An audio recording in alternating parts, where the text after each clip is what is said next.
I haven't looked at the assassin changes yet. 7 TV is not loading. Oh, there we go.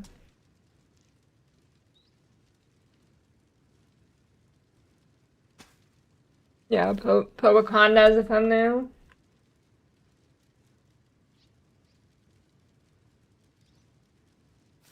Is there a watermark on this GIF? Is there a watermark there? What was that?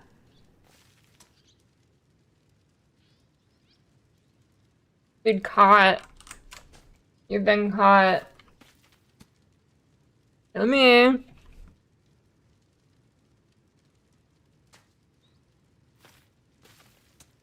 Yeah, let's get this screen on the screen.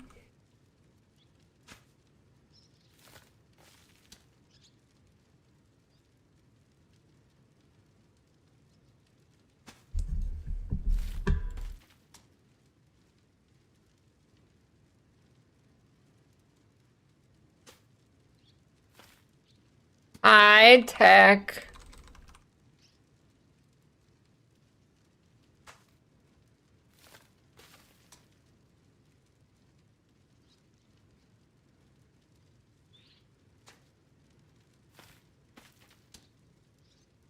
That timer looks pretty cool. There's no way anybody misses this.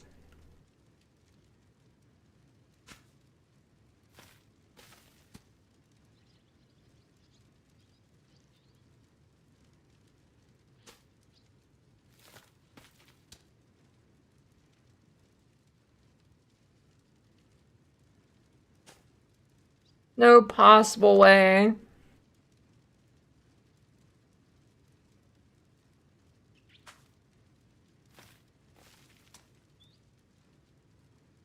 This shit needs some stroking. Broken off. There we go.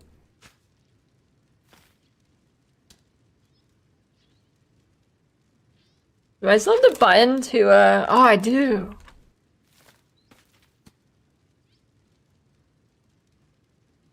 Perfect.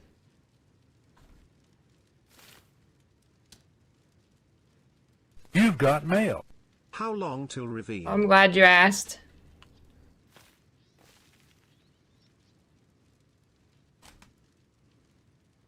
It's 18-year resub person.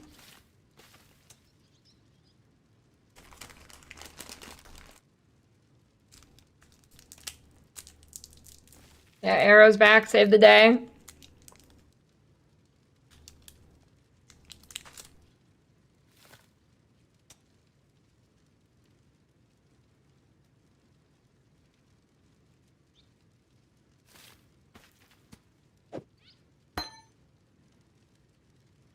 Yeah, Redemption's back any day. Any day now. Early.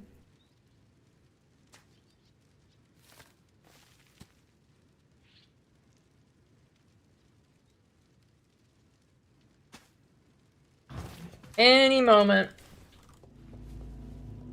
I swear to God, dude, this game is so zoomed in.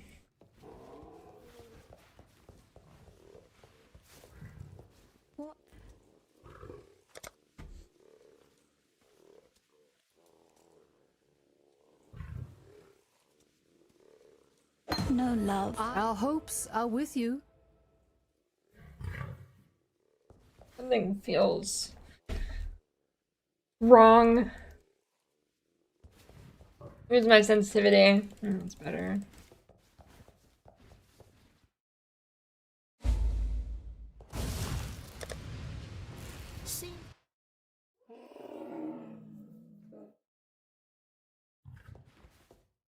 Do I have any transmutes? No.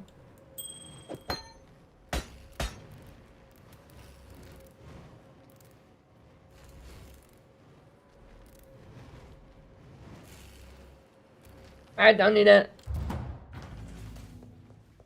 Oh, I need to look at the assassin thing. Hold on.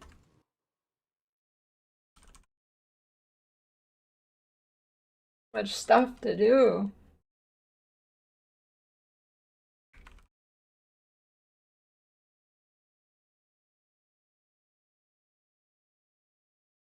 Okay.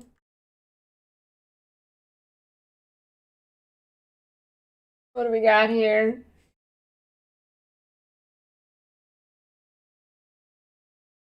Okay.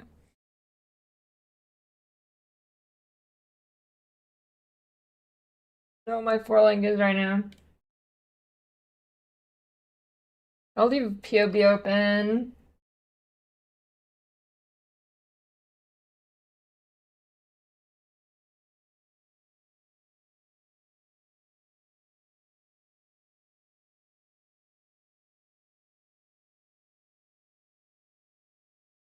Alright. Poison you inflict with crits, deal 20% more damage, 5% increased poison rate for each poison you inflicted recently. Up to a maximum of 100. What is it right now? I don't even know what this thing does.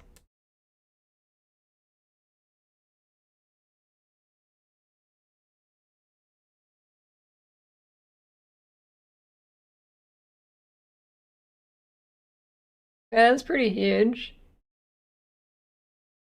Ooh, I got the all damage from hits and poison.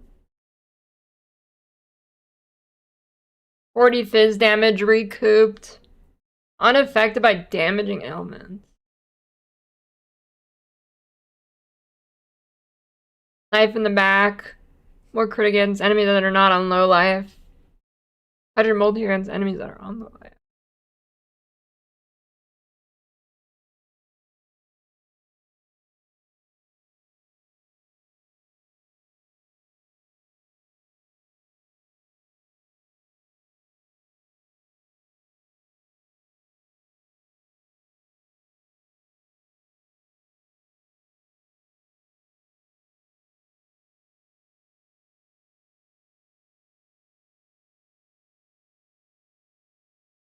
Is that node a nerf? Wait, what are these baby nodes?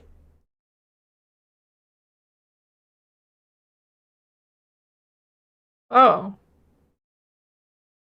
For the jugular, multi against enemies that are not on life, more crit chance that are not on life.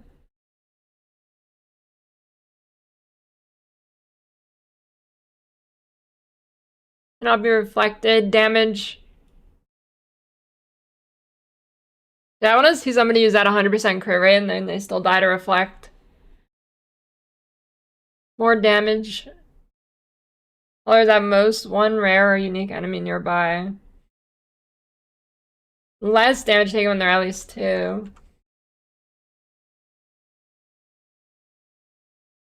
It is number buff. Base spell crit of spells is equal to that of main hand. Oh, that's big. Unstable infusion.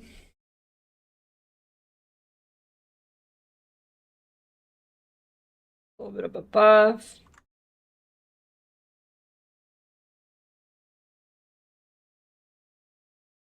In elusive on crit strike, 100% increase elusive effect.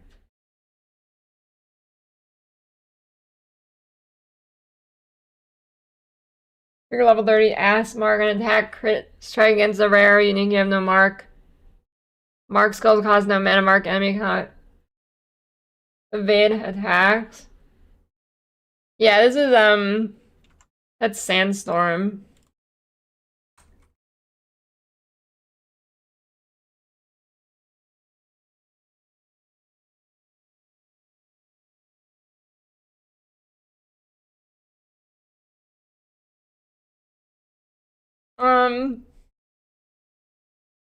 Yeah, still not clicking assassin.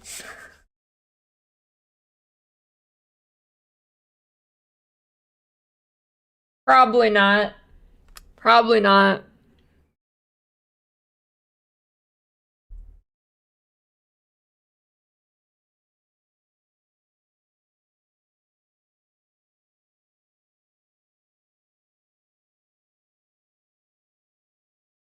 Yeah, I mean, this node's cool.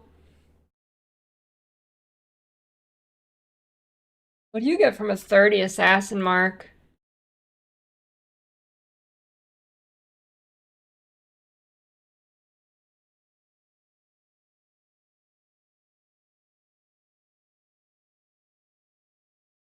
And extra multi. This node's kind of dog shit.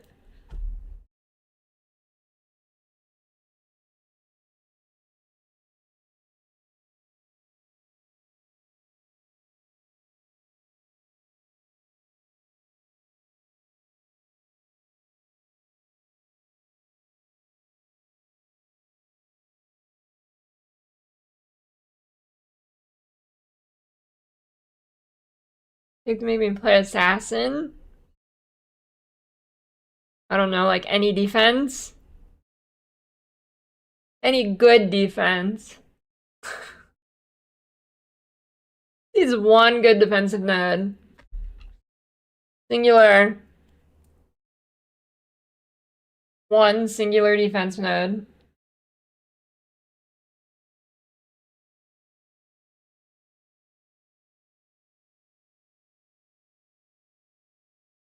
You've got mail. I mean, the only thing I think this would be used for is like bossing and not needing accuracy.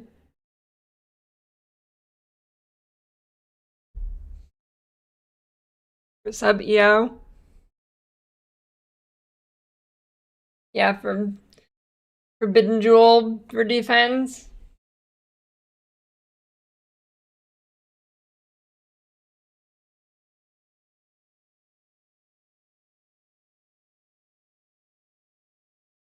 Like all of them in to this node.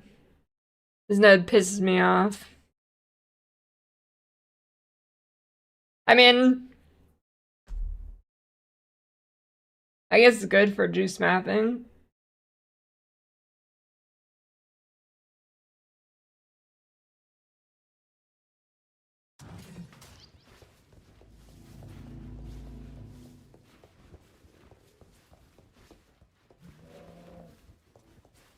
Doctor pissed off.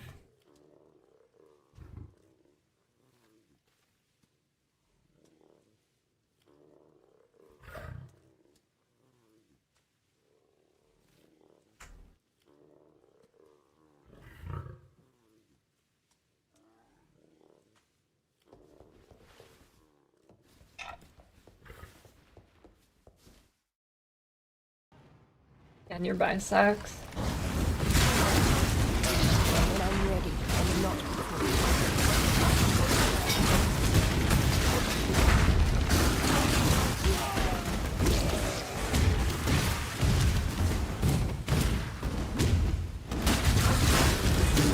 You'll find your fate here. Can't make sure of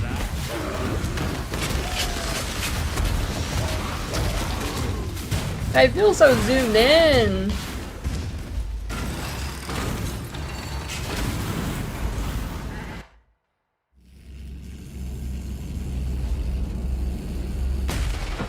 I'm going to show them how right they were to fear me.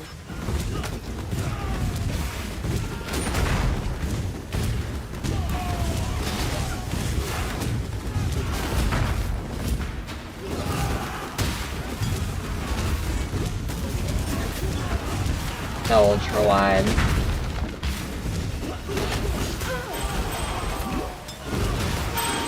No ultra wide allowed. Although maybe I'll snag a maybe I'll snag an OLED for lead I start. expected so much more. Seems there's a rebellion on. How quaint. Yeah, dude, ultra wide is cheating.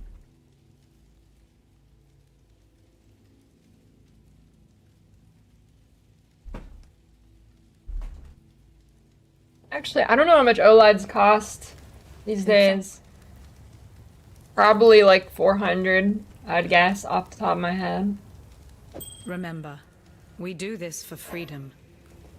Blood they can't keep. Yes?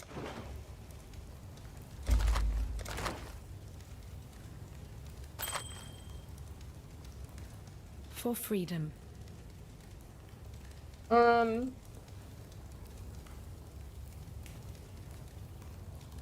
Why is the suffix full?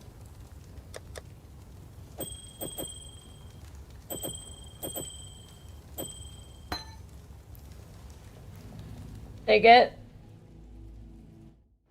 Yeah, true. That's what a McDonald's hamburger costs, $400. True.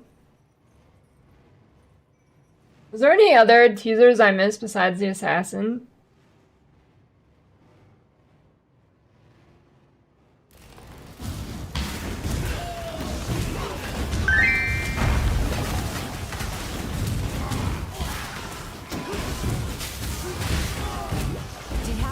I mean, probably not.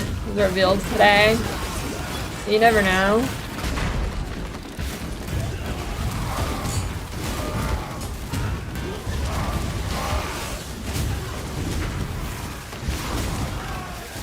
When I'm ready, and not before.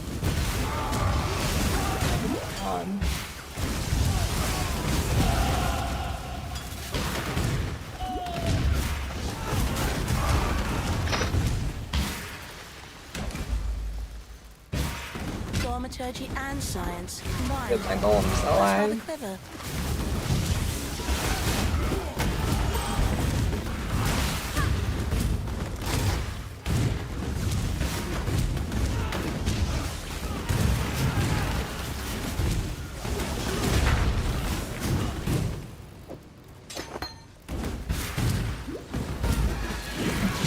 Really?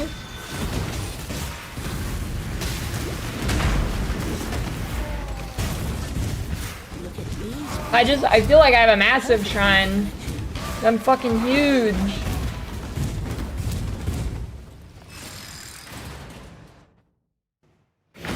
I don't even look like Witch anymore with the These hair. people have no idea their time is almost up.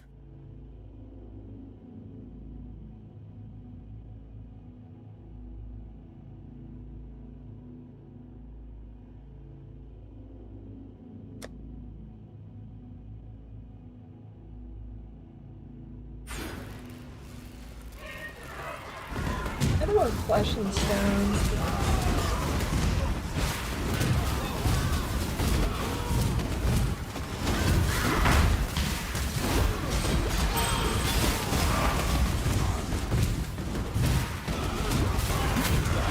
Mask Kelvin, I said that.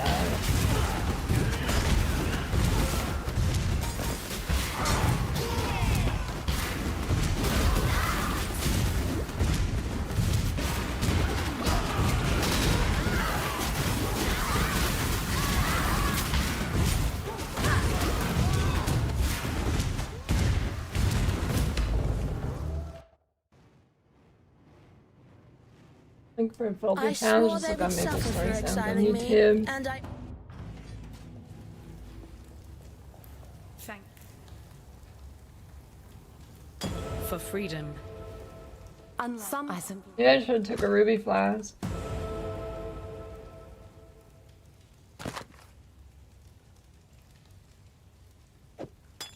Yeah, I think I resemble the Marauder pretty good.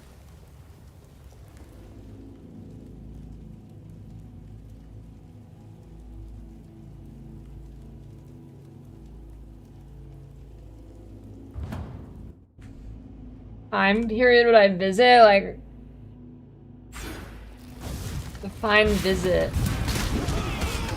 I'm of House Kayakson. That Like, am I immune to disease? Is somebody gonna kill me? Like, you know, like what's gonna happen here? Am I immortal? when I'm ready, and not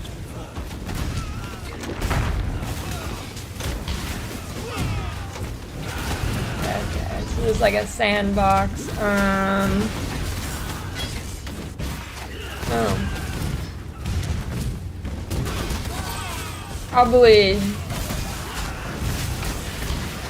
Probably somewhere in medieval Europe.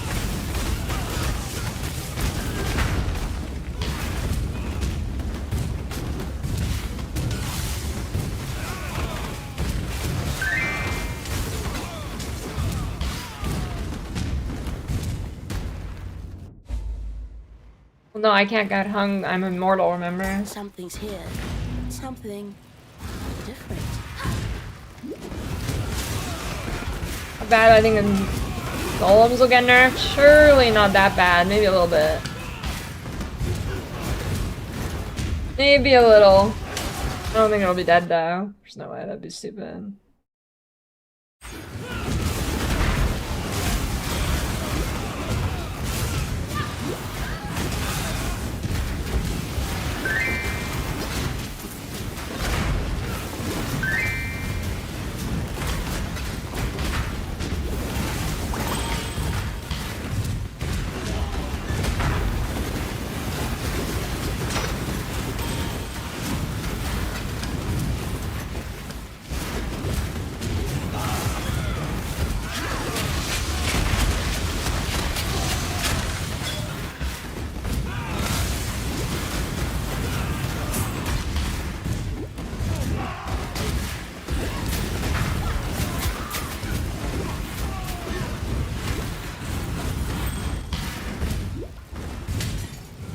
Red mill already exists. You can't invent it again. You're shooting. You're stealing. Who says red milk in this game? Is it delirium?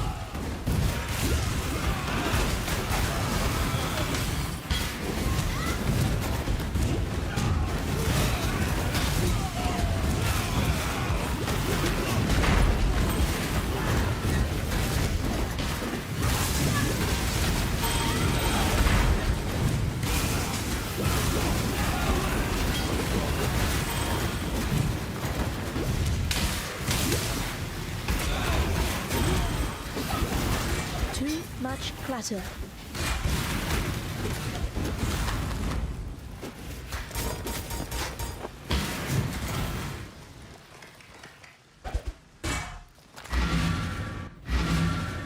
Greetings.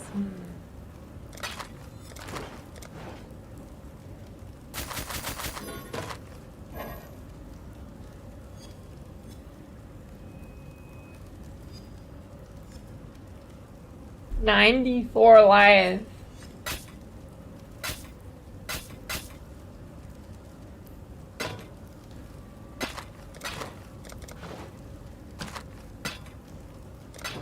For free.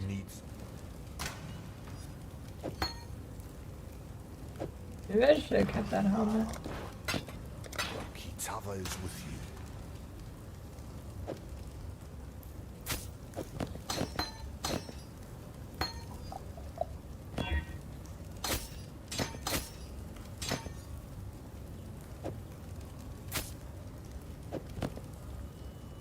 Red? Red. Okay.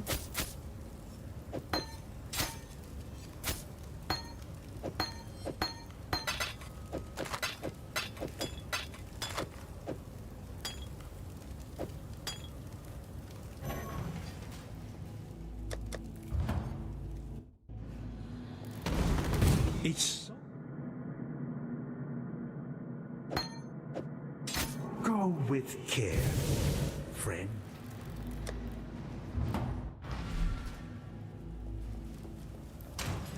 Talamoana. Yes?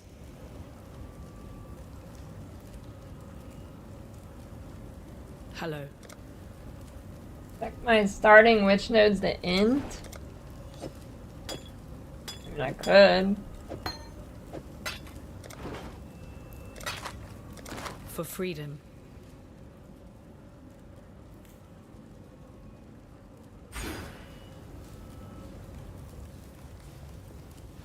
I'll do one more run here.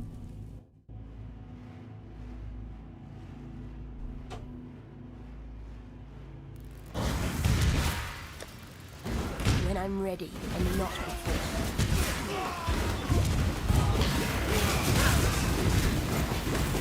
Oh, damn it, that Pyres was actually sustaining me.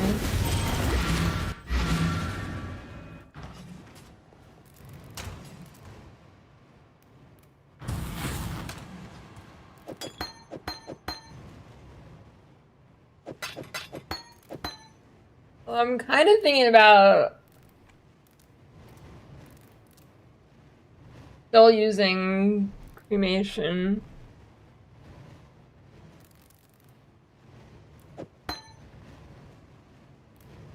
You've got mail. Thanks for the sub name that I can't read.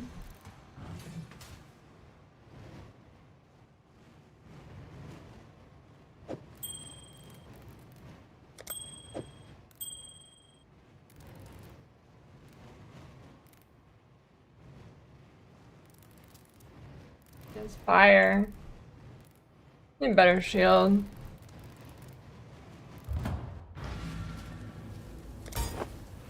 Talamoana.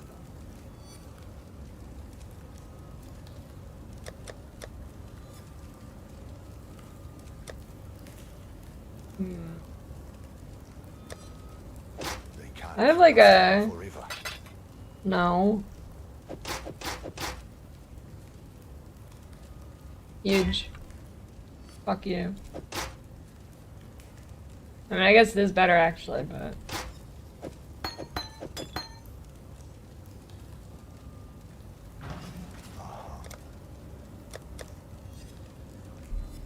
Yeah, I shouldn't have deleted that helmet. Talakura. Oopie. I did redemptions and sounds back soon. I need more mana.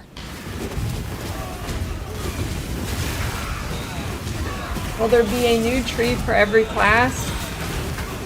Are you on crack or what? What are you talking about?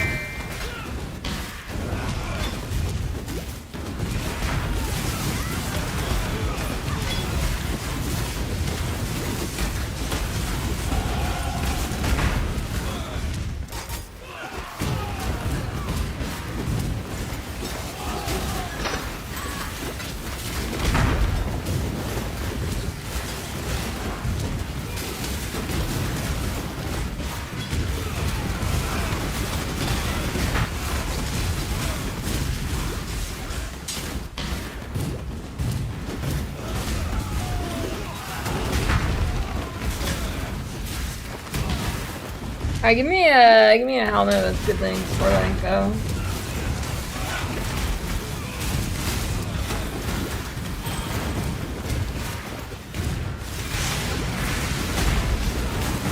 Ow. I don't do golem buffs stack. I don't think so, right?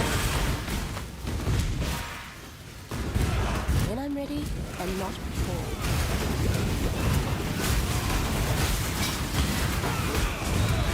The game's loud.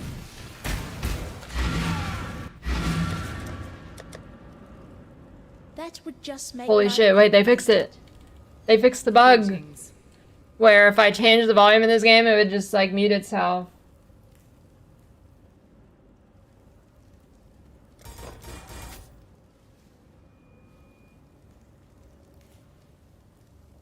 Hey, I'll still have Dawn multi. I thought it was just Chaos Res. Guess I'll get that. It's obvious to everyone now. There's no one like you.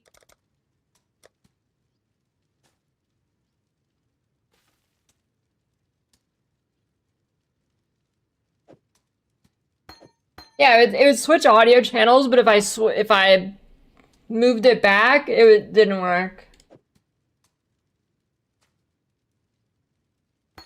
See ya.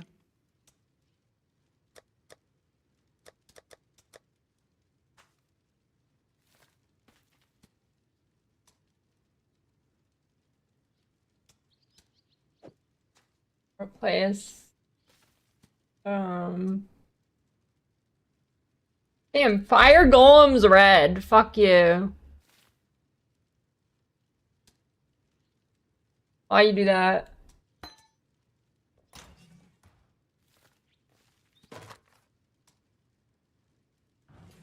Yes.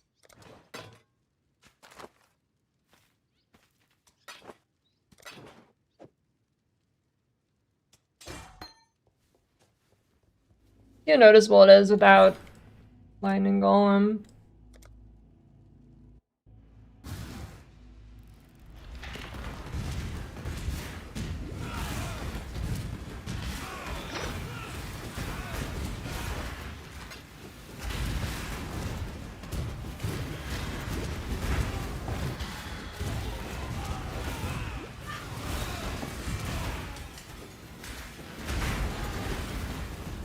Alright, 4-link helmet, let's go.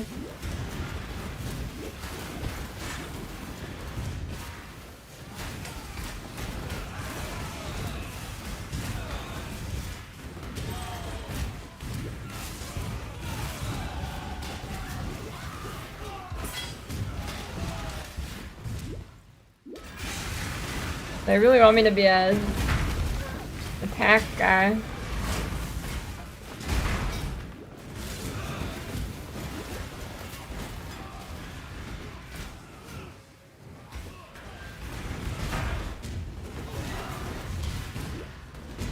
When I'm ready, and not before. I think I mean it could definitely go faster too, but shit's kind of scuffed because I'm doing it blind. I mean, I doubt it's better than rolling magma. Well, I think maybe like, I don't know, I think a hybrid and including RF still is probably the best.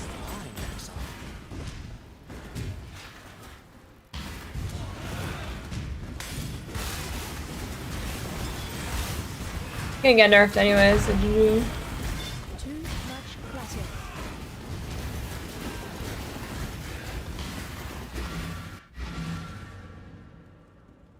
Bedrock.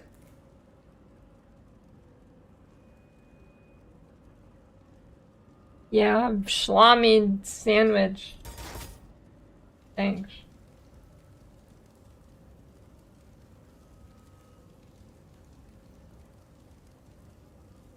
Yes.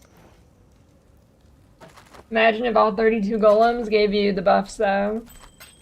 Remember, we do this for freedom.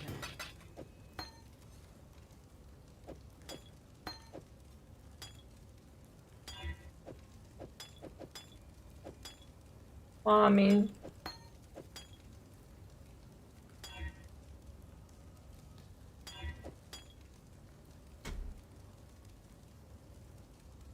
that'd be cool. I do like the Giga Minion thing, like Abomination in Last Epoch.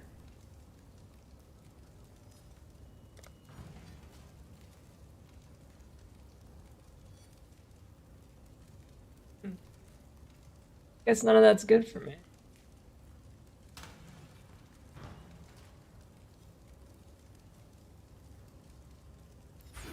Guess I'll skip those.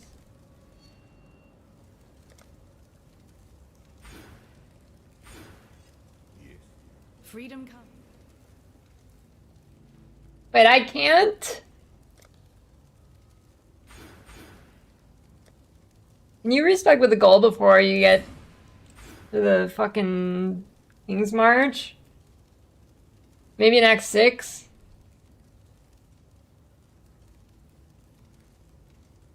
I don't remember.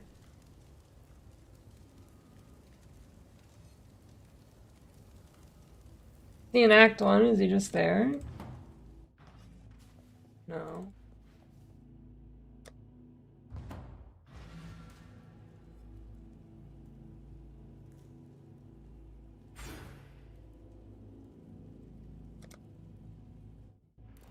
Yeah, I think it's Act 6. When I'm ready, and not before.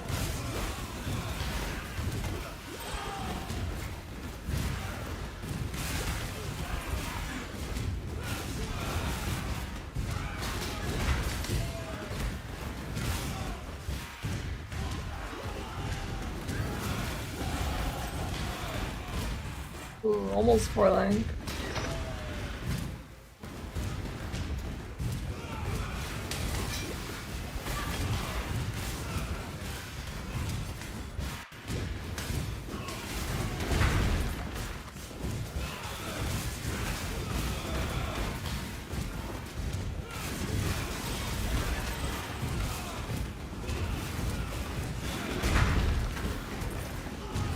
I think so, Peglorp. Watch that video.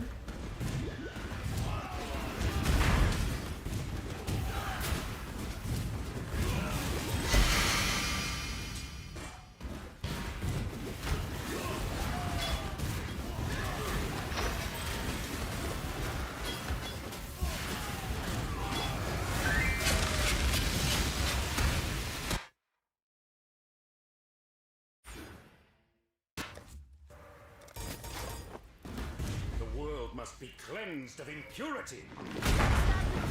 Shall we?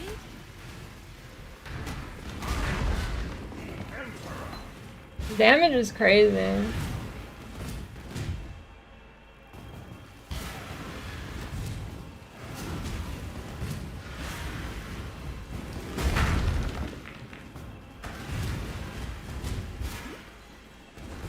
Is that just cheese bread?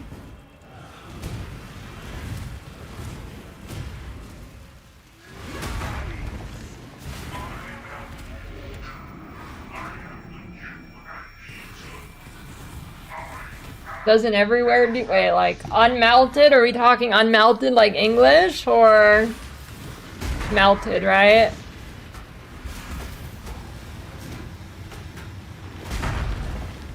Unmelted. What? How can you call me a gremlin for unmelted cheese? What's wrong, dude? I did an English style.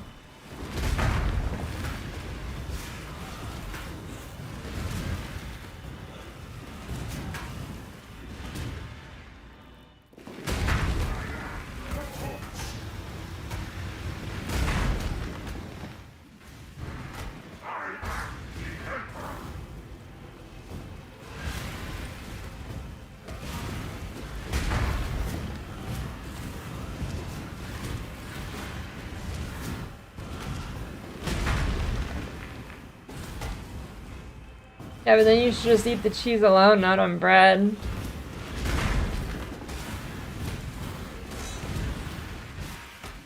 I need more money. Too much clutter. Innocence.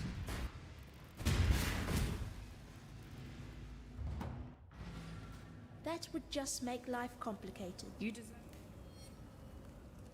Once kids.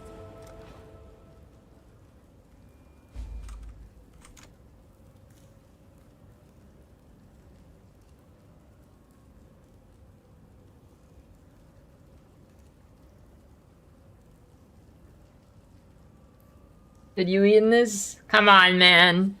Come on, man. You need to melt it.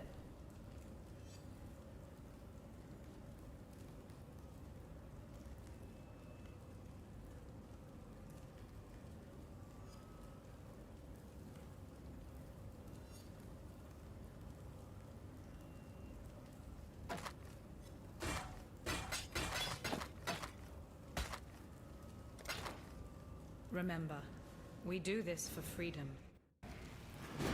Yeah, I don't know. That's the first thing that shows up. Why is he still alive?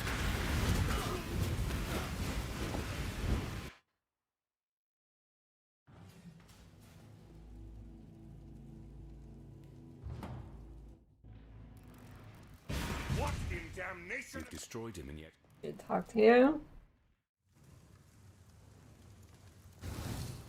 Someone's ridiculous. Bad cheese? Yeah, it was.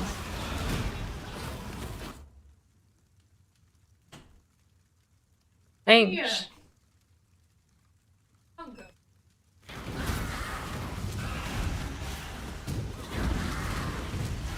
Thank God you can pause this game now. So nice. How did I live before? Well, I didn't. I died to DCs a lot, actually.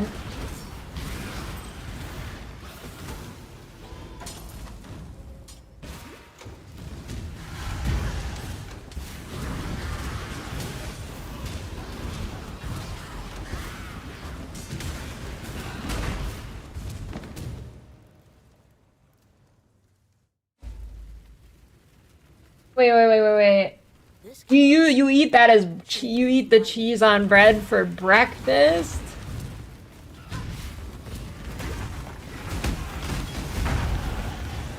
Oh my god.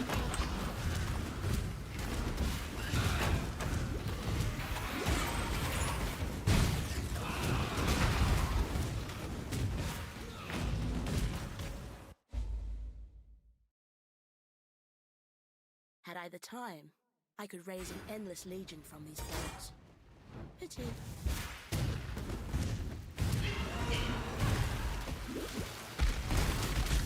Were we back in Travis, you'd already be dead.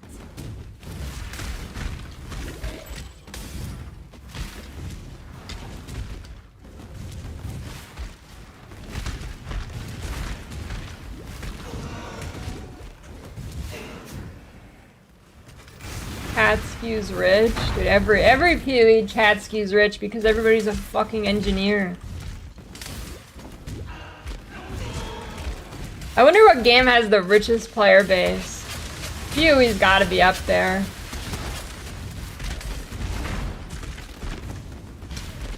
Although, dude, why is it leaning towards so much dad rock? Shut the fuck up. Stop it, YouTube.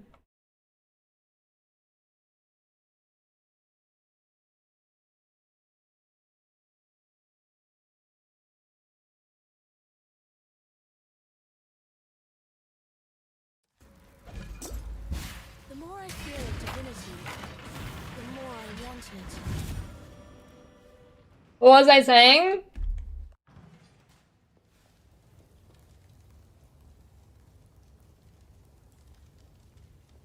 Yeah, Eve might be up there too. Eve could definitely be up there.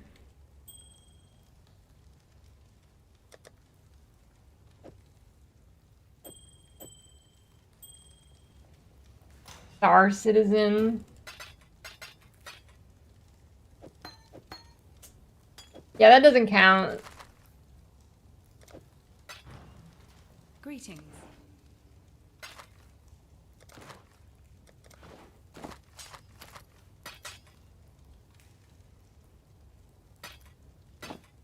Doesn't count. Why are suffixes always full?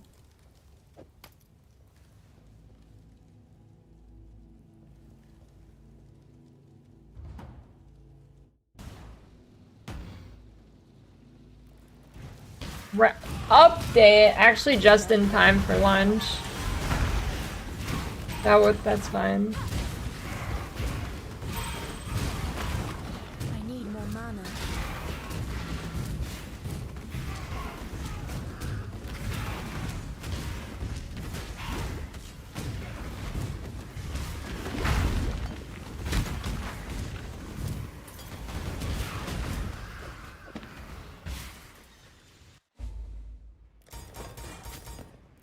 I don't know, I'm curious now, what game has the richest player base? It'd have to be a game that has mostly US players. And yeah.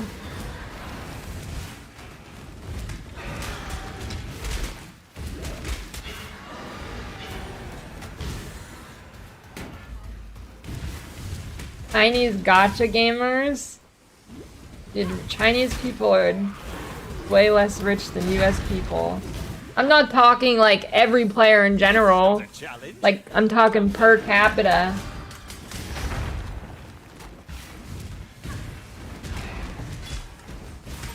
Dota players? Nobody who plays Dota is from the US. I've never met another US Dota player.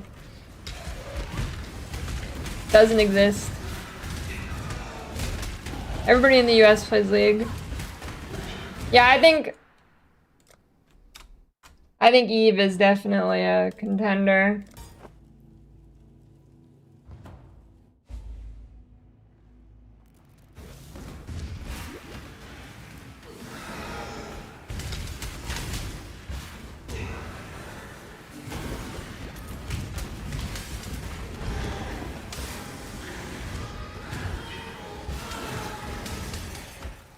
Exactly, Zebron. The average Eve player is probably 50 years old.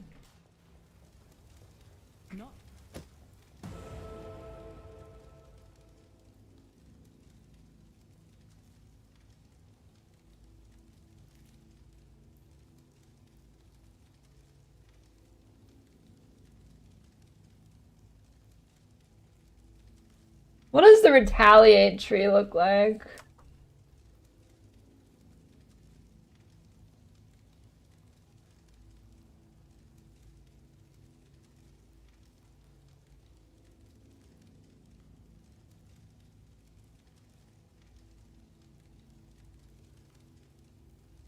Where's Grotha at?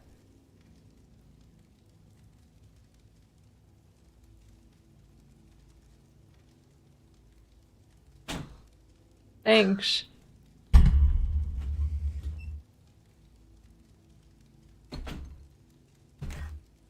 This plate's too big.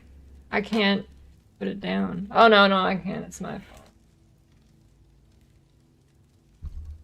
Move the keyboard. Honor of King. That is definitely not a game that is played in the US. I have no idea. What is that? That sounds like a shitty mobile game. There's no way. What is this, dude? This isn't real.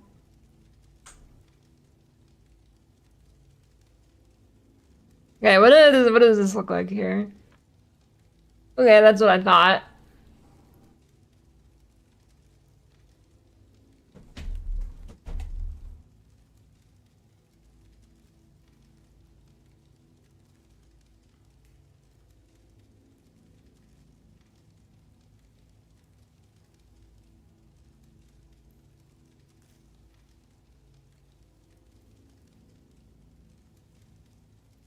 I mean, I guess it's kind of a bad question because it basically just comes down to what game has the highest US player base.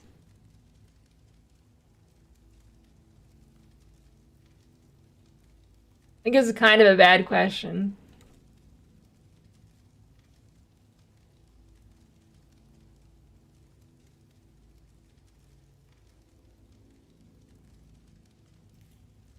What do you mean that's not how any of this works? How do you think, how much money do you think an average Chinese household makes?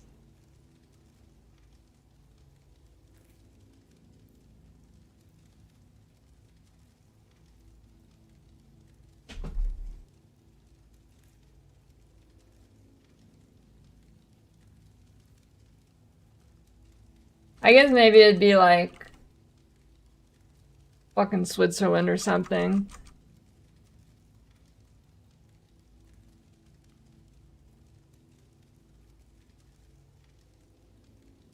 It actually is the number one. It's like it's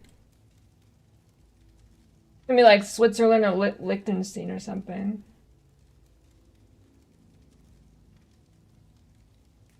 Ooh, Monaco. Yeah, but is there like I don't think you know what per capita means, my dude. Holy dude, YouTube is not good today. YouTube is not good today.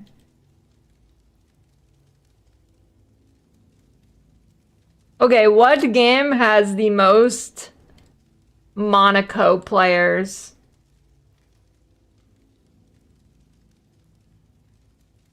Okay, well, Iceland is number 4, and there's got to be a lot of Iceland people who play Eve, so it's got to be Eve. It's got to be Eve. Yeah, final answer, Eve. It's Eve.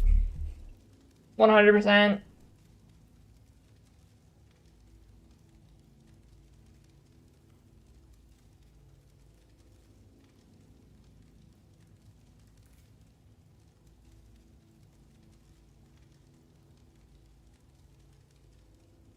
God, I hope not Cuglor.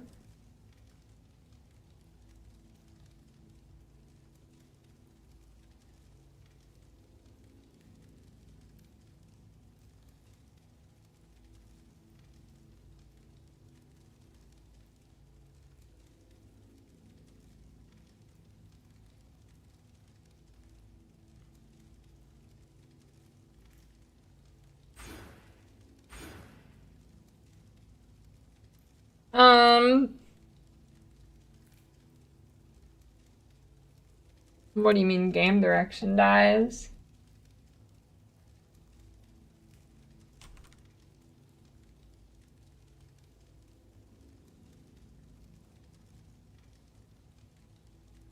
Oh, the game director.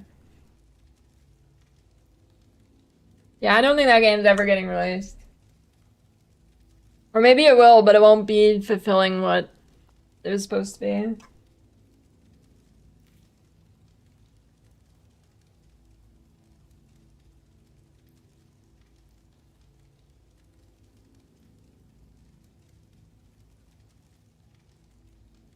You've got mail.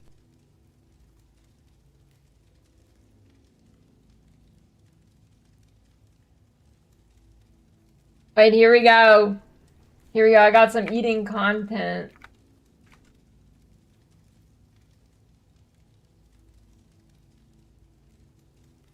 I got some eating content. Top 10 fail-proof league starters. Let's go. Thanks for the sub, Neil. This is gonna be good. 9 days ago.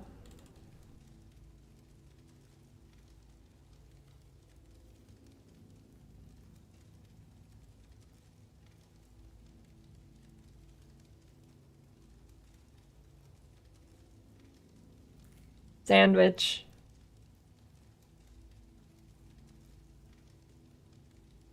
Michael's video was pretty good. I skipped through it.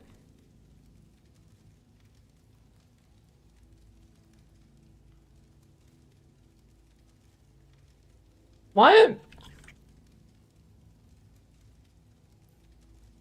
What do you mean 1 million DB is clickbait? That's nothing. 1 million is like unacceptable for League Starter.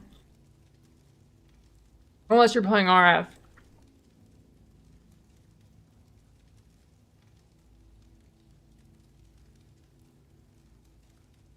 Yeah, I mean you're not hitting 1 million DPS on that on day one, so he's on to something here.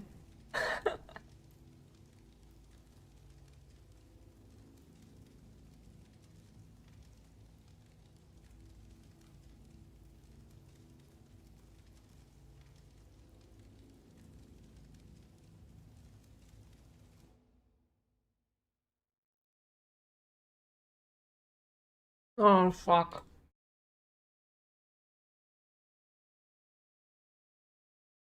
I have it open on the wrong browser.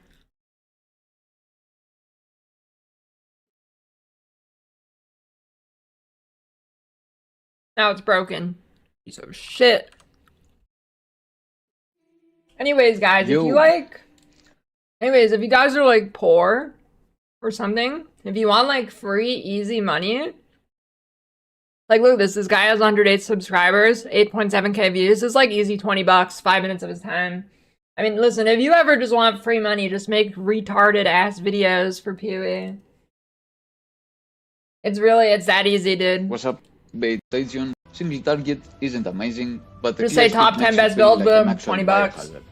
Perfect for players who enjoy watching chain reactions and pretended strategy. You can go cultist for more damage or trickster for more survivability. Number 2. Righteous Fire Chieftain. Starting strong, literally on fire, Righteous Fire Chieftain is the classic league starter that never dies. You burn yourself along with nearby enemies and everything just melts. It's tanky, self-sustaining, and once you get the regen rolling, you can basically play this one with your monitor off. Perfect for people who want to feel the heat but not think too hard. Weaknesses. Early game can feel like a barbecue gone wrong until you fix your regen and fire resist. Number 3. Trap Trickster, or as I like to call it, the Trapster. All-time classic, the Trap Trickster, the ultimate throw first, ask later build. Yes, classic. You litter the ground with traps and watch everything die. Trap builds are great for bossing, safe for mapping, and ridiculously satisfying. It's a little weird playstyle, Look, but it doesn't even say what the trap is. The Hey, classic trap all builds trickster. are Holy seismic trap in there. What in the world? Number 4. Toxic Rain Oh, Pathfinder, toxic the rain. eternal classic. You spam arrows, you poison enemies, and everything melts while you run around like a maniac. It's simple, it scales well, and can handle basically any content. Plus, Pathfinder's flask sustain God. makes it buttery smooth. Just good relaxing anything through Bro, all I that can I green see stuff the going dislike on. ratio? Number 5. Golem Elementalist. Yes, the Golem Enjoyer build. You become the Queen of Summons with an insane amount of golems that scale their own Oh no, damage. actual Golemancer. Whenever somebody says, like, do you think golems are still gonna be OP? I always assume they mean Golemancer. This guy actually does mean Golemancer, And though. tank for you. It's Jesus powerful Christ. and surprisingly durable once set up. Fair warning though, early leveling and setting up the jewels and gear is rough. Number 6. Bama Necromancer. This build is fun and simple. Blink arrow of bombarding clones turns you into a one-person army. You shoot This an is the arrow, first clones good appear, build. and suddenly This there's is a the fire first good squad build. of you nuking the screen. It's fast, it's fun, and it feels incredible. It's cheap to start, it scales very well with investment, and when it pops off, it really pops off. Number 7. SRS Zoomancer Necromancer. Next up, the Ace Ventura build. You summon Raging Spirit, animals, skeletons, zombies, golems, guardians, weapons, anything, and watch them erase content for you. It's beginner friendly, consistent, and works on low gear. You don't even have to aim. Your minions have better pathfinding than half the player base. The only downside, you will lose track of what's happening in your screen. Number 8. Volcanic Fissure of Snaking. This one is pure chaos. Holy shit, he's entered 2025. It sends out lava fissures that tunnel and erupt under enemies, chaining through packs. Feels fluid, fun, and explodes everything in sight. You can build it as Berserker for damage, Chieftain for tankiness, or Slayer for that sweet, smooth Lich life. He says Chieftain and not Jug? Don't be warned, sometimes your fissures take a creative route and completely miss the boss. Number 9. Perforate Berserker. Perforate Berserker is a simple build with a not so simple amount of damage. You Warcry, you slam, everything dies. It's a surprisingly fast physical melee monster with great scaling into endgame. The downside, you're a Berserker. You will die. Often. Heroically. Number 10, and probably the best of all time, Siege Ballista Hierophant. This one is for the chill gamers. You drop a few ballistas, they shoot stuff, and you sip your coffee. It scales great with flat damage, and it's one of the safest league starters around. Weaknesses? Early leveling feels like Weaknesses, it does no fucking damage. Dude, I watched somebody practicing this, and they're in like a tier 3 map, and it took them like 2 minutes to kill boss. trying to fight with Wi-Fi lag. The totems take their sweet time. I highly recommend checking out PoE Guy for this build. I have tried it, and it's the best league starter with infinite scaling I have played Oh so my far. god. And that's my Shut the top 10 fuck builds up. that I would consider league starting in 3.27. Explained in simple English instead of PoE math. Whether you are burning, summoning, trapping, or just slamming, there is something here that will carry you to maps and beyond. If you found this helpful, drop a like, sub to the channel, and tell me what build you are starting with this league. Good luck, Exiles. And remember, 9 days ago? Well, the daily say like it might Yo. change or something. what's up, Exiles? 3.27 is almost here, and with it comes another excuse to spend 40 hours in acts I don't think pretending it's fun. even I've tested, I've researched, and probably died too many times putting this list together. he's tested and researched, boys. But here is my top 10 list of the best league starters for Path of Exile that you should try in 3.27. Oh Real my builds, God. no mirror tier bait, no clickbait, no 1 million DPS BS. So let's jump in before If my you pick these sanity builds, you won't be able to hit 1 million DPS. expires. Number 1. Hey, at least he's honest.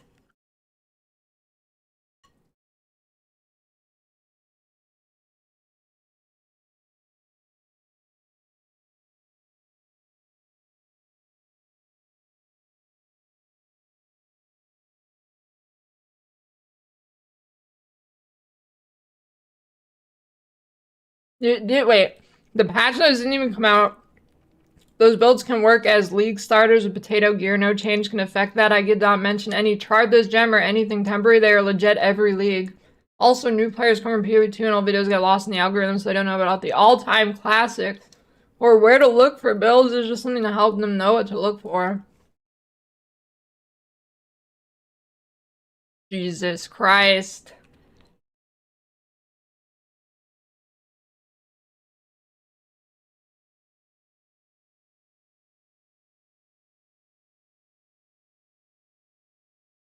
Never mentioned anything but meta. I just simply pointed out my top 10 fail-proof league starters.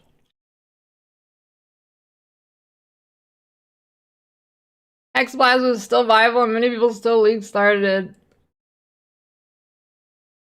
Dude, Hexblast was dead!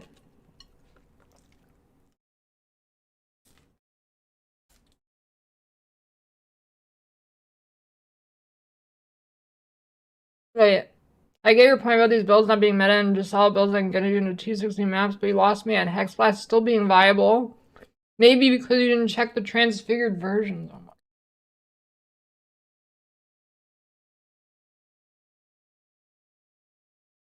Wait, look inside, Mage Blood's everywhere.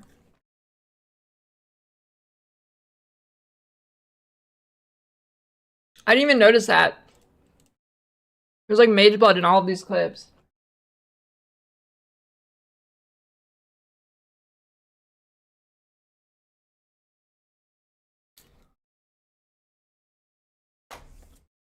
You've got mail. All the footage of my guy is with gear 1 plus mirror, in case you didn't know. Really? And?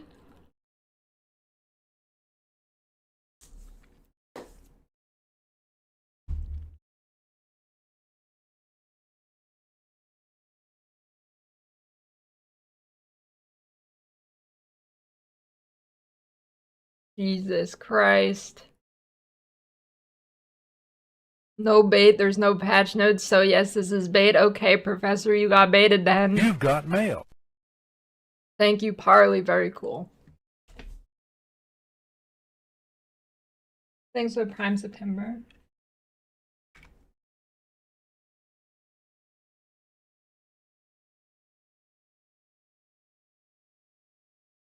Well, that's pretty good.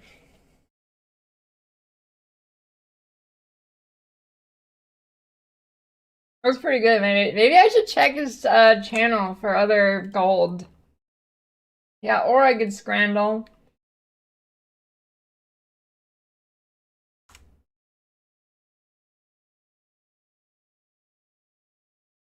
Oops. I win? Alright, what do you think looks better here? I'm not really sure. This is a close one.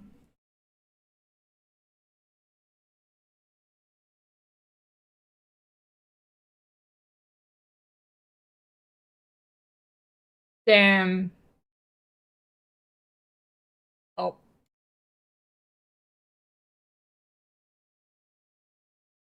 Oh yeah, what was I gonna do? What was his name? Parsley? 3.27 best builds.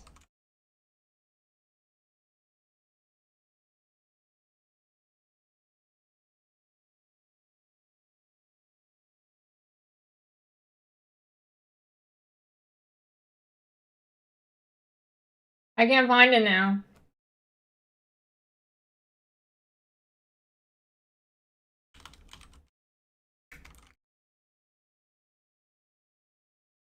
There it is. Parsley. Yo. What does this guy have? Is this a content mine?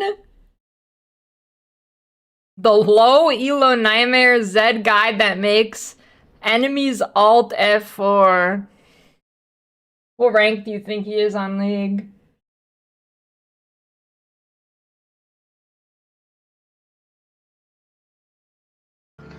Hi. Okay, Parlay. OP.GG. Is this mean? Is this crossing the territory into bullying? I don't know.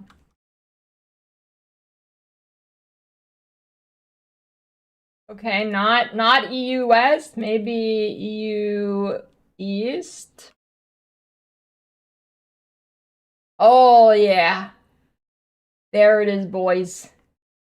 I found it. We got a silver 3 on our hands. Is this min? I don't know. Oh my god, silver 3, 900 games. You can make this up, dude. Okay, is this min? Wait.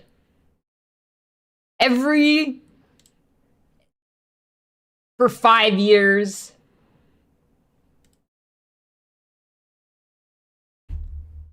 Okay, sorry, that's kind of mean. I don't know, maybe mean.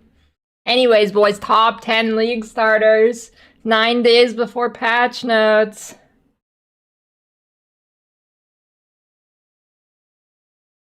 Yeah, he just gets bad teammates. That's true. That's true. He's stuck in elo hell.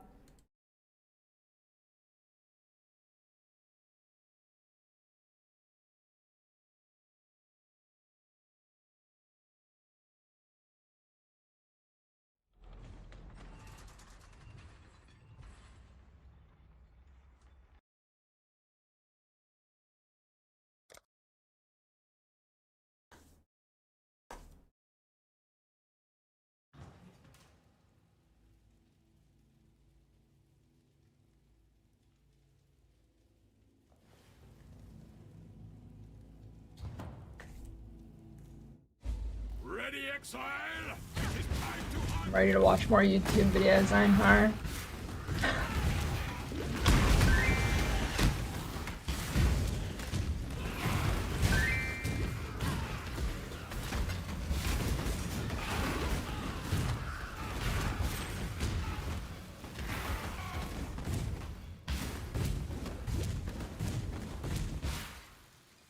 Yes, uninstall League. Now install Dota. Yeah, I mean, honestly, it's hard not to have a god complex when you're competing with the Silver 3 guy who's releasing a top 10 build video 2 weeks before the patch notes. I mean, how do you not develop one, honestly?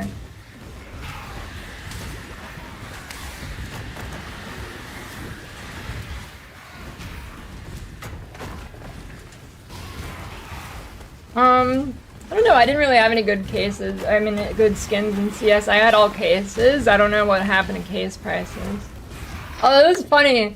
Like, literally a week ago, I was like, you know, Counter-Strike skins have been a good investment, and, like, they dropped by half today into, like, 10 hours, and GG. Hope nobody listened to me. Turn around. I won't. Or that was not financial advice. Come, ravenous one. Let me devour your heart.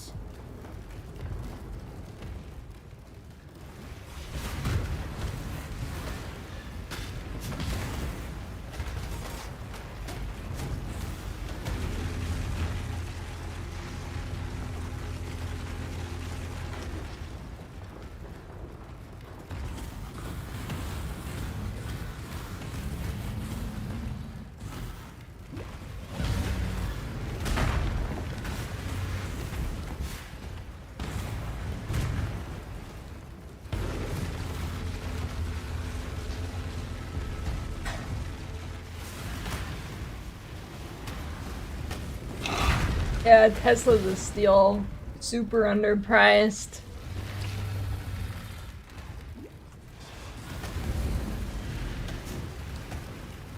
Dead. Never mind, blocked it.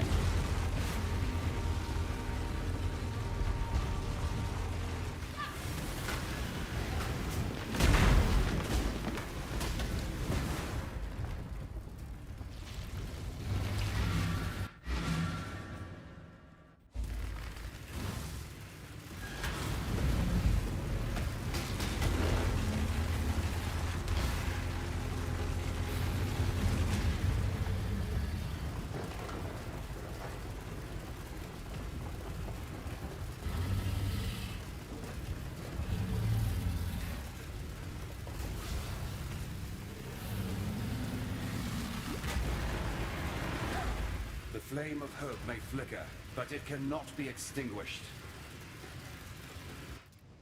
I never had to pay the price for my ambitions. Until now. Good tidings. Remember.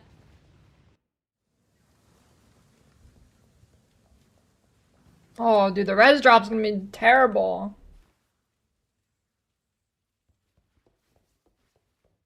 Farewell. Why? Nothing is truly set in There we go. stone. Okay.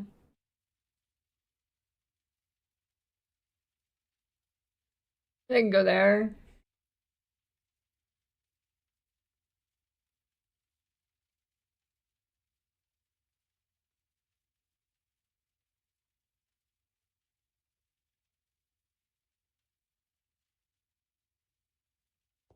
Greetings. Dude, how much money do you think Counter-Strike Valve employees made investing before? Would it be illegal? This is a good question. Is it like insider trading? Does that apply to Counter-Strike skins if they like liquidate their inventory before they drop this patch? Or they swap all their knives to red items?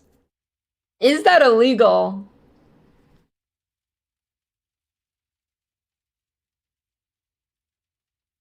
I don't know. Probably not. I mean, it's probably not illegal. And not regular. There you go. Big brain.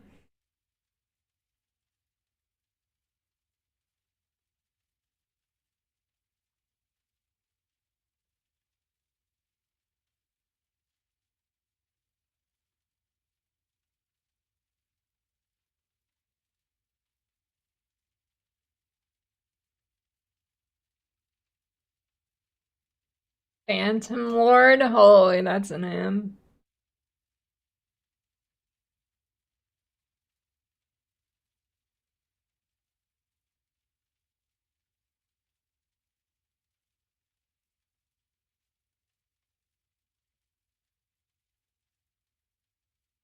And all res.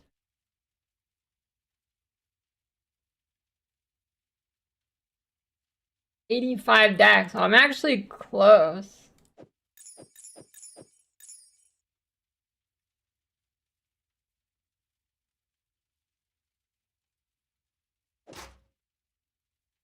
I need 2 blue though, it's over.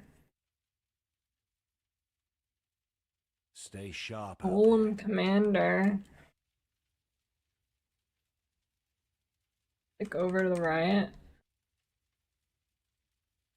No, it's terrible. Never click that. Why would you want to buff your already OP buffs and get another golem for another buff? Still alive.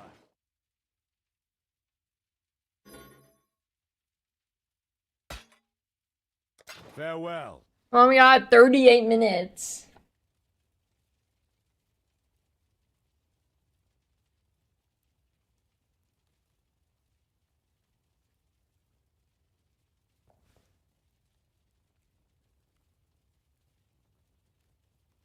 I don't really feel like playing for the next 38 minutes. What could I do?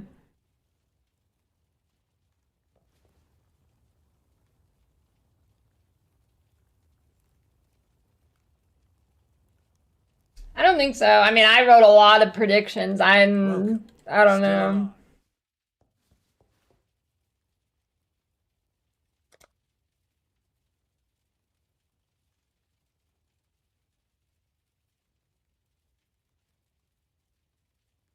Um,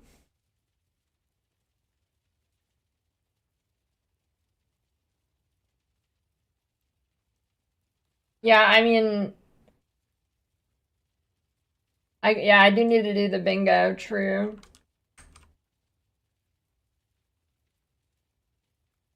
Okay, let's um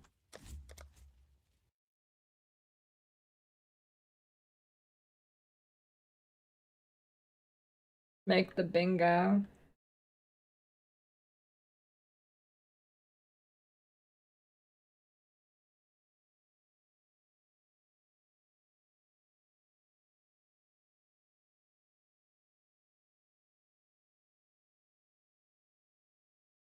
No way that's gonna happen. Async trade never delayed, not happening.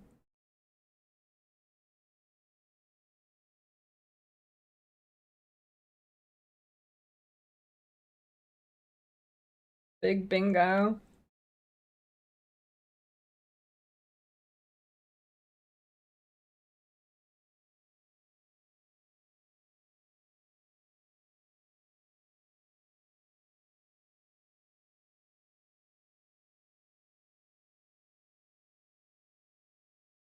It is pretty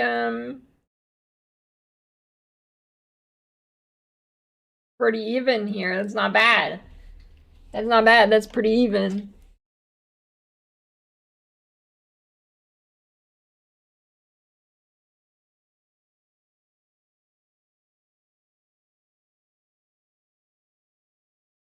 Oh, that's actually a good idea. After whenever patch notes come out, I should go back to that video and then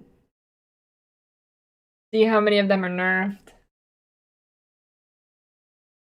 I mean, I don't even need to do that. Half the builds on that video were shit.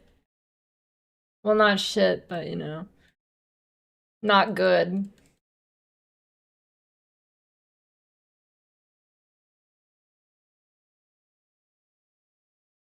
Okay, what do we got here? I'm gonna try and choose the most likely ones to get a bingo, alright?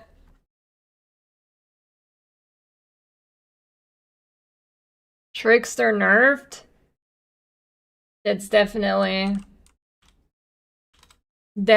an option here. It's Trickster nerfed. Yeah, look at that. This bingo card is clean, dude. This is clean. This is probably the most symmetrical one I've ever done. It's clean.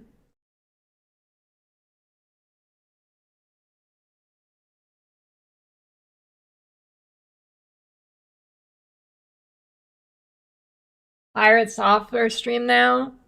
No, I admit I'm wrong almost every day. Alright, yes, nerfed.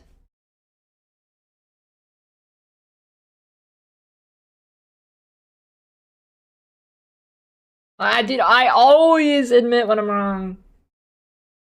Always.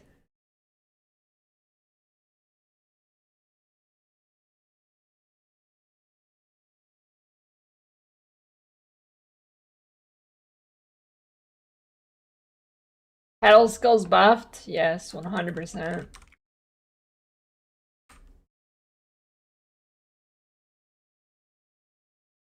Herald of Agony doesn't count. That's not a real herald. In fact, it shouldn't even be called a herald. It's a disgrace to the herald name. Stupid scorpion.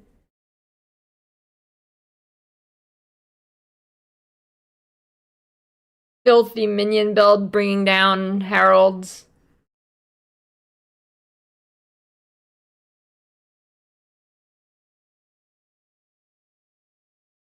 Risk Scarab nerf, yeah.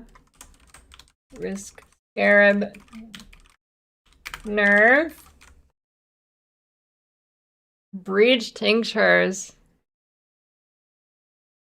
No, but I think breach skills will be a thing, maybe.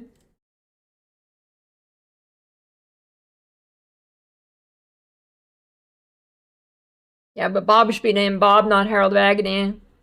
He's not a herald. He wishes he was, but he wasn't.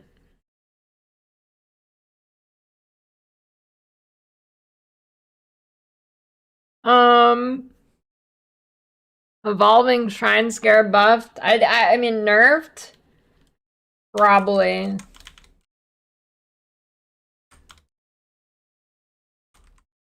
Or Alva nerfed. Is that cheating if I put two things? I'll just put Alva strat nerfed. Did you message it, Sleepy? What happened?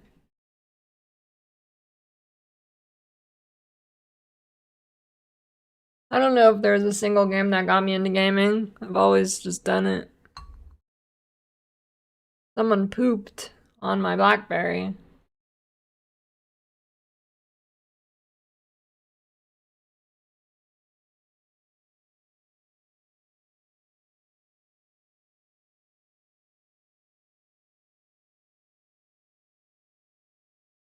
Oh, Archmage nerf.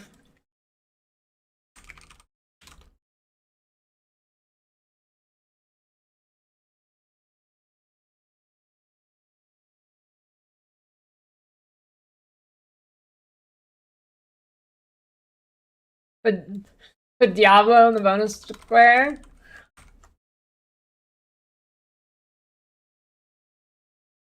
Well, get it, Sleepy.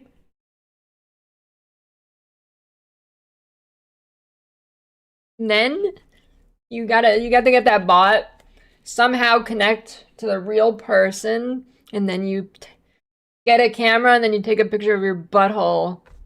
and carve their initials into your butthole. Okay, maybe not that last part, but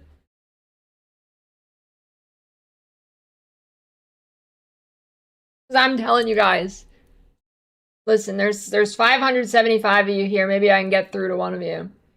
Whenever you have a scammer messaging you on Discord, like a scammer art seller, you know, like the selling you graphics or whatever, where they just use someone else's art or AI generate or whatever. You know, something like that, a scammer or solicitor or whatever, just an overall annoying person. Come on your butthole and take a picture of it and send it to them. And then write their name next to it or something. Something gross, you know what I mean? You know, it doesn't have to be exactly that, but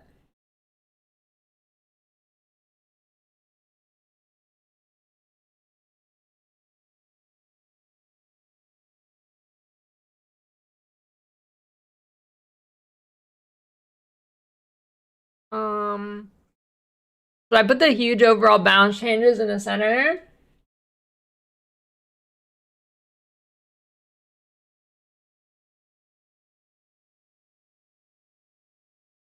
Mana reservation better. I doubt it.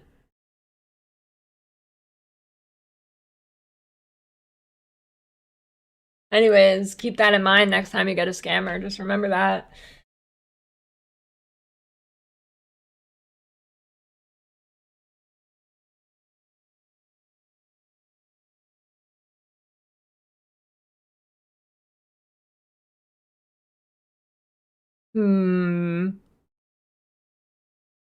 Hey, actually, the assassin rework was confirmed.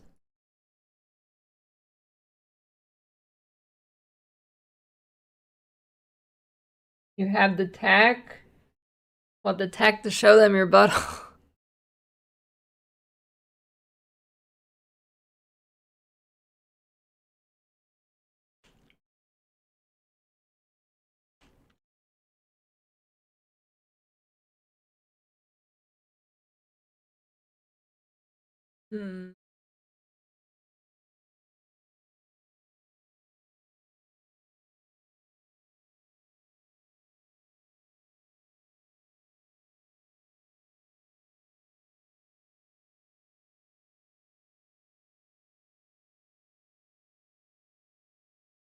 You think?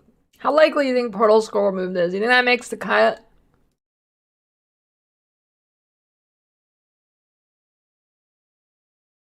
I don't know. They added the Deckard Cain.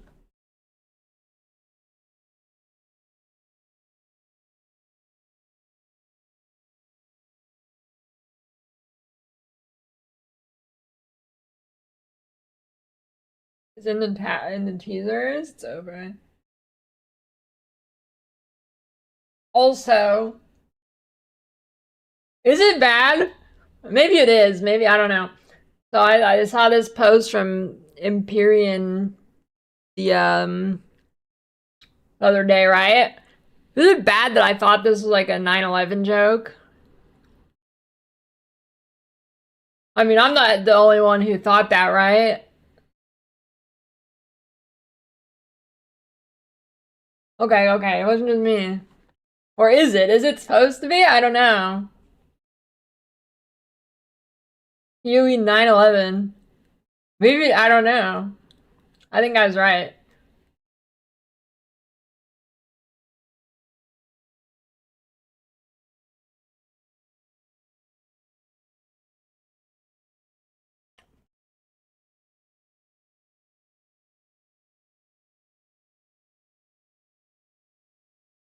That'd be...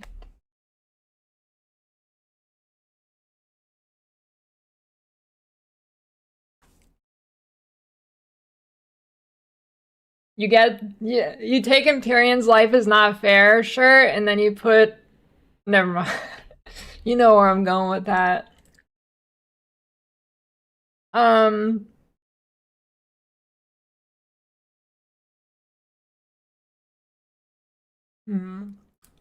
Recombinator nerf? Oh, I feel like it's not gonna happen. I don't know, they buffed all spamming, so maybe.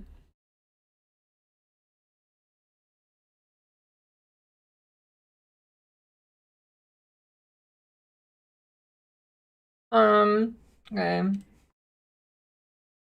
Orb of Unraveling nerfed. Dude, when they announced the alteration change for a second, I was kind of expecting the torchlight thing, but I mean, there's no way.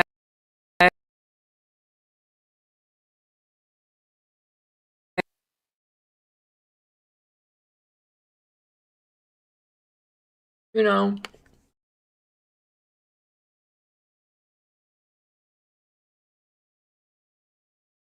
I just bumped the cable of my mic. Yeah.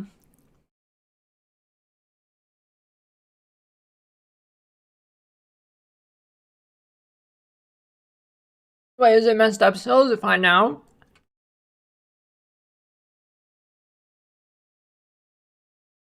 Okay. Yeah, I need a new mic. Or I need a new cable, I don't know.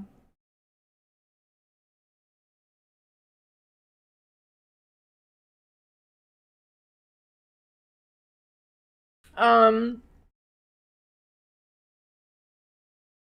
don't know, do you think I put Ephemeral Edge nerfed? I don't know, do you think Trickster, ES, and E all get nerfed? I mean, GGG does like to do the triple tap. They do, yeah, that is kind of their thing.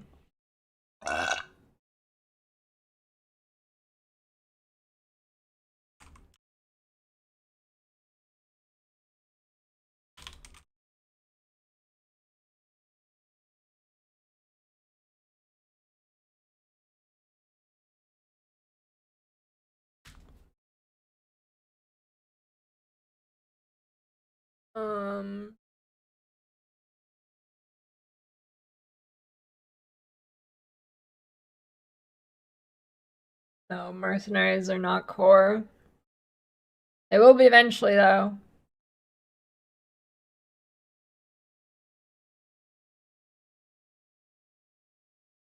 One day.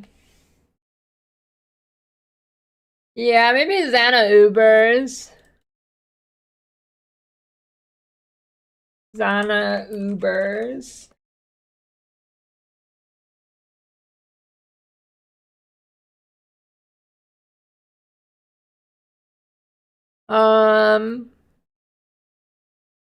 Maybe Golem bonuses.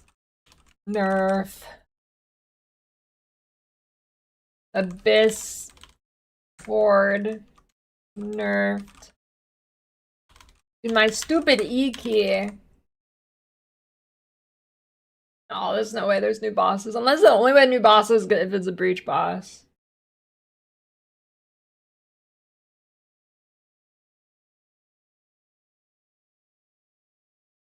Endgame. What do you, last season was the expansion. Last season was the big one.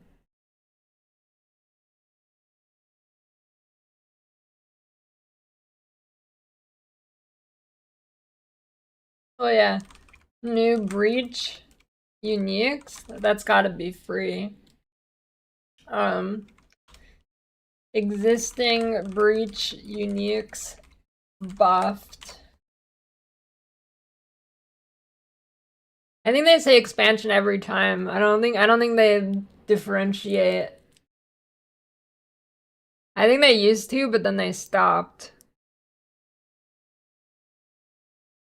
I don't know, there's like expansion and then I don't know what the other thing was. I don't think they differentiate anymore. Nerf a skill and release MTX for it.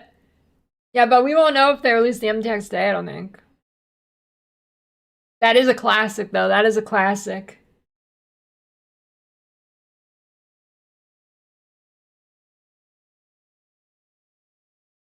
Oh yeah, I did want to put poison slash bleed buffed.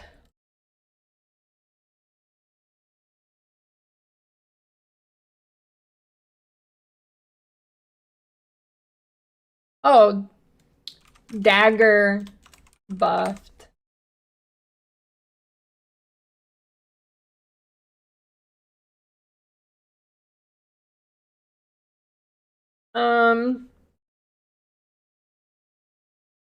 No, there's no way they nerf slams. They love slams. No nerf. Unless it's VFOs. Maybe VFOs, slight, nerf. I'll just do nerf.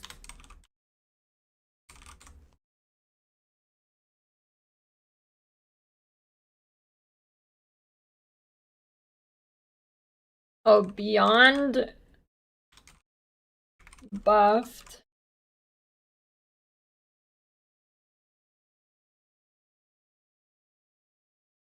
At least 10 bad skills are buffed to be decent. Should I put that there?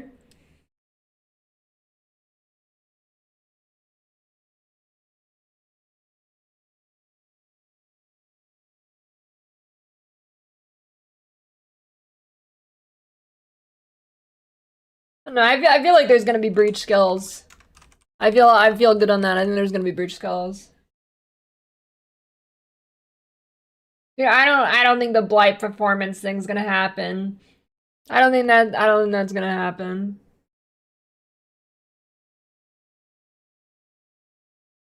Leveling meta shakeup, that's not a leveling meta shakeup. Sure.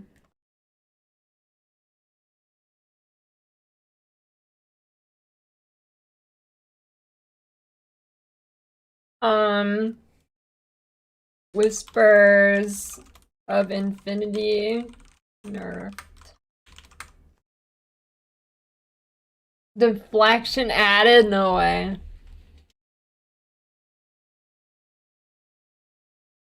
That'd be crazy. Dude, it'd be spell suppression part 2.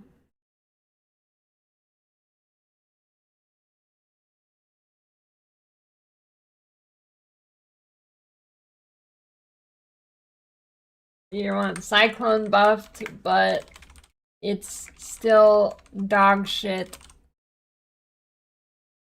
For that.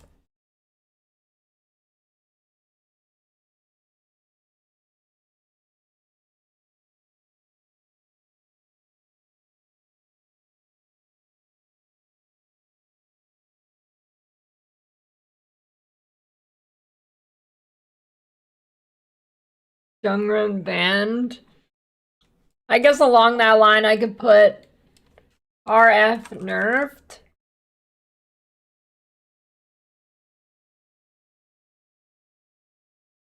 I don't think suppression is going anywhere. No, maybe life buff. I doubt that. They hate life.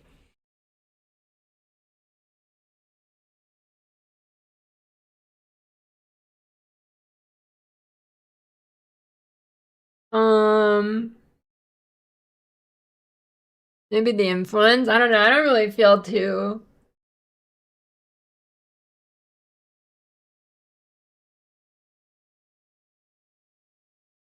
I don't know if that'll happen. I'll put it though. X arc slash eater influence nerfed.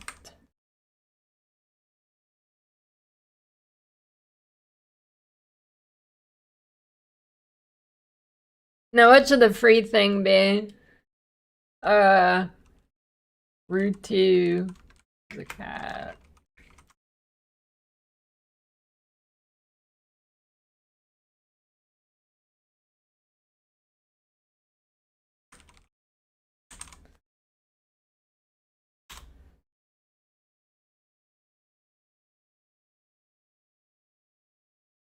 Their feet accidentally touch on the couch.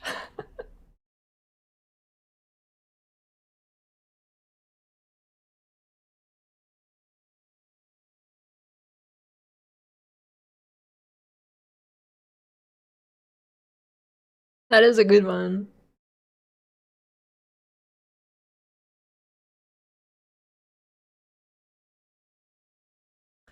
"15 minutes."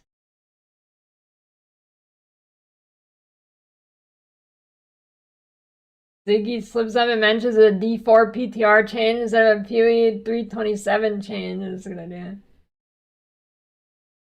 Yeah, mercs are gone for now anyways.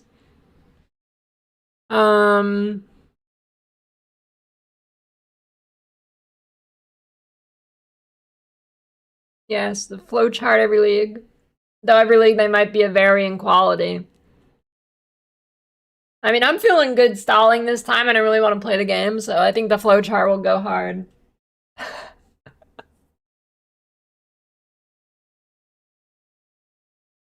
I don't want to do a practice run. I don't know.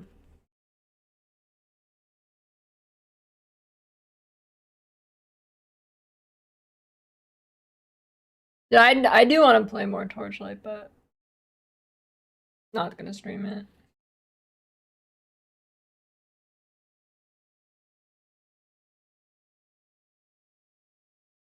"14 minutes."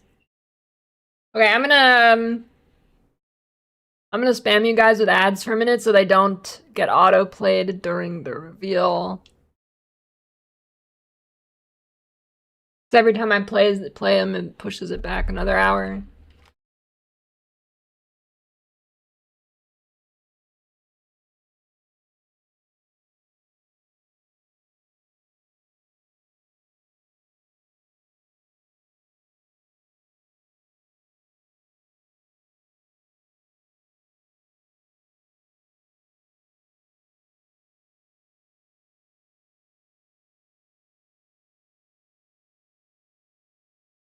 I kind of wish I clicked Cube. I think next season I'm pulling for Cube. I don't know.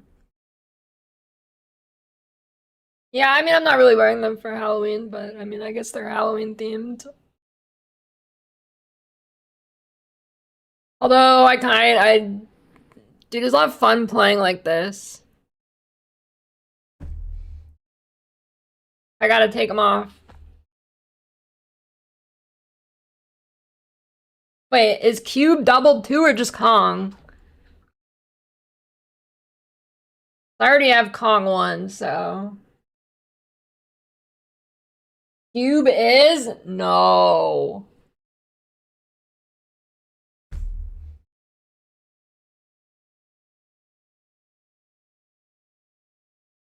Shut up, Techless. No more Wakanda. Okay, but the way, dude, they did it, dude. They did it sneaky with these polls, because it's like the pity is like 1 in 4 instead of 1 in 2, but it's doubled, so, you know, it's kind of sneaky, you know? If you don't get lucky, you're gonna be pulling way more.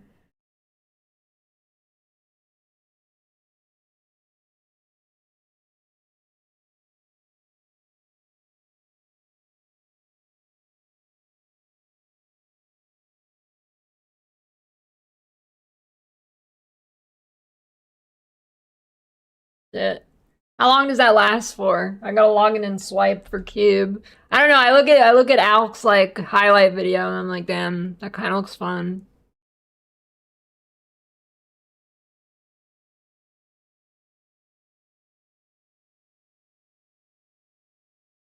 PoE MOBA. I think it would be too hard.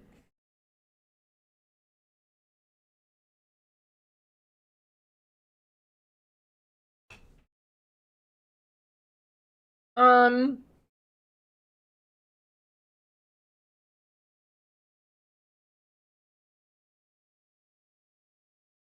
yeah, I don't know. When you get like a juicer map and you just like your cube is just auto pulling for like 2 minutes, I don't know, it seems pretty fun. Oh, yeah, let me put a drops in the title. What is it? Is it like, is it pet? What is it? I don't know.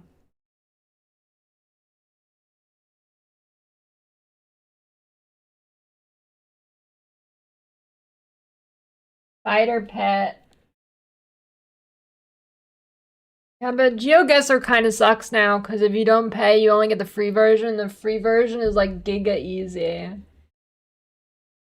You know? Yeah, I like it though, so I'll do it. Try the free daily game.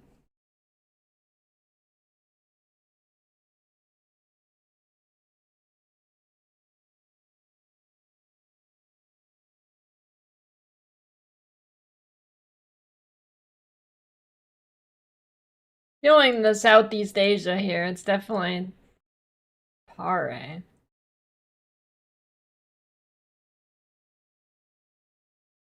This is Ohio? Okay. Never mind, no it's not. This is South America.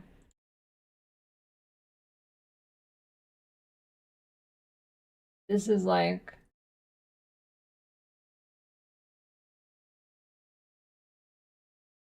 This is Brazil, this is where... No, this is Brazil. Dude, why is it... It's definitely not South Africa, dude.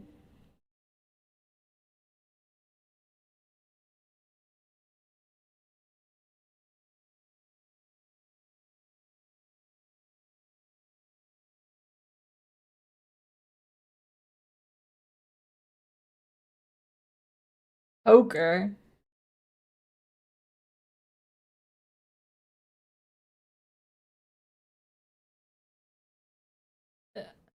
I need a bigger sign with text. Wait, this might be it right here.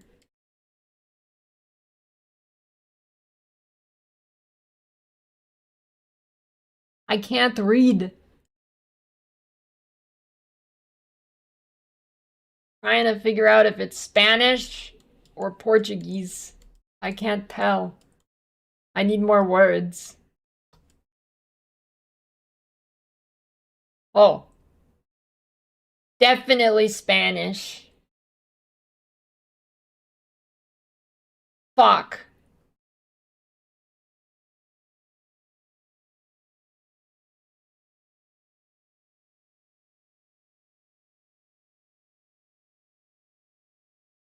Right?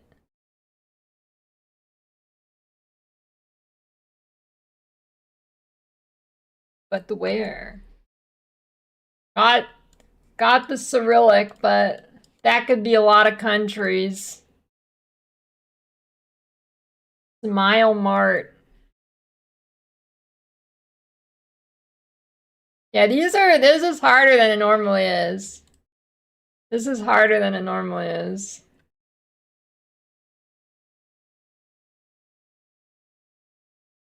I think this is Brazil. Hmm.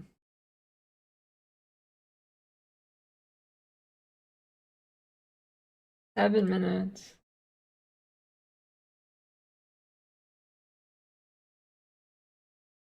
Oh, wait, that is interesting. That is interesting right there. Did you see that? That is interesting. This is a big clue. Oh, shit. Okay. It's not letting me move anymore. Oh, there we go. Okay. Yeah, this is definitely Mongolia. That's yeah. 100%.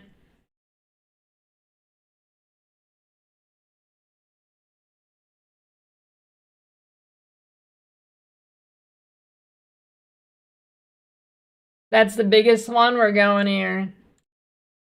Oh, I was close, dude. We're back. We're so back. Dude, thank God I wouldn't have guessed that if I didn't see those buildings. This is California. Or yeah, I'm pretty sure it's California. Gotta be.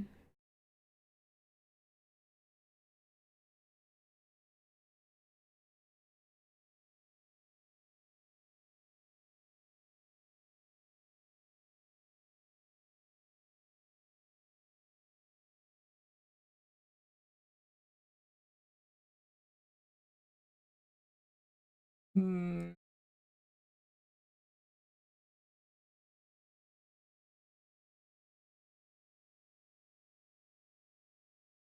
Wait, signs. Wood sign. Show me a highway sign. Golden Gate Park. Okay, we got it. We got it. Is this the Golden Gate Bridge? This has got to be the Golden Gate Bridge, right? I mean, it's gold on the map. Oh no, there it is. Gold Gate Park. Where is the Golden Gate Park? You know, it's gotta be around here.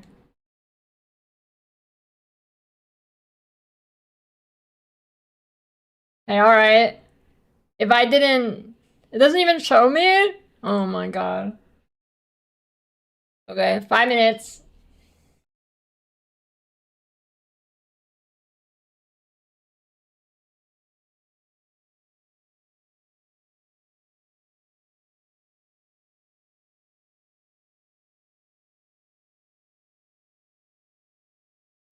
Yeah, I'll be right back real quick. Play one more set of ads and then there'll be 0 ads.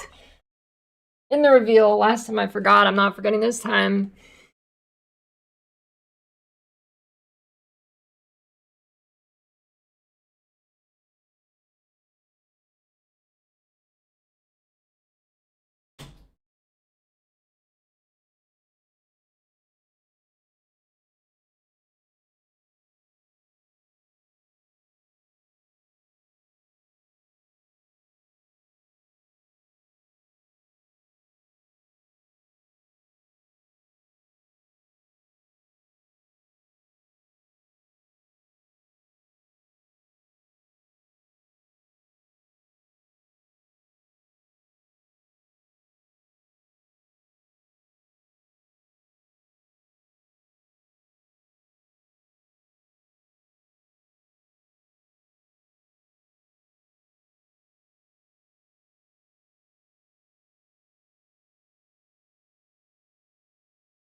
Back. How to drink recharge.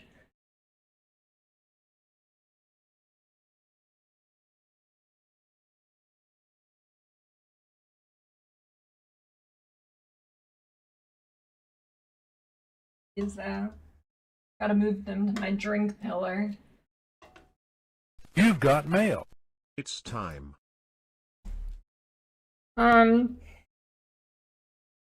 They don't do a YouTube stream, do they?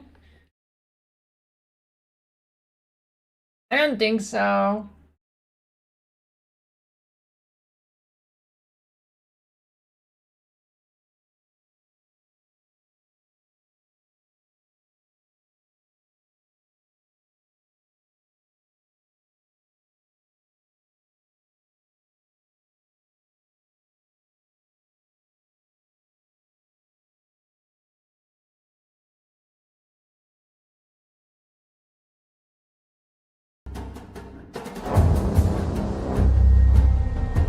And you gotta get rid of this.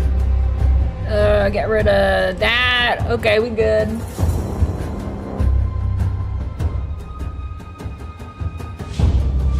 Okay, we good.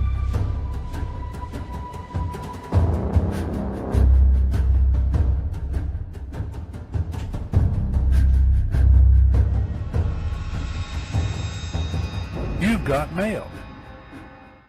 Let me hide that. Hi, I'm Jonathan Rogers from Grinding Gear Games, and welcome to GGG Live. Today we're going to show you an exclusive reveal of Path of Exile Keepers of the Flame, which is coming out 1 week from now on October the 31st.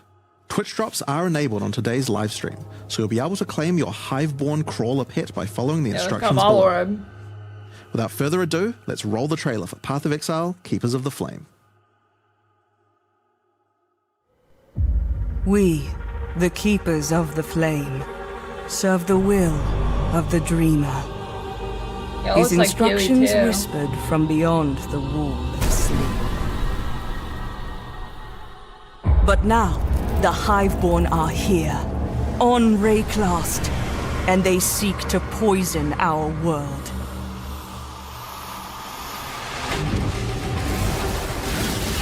Holy, it's Breach! Who could have seen this coming? We must close their breaches, destroy their hives, slay their breach lords.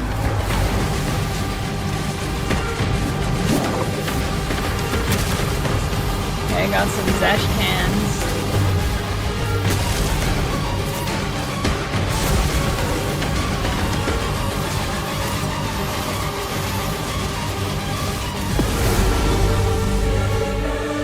And by his gifts, Oh my god, it's the Tree of the Whispers from Dreamer Diablo 4. provides. It's the Tree of Whispers. They brought this war to our world, but we shall end it, whatever it takes.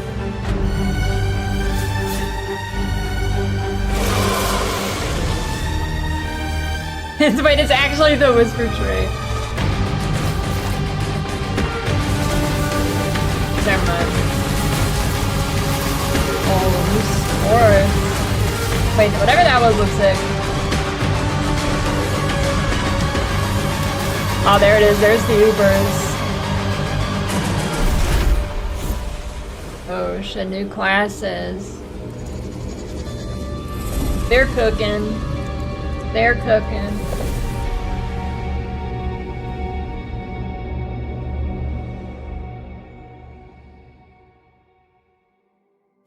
Now, as you can see, this expansion is a true sequel to the Breach League, first introduced to the game in 2016.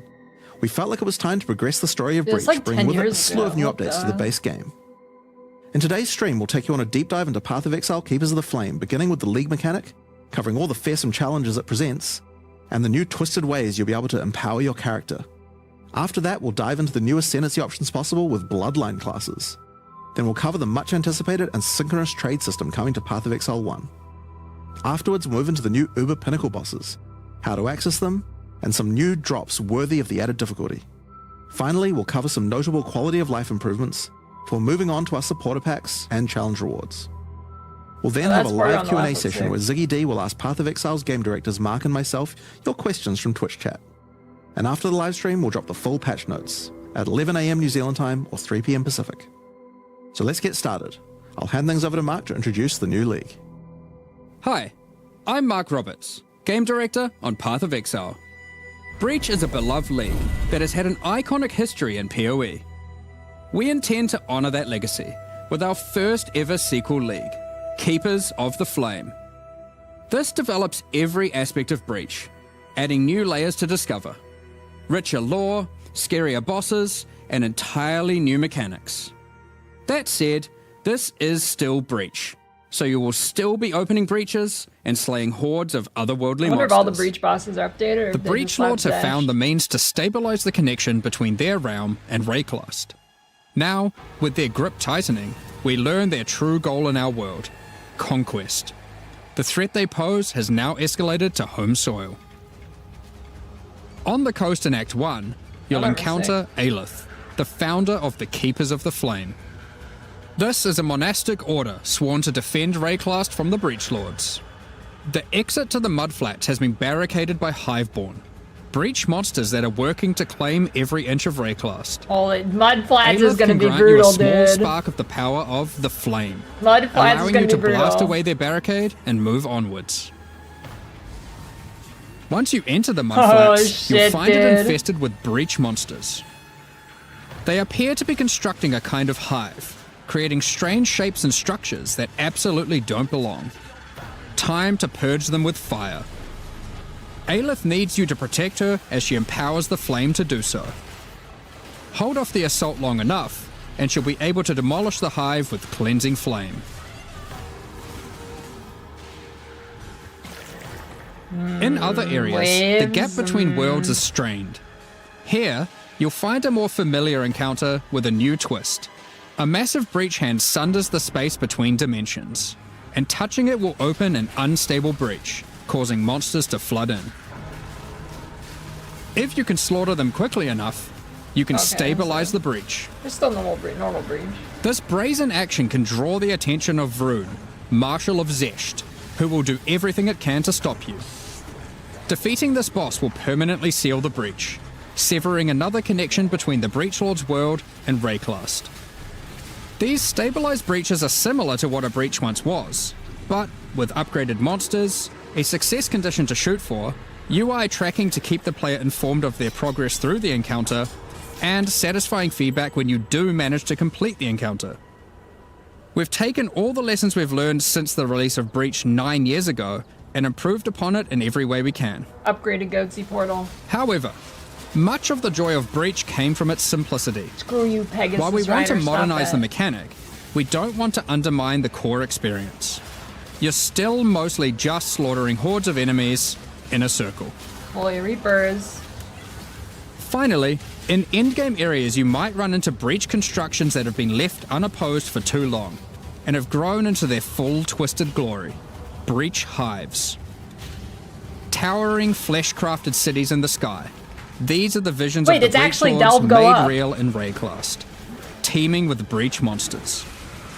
Minus. You must raid and destroy these cities with the help of Scaling. Aelith and her flame. Wait, it's Abyss, In but some up. of these hives, It's you Abyss, may but even up. encounter some of the Breach Lords themselves, who will not be happy you're intruding on their planned Oh, conquest. those guys are definitely new. Now, Upgraded, rather. let's talk loot. Of course, being in exile is hard work, and you're unlikely to help entirely out of the goodness What of is your this heart. Link skill on the Reapers Fortunately, going crazy? Aelith has power and rewards aplenty, born of the Breach Realm itself, to offer you for your assistance. Help her, and she'll bring you to the Monastery of the Keepers, the hallowed halls of her order. Here, you'll find the Genesis Tree, the growing heart of the Keeper's power. On interacting with it, you'll find that this tree has a tree. That's right. That looks sick. It couldn't be Path of Exile unless the tree also had a tree.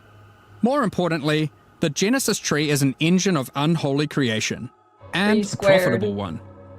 As you complete breach encounters and work more with Aelith, you'll be able to grow the Genesis Tree larger and larger, sprouting additional limbs.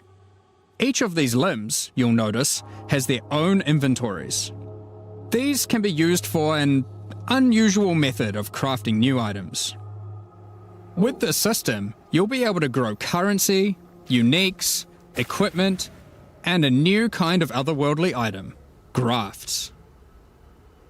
Grafts are breach hands grown directly from the Genesis Tree, born of the same flesh and sinew as the this thing invading that's on the monsters. side of the inventory. These fuse directly to your body, in a completely safe process. Don't worry about it. With grafts, you can harness the power of the breach. That's sick. Some provide passive benefits Yo, like breach this, skills. I called or it. this, but they can also grant a wide selection of powerful skills.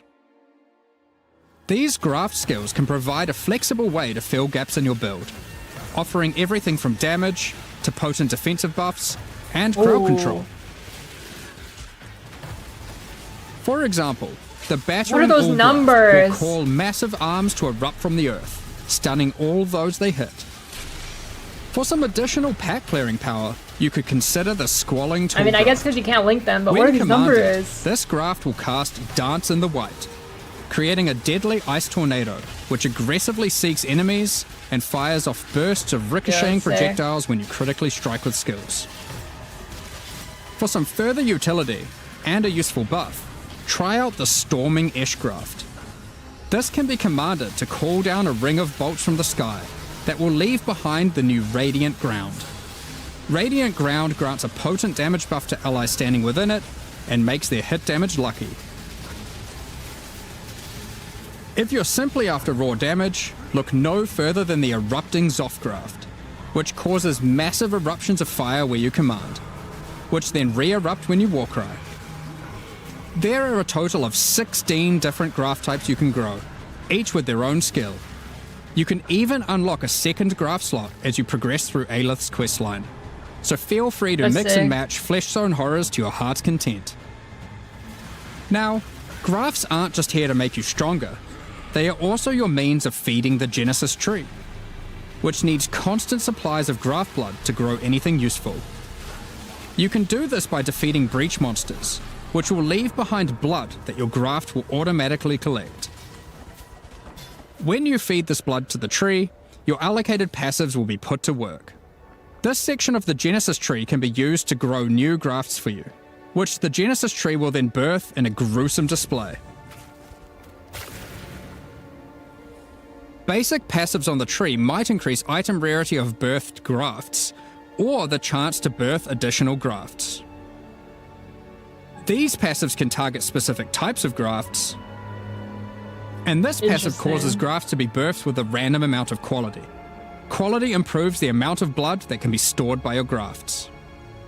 This section of the Genesis tree births currency items. Basic passives can result in more or better currency. Allocate this passive to sometimes cause a shower of currency to burst forth from the flesh of the tree. Yeah, it's a bit gross, but working with the organic matter of a bunch of dead otherworldly creatures was never going to be a clean affair. The birthing tree. Grafts themselves are born of a different world, so are unmodifiable by most currencies. However, with this passive, the Genesis tree can occasionally grow fleshy mockeries of currency orbs. These function like augmentation orbs, regal orbs, or exalted orbs, but they work on your grafts instead of normal gear. Yep, it's graft crafting. Allocating this passive can result in Foulborn currencies. This Foulborn Exalted Orb, for instance, behaves as a normal Exalted Orb, except it guarantees a we're higher tier getting modifier. tiered currency. By locking out a large portion of the lower rolls, a normal Exalted Orb would be able to hit. The largest section of the Genesis tree is used to grow rare equipment items. For these, you have a lot of Like a special agency mods, to I influence bet the they type do. and modifiers on your grown item. For example, you can specifically target boots with a dexterity requirement, with an increased chance for speed modifiers, and reduced chance for cold modifiers. Or maybe you'd prefer to look for a two-handed axe with increased chance for physical modifiers. This section of the tree is for growing unique items. That was pretty Similar cool. to the equipment section, there are passives that let you target growing specific types of uniques or rarer uniques. The process of growth is not always a perfect one, however, and can result in some defects. This passive can result in birthed uniques becoming Foulborn, which mutates one of the existing modifiers on the item into It a says new one, Foulborn, you're not missing anything. resulting in some interesting new ways to use that unique. For example, this Foulborn Quill Get outta Ray no here. longer Get- has increased projectile speed, but instead has increased area of effect. Another Okay. Foulborn Quill Rain could replace the mana gained on hit with the much more powerful modifier where insufficient mana that's doesn't kinda prevent your cool. bow attacks. Here are some other examples. EO? This passive even gives a rare chance Alright. for Foulborn uniques to have multiple different modifiers mutated. I'm sure you'll come up with some extremely powerful uses for these. We'll leave it up to you to discover what this mysterious part of the Genesis tree can grow. So, This is gonna be a ultimately, juicer. you'll be slaying masses of breach monsters, harvesting blood with the aid of your grafts, feeding that to the Genesis tree, growing some items and better grafts, and back again to the slaughter. As with all our challenge leagues, this league will come with a set of 40 challenges to pursue, and completing them will award you with the Keeper of the Flame armor set, here. allowing you to truly embrace becoming a monk and worshipping the Dreamer. Now, graft skills won't be the only new tools to play with. In 327, we're also adding a collection of new skill and support gems. Let's go over them now. Kinetic Rain is a new wand attack, which covers the ground in unstable kinetic energy. I hope that's These good. I want to hazards start collapse that. at the slightest touch, I want to start releasing that. their energies into any unfortunate soul who happens be to be good. standing on them. With enough projectiles and area of effect, an enterprising exile could carpet the world in dangerous kinetic force. Please be good. Wall of Force creates a barrier of kinetic power, causing allied No projectiles way, to it's ricochet back. towards targets automatically. Drop one behind a boss and redirect the bolts of your armies. Oh, it's I'm KB sure you'll League, find ways to dude. break this one. Conflagration is a new bow attack which rains down fiery bolts from above that stick into the ground and pulse as you approach. Once you get close enough, these bolts detonate, causing ravaging ignites. These bolts chain react, allowing you to create fields of incendiary destruction. They've been Thunderstorm cooking. is a bow attack, which creates a whirling storm of wind and lightning where it lands. While you're within the storm, it will rapidly grow, until it becomes violently thunderous with lightning-infused clouds. At this point, leaving the storm will cause it to detonate, dealing damage to Holy everything shit. within and releasing a flurry of Tornado tornadoes in shot all too. directions.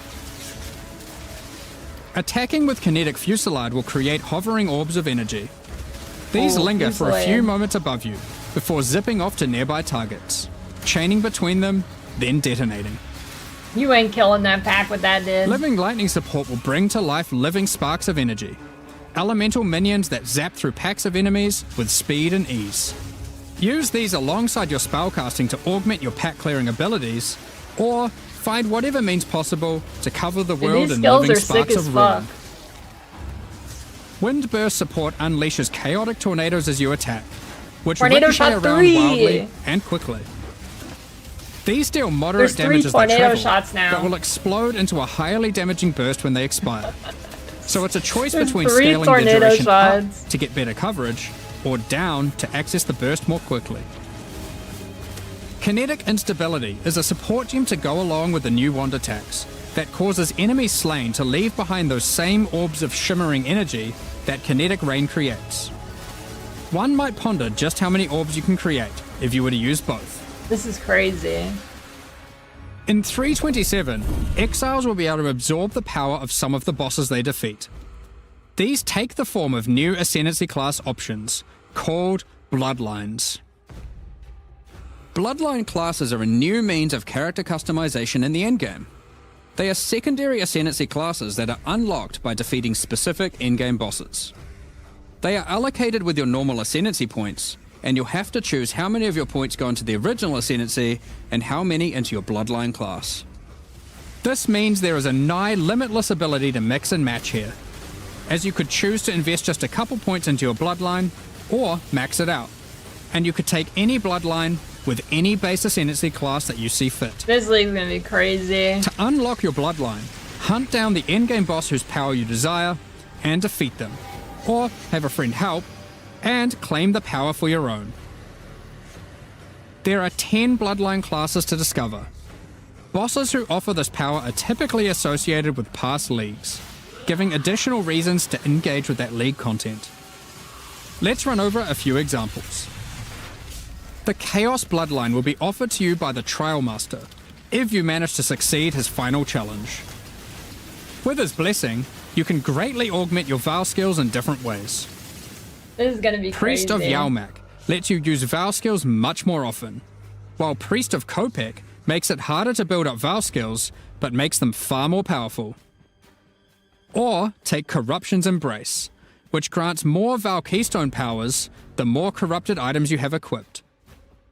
The Ashabi bloodline can be gained by, you guessed it, defeating Ashabi. Her abilities are drawn from the 3 types of life force that manifest within as Marian spirits. The wild bear rewards you with adrenaline for generating rage. The vivid cat gives your elusive buffs a chance to refresh, as well as making you more stealthy while elusive. The primal owl allows your unleashed spells to reoccur many additional times, and get stronger for each time they reoccur. The nameless bloodline comes from the King in the Mists. Be forewarned, his menacing power comes at a great cost. With the Unseen Hand, you can equip a third ring. Okay. But you'll have to decide if that comes at the expense of having no amulet, no belt, or no flasks. Unlike Silhouette adds a hefty life cost to all your spells, but they deal additional chaos damage based on the amount of life spent. Of course, there is more to come. What powers might you glean from delving deep underneath Rayclass to fight all the Crystal Oh, that's King? rough. What secrets can you learn from Lycia, Herald of the Scourge, waiting at the end of the Forbidden Sanctum? As you can imagine, there are countless possible combinations with the system. You could be a Slayer that embraces corruption and vile power, or perhaps you'll play an occultist that doubles down on their dark power by integrating the Nameless bloodline. Yeah, I don't know. We're That's excited rough. to see what crazy and interesting builds players come up with.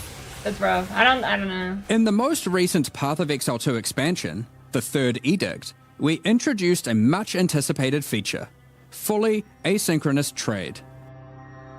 It was a fantastic success, so now we're excited to announce that we'll also be adding this feature into Path of Exile 1. When you reach Act 6, you'll be able to find Faustus in Lionized Wait, that's Watch. what Faustus looks like? Previously, he just operated the currency exchange. Now, he will also act as a steward for your merchants tabs. These are where you can place items for sale, for direct and instant purchase by other players even when you're not online. To list an item, simply place it in the tab I wonder what the gold cost and select a currency and an amount. 2 div, 20 div for Nimbus, dude. Wait, was it nerfed? I didn't see it. Once was listed, stats nerfed? other players will be able to find the item by searching for it via the trade website No, or the it wasn't. new in-game market search. Someone sniped it now. To purchase something for yourself, it's as easy as hitting this button, which will teleport you to the seller's hideout, where you can view their merchants tabs, buy the item, and also view the rest of their wares in case something else catches your eye. Every purchase costs a small fee of gold, as Faustus takes his cut. To account for this further drain on gold, acquisition and cost balance elsewhere in the game has been adjusted. Ooh, that's another Anything plus you've on my managed to sell predictions. successfully will have your profits collected here, in a separate tab to claim at your leisure. To be clear, previous means of trading, such as via pre-existing premium stash tabs and the website, will still function just as before. Merchants tabs, and the asynchronous trading that comes with them, are an entirely additive feature on top of the already existing methods to trade. You might find yourself needing the trade system to buy some upgrades, because this update also introduces 3 new Uber Pinnacle boss fights. These encounters are manifested from the memories of Zana, and in her long torment, they have festered into something truly deadly. These are gonna be fights crazy. offer an imposing challenge, These Ubers are gonna be alongside crazy. powerful rewards. In order to gain access, similar to existing Uber Pinnacle fights, you'll need to discover fragments dropped by Tier 17 map bosses. Each attempt at the new Uber Pinnacle fights will require 5 of these. Let's dig into some of the challenges you'll need to face in these new Uber versions. In the original incarnation of Neglect fight, the statues can be used to block the laser beams to hide behind, giving you an opportunity to avoid being shocked, frozen, or killed. When you run near these statues, they activate and allow you to reposition them. While activated, they will not stop the lasers, meaning you want to position them well, then avoid them. However, in the Uber version of this fight, instead of being a safe haven, the statues will refract the laser beams, causing a ruckus of energy to cover the arena. Activating them will prevent the refraction, so unlike the base fight, where you want to position them well and then avoid them, you'll be wanting to constantly keep these statues active. But then, you have to deal with their assault of attacks. While That's fighting the gonna be incarnation of fucked. fear, these fiery orbs will slowly clutter up the arena, locking off portions of it until you bait the boss into detonating them himself with his thrown spear. When uberified, these orbs are attached by a flaming leash to the boss, rotating around him constantly. More and more will spawn as the fight goes on, making it even more imperative that you clean them up by cleverly using the boss's abilities against him. Normally in the Incarnation of Dread fight, during the bullet hell phase, you have to acquire a red rose, run it to the boss, then collect a blue rose, doing the same, causing it to get heavy stunned and interrupting its mechanic. In the Uber version, you have to do the same, but in order to get the blue rose, you have to defeat the Incarnation of Neglect. And to get the red rose, you have to defeat the Incarnation of Fear. Yeah, okay, Good dude. luck. Given the difficulty of these bosses, their reward should be worth your while. Let's take a look at some. From the Uber Incarnation of Neglect fight, we have Bitter Instinct, a spiky shield that turns retaliatory strikes into preemptive ones, making it just a matter of time before the long arm of justice crushes your foes. Alternatively, you might find Festering Resentment, a poisoned blade with an unending supply of toxins built into the hilt. These toxins are put to good use, causing every spell you trigger to be capable of poisoning with all damage it deals, enabling a truly crazy trigger-centric poison ruckus. And from the Uber Incarnation of Dread, the Hallowed Monarch, a counterpart to the Dark Monarch, which focuses links more are heavily on in. investing into one or a few minions, Spectre rather than growing your Headhunter. hordes to massive proportions. Storm Rayclast, with your chosen few Yeah, at your side, that's gonna be stealing sick, power from actually. your enemies as you go. That's gonna be pretty sick. We've got a number of quality of life changes to bring to 327 as well. Many of which you may have seen already in some of our pre-livestream teasers, but for those who haven't, Heist is a mechanic which has long frustrated some players who may otherwise have been interested in the rewards it has to offer, It's looking good. but have no desire It's to looking grind good. through the early progress of finding and running low-level contracts to get all of the rogues to their maximum level. Well, starting in 327, Heist rogues will automatically begin at maximum level, so you can start your dubious criminal career without all the busy work. Points invested into your Atlas passive tree will now be refundable with gold. Just speak to Kerak to do so. For players who love jumping between strategies, there's also an option to instantly refund your entire tree, which of course can now also be done with your regular passive tree as well. Now you can make all your decisions with no regrets. Well, maybe some regrets. You no longer need to purchase bestiary orbs. You can now itemize beasts for free directly from your bestiary. From late Act 1, you can now mass identify your items at an NPC in every town, and from Helena in your hideout. This does not require Scrolls of Wisdom Get rid of at Portal all. Scrolls. While using an Alteration Orb, Dang it, I you can see now him. hold Alt to swap to using an Augmentation Orb, if one is available. Opening a Blight Chest will now open all other Blight Chests near it. Rogue's disenchanting services can now be accessed from towns White and stonks hideouts. going up. Kerak missions now have a handy icon to show at a glance what kind of mission they are.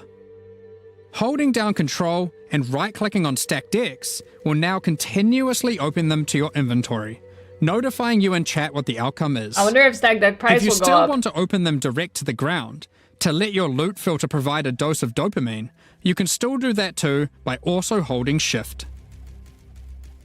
Val Orbs can be used on monsters encased in essences, to the same effect that Remnants of Corruption have.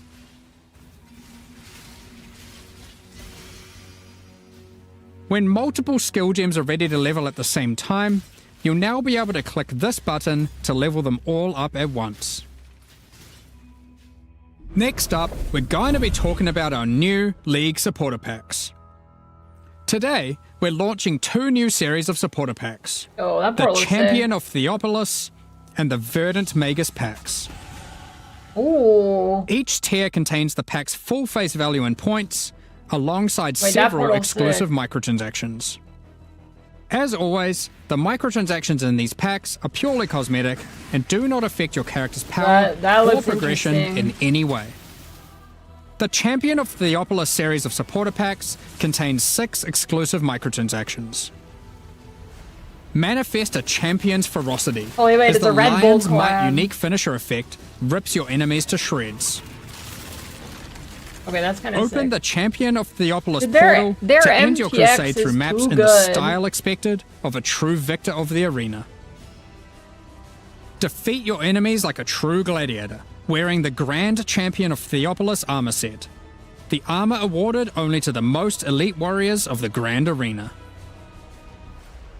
Take charge of the situation and storm into combat with the Flaming Minotaur's Quicksilver Flask effect. What is that, dude? The Champion's Podium map device rises up to honor the glory you've achieved as you activate it.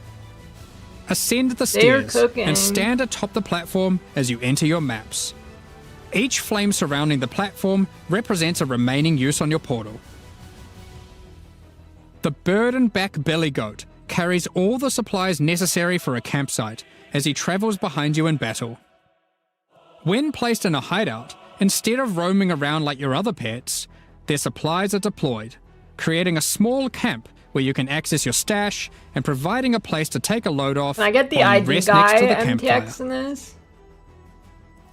The Verdant Magus series contains 6 exclusive This microtransactions. this one's sick. I'm getting this one for sure. Having Faustus sell your items on your behalf is great and all, but sometimes you just want to feel a little bit more shady about your dealings. The Back Alley Trader Cool. hideout decoration Oh, is shit, I need more that. secretive with your trades, I need creating distance between you and your customers. Note that until 327 is released, this Back Alley Trader will only serve as your currency exchange. that. Yo, there we Once go. it's out, it will be updated to have the new managed shop option to also facilitate your trades.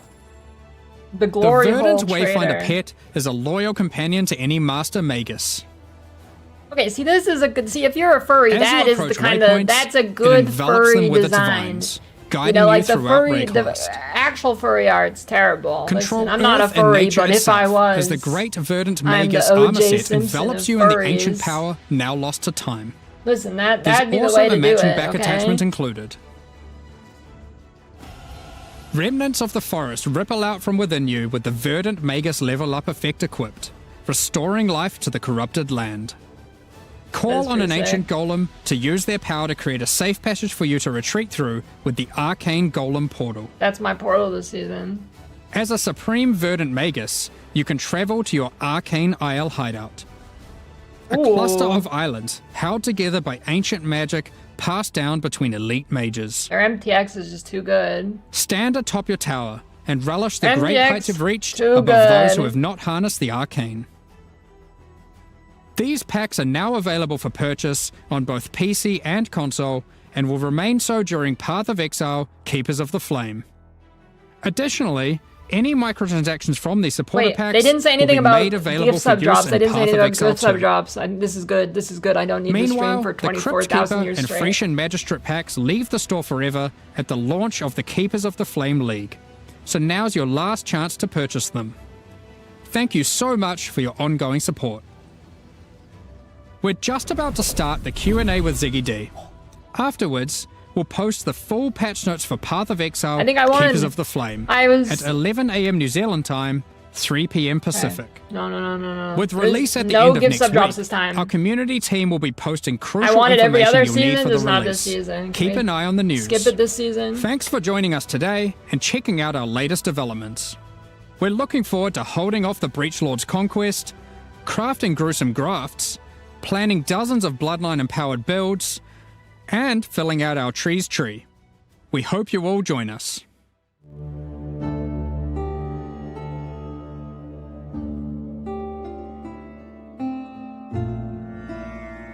I think he's the goat. The menstrual flow chart? Yeah, I should have done the menstrual flow chart this league, but I post-reveal discussion all the and bird Q&A with Jonathan and Mark. Holy shit. I can lead hear his guys who saliva. make games. Why is the mic It so was high discussed quality? as the titles. I can hear Yeah, his official fucking title. saliva Yeah, this time. This is excellent. ASMR I like with it, it's Ziggy good. D. We're talking about how to inflate their titles in the lead up to this. I feel like I'm in his mouth right 327 now. Keepers of the Flame, the reveal we just had there was, I think, quite a banger, but I've been even more impressed with what I've been playing here in the office with some of that, so we'll get into that in a moment. But I'm curious, this is kind of like a special kind of reveal day for PoE 1 fans, as I think it this is marks an a return to ASMR schedule for Q&A us. You segment. announced this plan to do the 4-month cycle for the games, two twos, and it seems to be working. Yeah, I mean, it's certainly hard, I'll tell you that, right? Like, it can be pretty brutal on some of the stuff when it's like, every 2 months you got a deadline. Nobody's saying it in chat. Yeah, I mean, look, we have to do it, right? Like, I mean, that was always the intention, to get, the regular schedule. It's super important.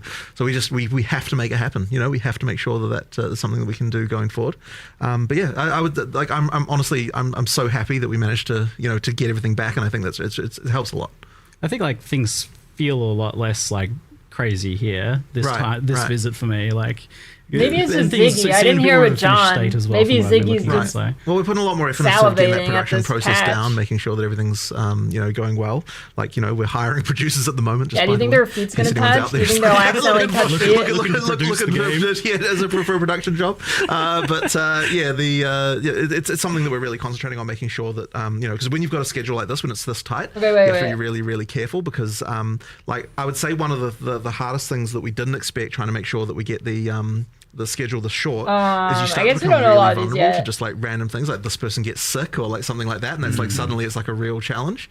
That's been real hard to adapt to. But yeah, I mean, honestly, we have to do it. Because PoE 2's 030 Breach kind of, skills? we missed it by a week or two as well. Yeah. Like, Breach normally that's skills? okay. Where is that? You slip a week or Breach two, but skills? now all of a There you sudden, go. now you got a bit 2 week more overlap with 327, and it certainly has less room for error. But again, that's why more production staff should help, and we are just going to get better at it. But yes, we made it to 326 and now 327.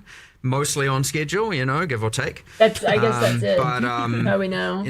One was you could argue one's an anomaly, two is a pattern. So hopefully, it should continue as normal. But yeah, we'll get better at 100%. So we'll work out the kinks. But there's always going to be some growing pains to going to 6 releases a year. I'll take it across both Path of Exiles. So. I'll trust you. I don't remember it. You guys were doing 4 releases a year. That was crazy. I'll trust it. 6 is pretty wild, but it seems to be happening. So fingers crossed it keeps happening. I thought the poison trigger dagger is Xana Uber drop. Delay by a few weeks here. I don't want to. I really want to be real strict about it. Like, we said we'd stick to the time and adapt the content around the time. Like, consistency is key.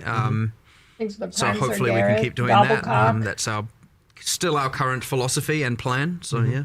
I think you were telling me once before, Jonathan, that when you have that for a while, it kind of helps everyone get an idea of like scoping a lot better. Yeah, absolutely. I mean, look, it helps with everything, right? It helps with the players just feeling the consistency. It helps with like developers. Like it's just overall like a way better state to be in. So, Breach 2, aka Keepers of the Flame. It's the first real direct sequel league in PoE. Now, I know we're kind of sequeling with stuff in PoE 2. There's like definitely follow-ups there, but this is the actual first true sequel league, and it seems like people are pretty keen on the idea. I think the reception's been pretty good so far, first impressions. What are your guys' thoughts on doing a sequel? Were you like anti-sequel, pro-sequel? Because I know people kind of... I would say personally that so whenever you do a sequel, you're entering a dangerous territory, because people who didn't like the original could then now be like, oh, I'm disappointed because as soon as they hear that it's a sequel to something they didn't like, they're like, it's not happy. So you could just be ruling out a bunch of people in your audience right away.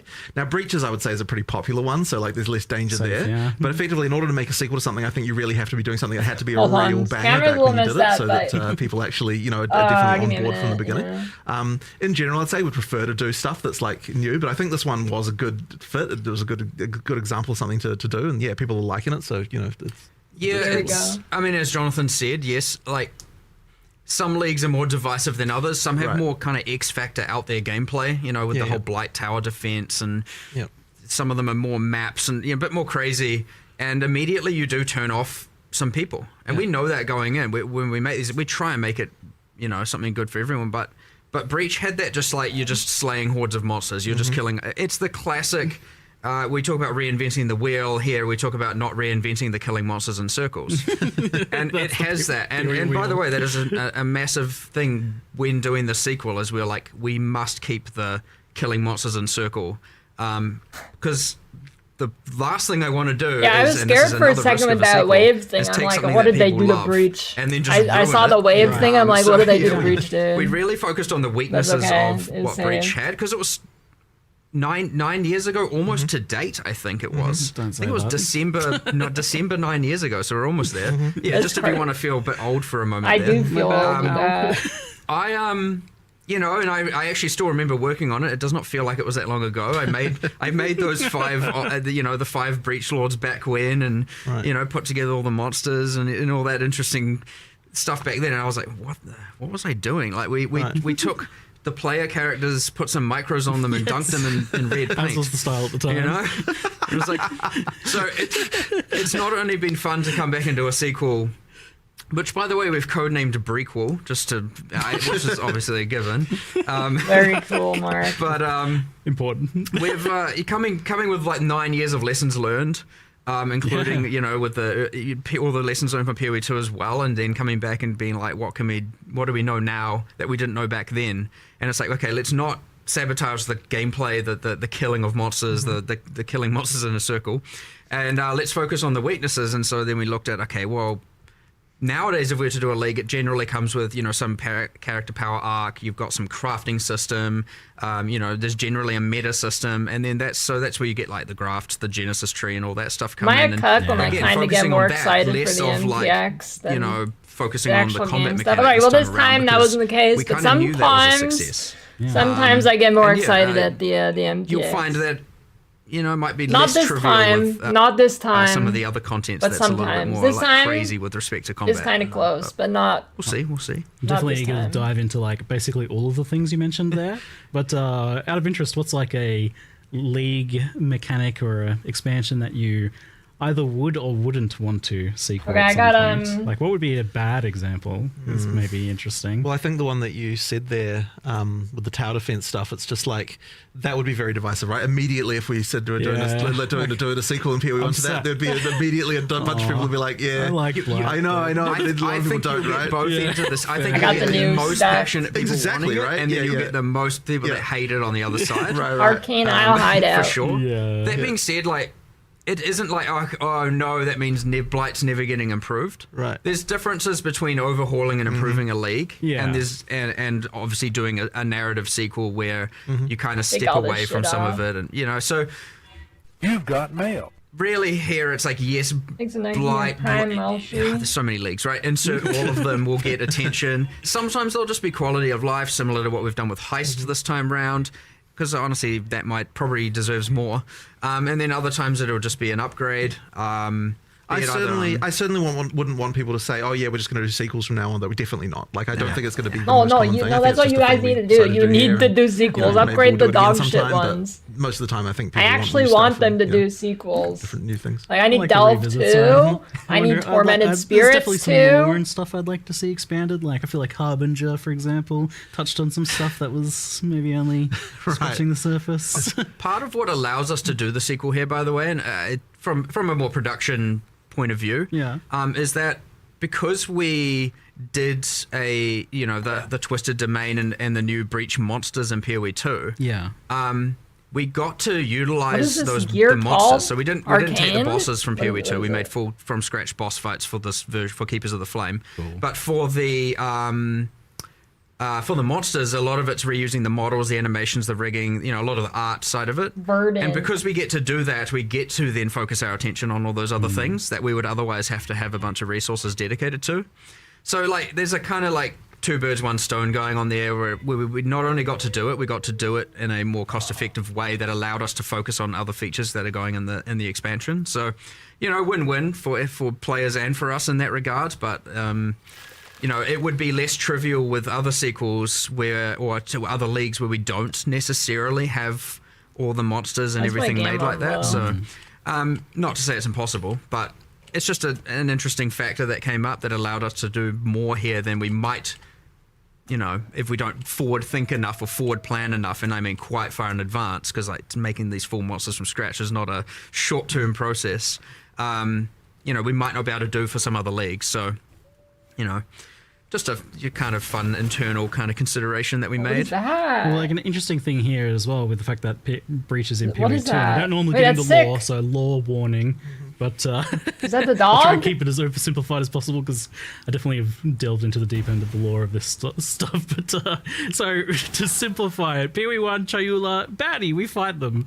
They're like the pinnacle boss from the first game, and yet in PoE 2 they're like explicitly not there as part of the boss of that. And also there's this lore kind of exploring the idea that they helped humanity at some point. So I'm curious if this expansion is kind of filling out the story in the in-between here, maybe explaining some of the stuff. It 100% is. That was a huge other win we got to do here, because really there was like, okay, there's the breaches in PoE Don't 1, zoom you know, in. previous to Keepers of the Flame, and then there's kind of breaches in PoE 2 with the Twisted Domain, and it's like, wait, how did we get here? What happened? Okay, so there's 25 years. It's what's going on here? So we wanted to. Given again, because 9 years ago we weren't really putting that much into the narrative of leagues and into, you know, you'd find back then. That's sick.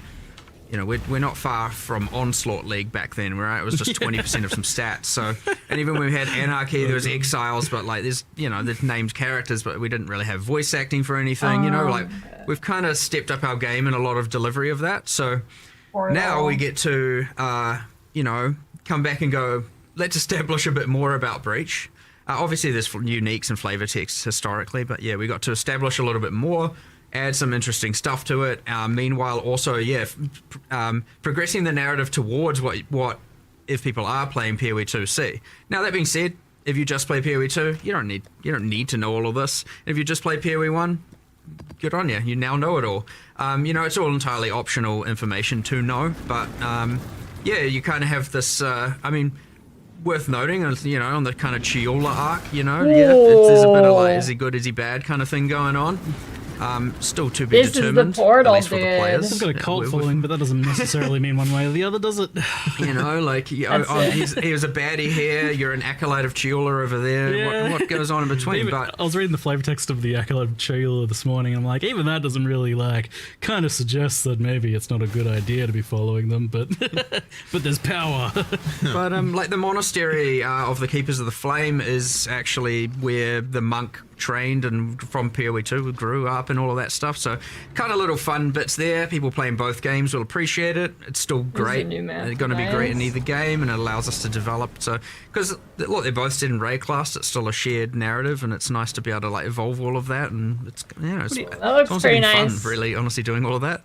It's cool. It's cool to expand kind of like some of the story of the Ascendancies there as well. Like you're getting a bit more of a tie in there as well. But you said the monks trained there, though. I thought you were just telling me earlier that the monks trained here in the studio. What's Yeah, so technically now, officially, the monk has been trained by one of our IT administrators here, since that was he was the person I'm not sure what the martial art is, but, you know, he's very well trained. I believe a black belt, and we used him for our mocap reference. That's so cool. Hopefully he doesn't mind me mentioning that, but, you know, it's Awesome. quite fun. I think our animators enjoyed that one a little bit as well. So that's awesome.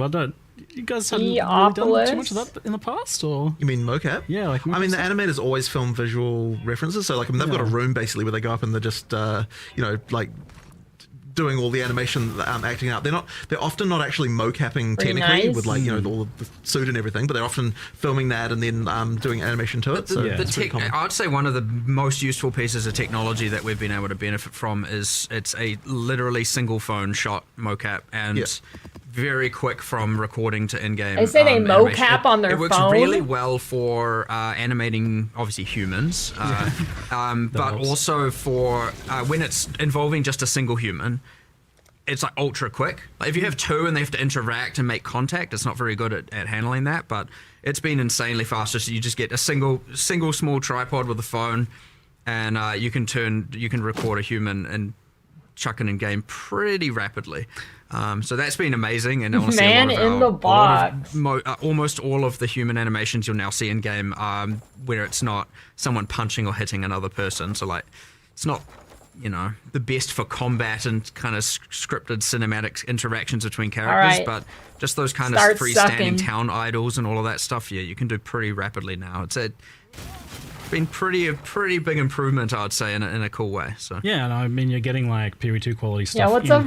Why is it right there, dude? Definitely seeing things like that's a lot more going on there than there usually is in PoE1. You're just talking about the fact that the original bosses were just exiles with extra color filters on them, right? Oh, I see a foot. Everything new what that is goes this? into PoE1 like has been a lot higher standard than some of the other stuff for a very long time, right? Because it's not like you have people being like, oh, you know what, I'm going to make this worse quality because it's going in PoE1. Like obviously they're going to make something look as good as we can make it, right? So artists are artists, you know? Exactly, right? So, I mean, I think it's broken. You could probably phone it in a bit more, I reckon. They don't. No, an artist doesn't want to do that, right? They want to make stuff that's good. So who wants to do that? Yeah, That's a quick way to remove their job satisfaction. Right. Make bad stuff. Is there it's too good. Yeah, fair enough. So you mentioned the sanctity of the kill monster in Circle. So on the mechanical front, I noticed that there's actually two distinct types of breaches here. There's very much close to the original one, but then there's this hive one. What are the differences? Is it just perma on if I'm we've got using 4 encounters? Yes, it total. is. At the more common one is the kind of what we're saying is the hive. So the breach have come through those the hand portals. They've stabilized the breach and are now building their hives. And so you'll come across there's heaps of walls and constructs and some half organic, half inorganic. And you get the little spider things, which I think is the Twitch drop for the stream. You get those and they're kind of building and they're like putting together like molecule by molecule building these hives.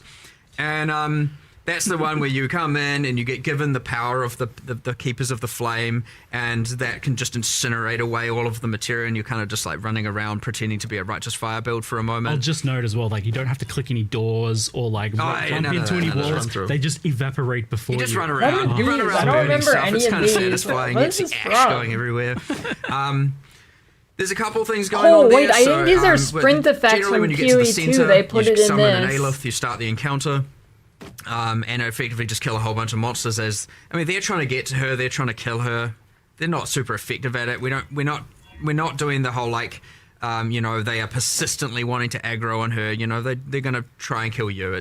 That's honestly more of an immersive flavor thing than it is like meant to be too interruptive of a mechanic or anything like that. Again, because I wanted to just keep killing monsters being the primary focus. But there is a thing where that goes pretty well with it. There's amongst all the walls you can get these like spawners, these like hive portals, where the monsters can then come through. So if you want to activate more, to have more monsters, have more difficulty and get more reward, you want to burn as many of those hive spawners as possible, and then they will turn into portals once the fight begins. If you just want to run to the center, start the fight, do the fight, and leave, go for it. The other thing here is, though, that, of course, obviously this can be a bit of a clear, speedy thing where it's like, So, during those encounters, using the power of the purple flame, these kind of purple flames scatter out, and each of them kind of has a skill attached, just like an oh shit button. And so, like, if you're getting overwhelmed, there's like different things you can just click if you wanted to, if you needed to. Most powerful characters, you'll be fine. Just as a kind of like send out a giant nuke and clear stuff, or like create this like flame wall and anything that runs into doing burn, good. and that's honestly more to help out players that are kind of struggling or on the weaker end and aren't able to kind of keep up with it. So it just normalizes the difference between bottom end and top end a bit. Again, not meant to be intrusive, not meant to be like complicated. We kept it simple, and it's just like 99% of it. I mean, just when you boil it down, it's basically just like a fast-paced wave defense. Like just survive 6-8 waves of monsters that are rushing at you pretty fast, and it doesn't have that same clear speed pressure that your like basic one has. Yeah. So that's one encounter. Second encounter is like the traditional breach, the one that players have, historically been playing.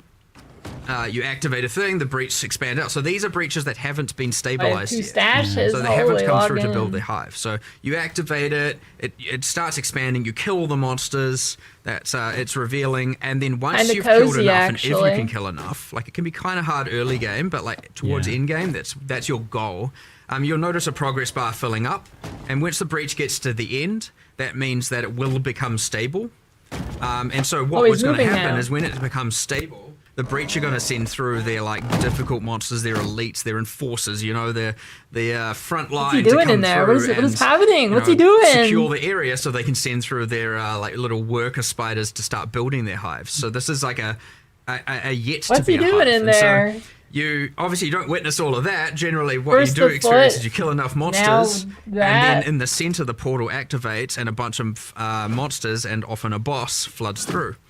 And so now you have to go back to the center and fight all that, kill everything, defeat the boss, get the loot. Why and did then my everything dog drops turn then and into there a once you successfully do that? Like a dragon kind of run for away. a while? That's up to you. You know, you can still play it the old way if you want and like not get so much rewards, just kill as many as you want and move on. But generally speaking, you want to go back to the middle. You want to kill the either waves of hordes of monsters coming through the portal or the boss that spawns. That like locks open then once you reach that stabilization point. Yeah, it locks open the time. Yeah, so that's another good thing. Yeah, so the existing Breach, I mean, obviously it's pretty outdated and even imbalanced, and often people were killing the Breach Lords, the wild ones, in like, you know, a matter of seconds. But, you know, I wanted to make sure that boss fight didn't have a time condition. So yeah, once it stabilizes, that's it. You just once you kill them, it closes. You have infinite time to kill that boss and fight those monsters. Wait, the you know, it's like, oh my waypoint. god, I got to do it. So like it is a more substantial, and generally because you've cleared everything in that circle now, it's like Wait it a almost like minute. you created your own arena. You've got like a nice clear area where you can fight that boss and focus on killing that boss. Now he has minions in a regard, so pay to obviously win? it's not just one-on-one, but Wait, you know that mechanic's is it like quite highlight cool. So that's the like doors? Varun, the Marshal of Zesht fight. He has some specific drops. You generally want to kill him. And then, yeah, so that's encounter number 2. And then, yeah, encounter number 3. I know he's going on a bit of a thing here, but these next a bit two of are content. bit quicker.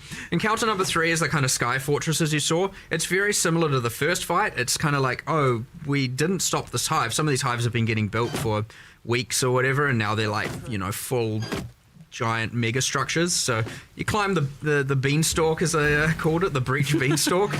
You get up to the sky fortress, and honestly it's kind of just like a map of Breach monsters. there's no You're timer. clearing through. It's not Nah, like no Breach timer at this Borderlands. point. You can just clear the area and leave.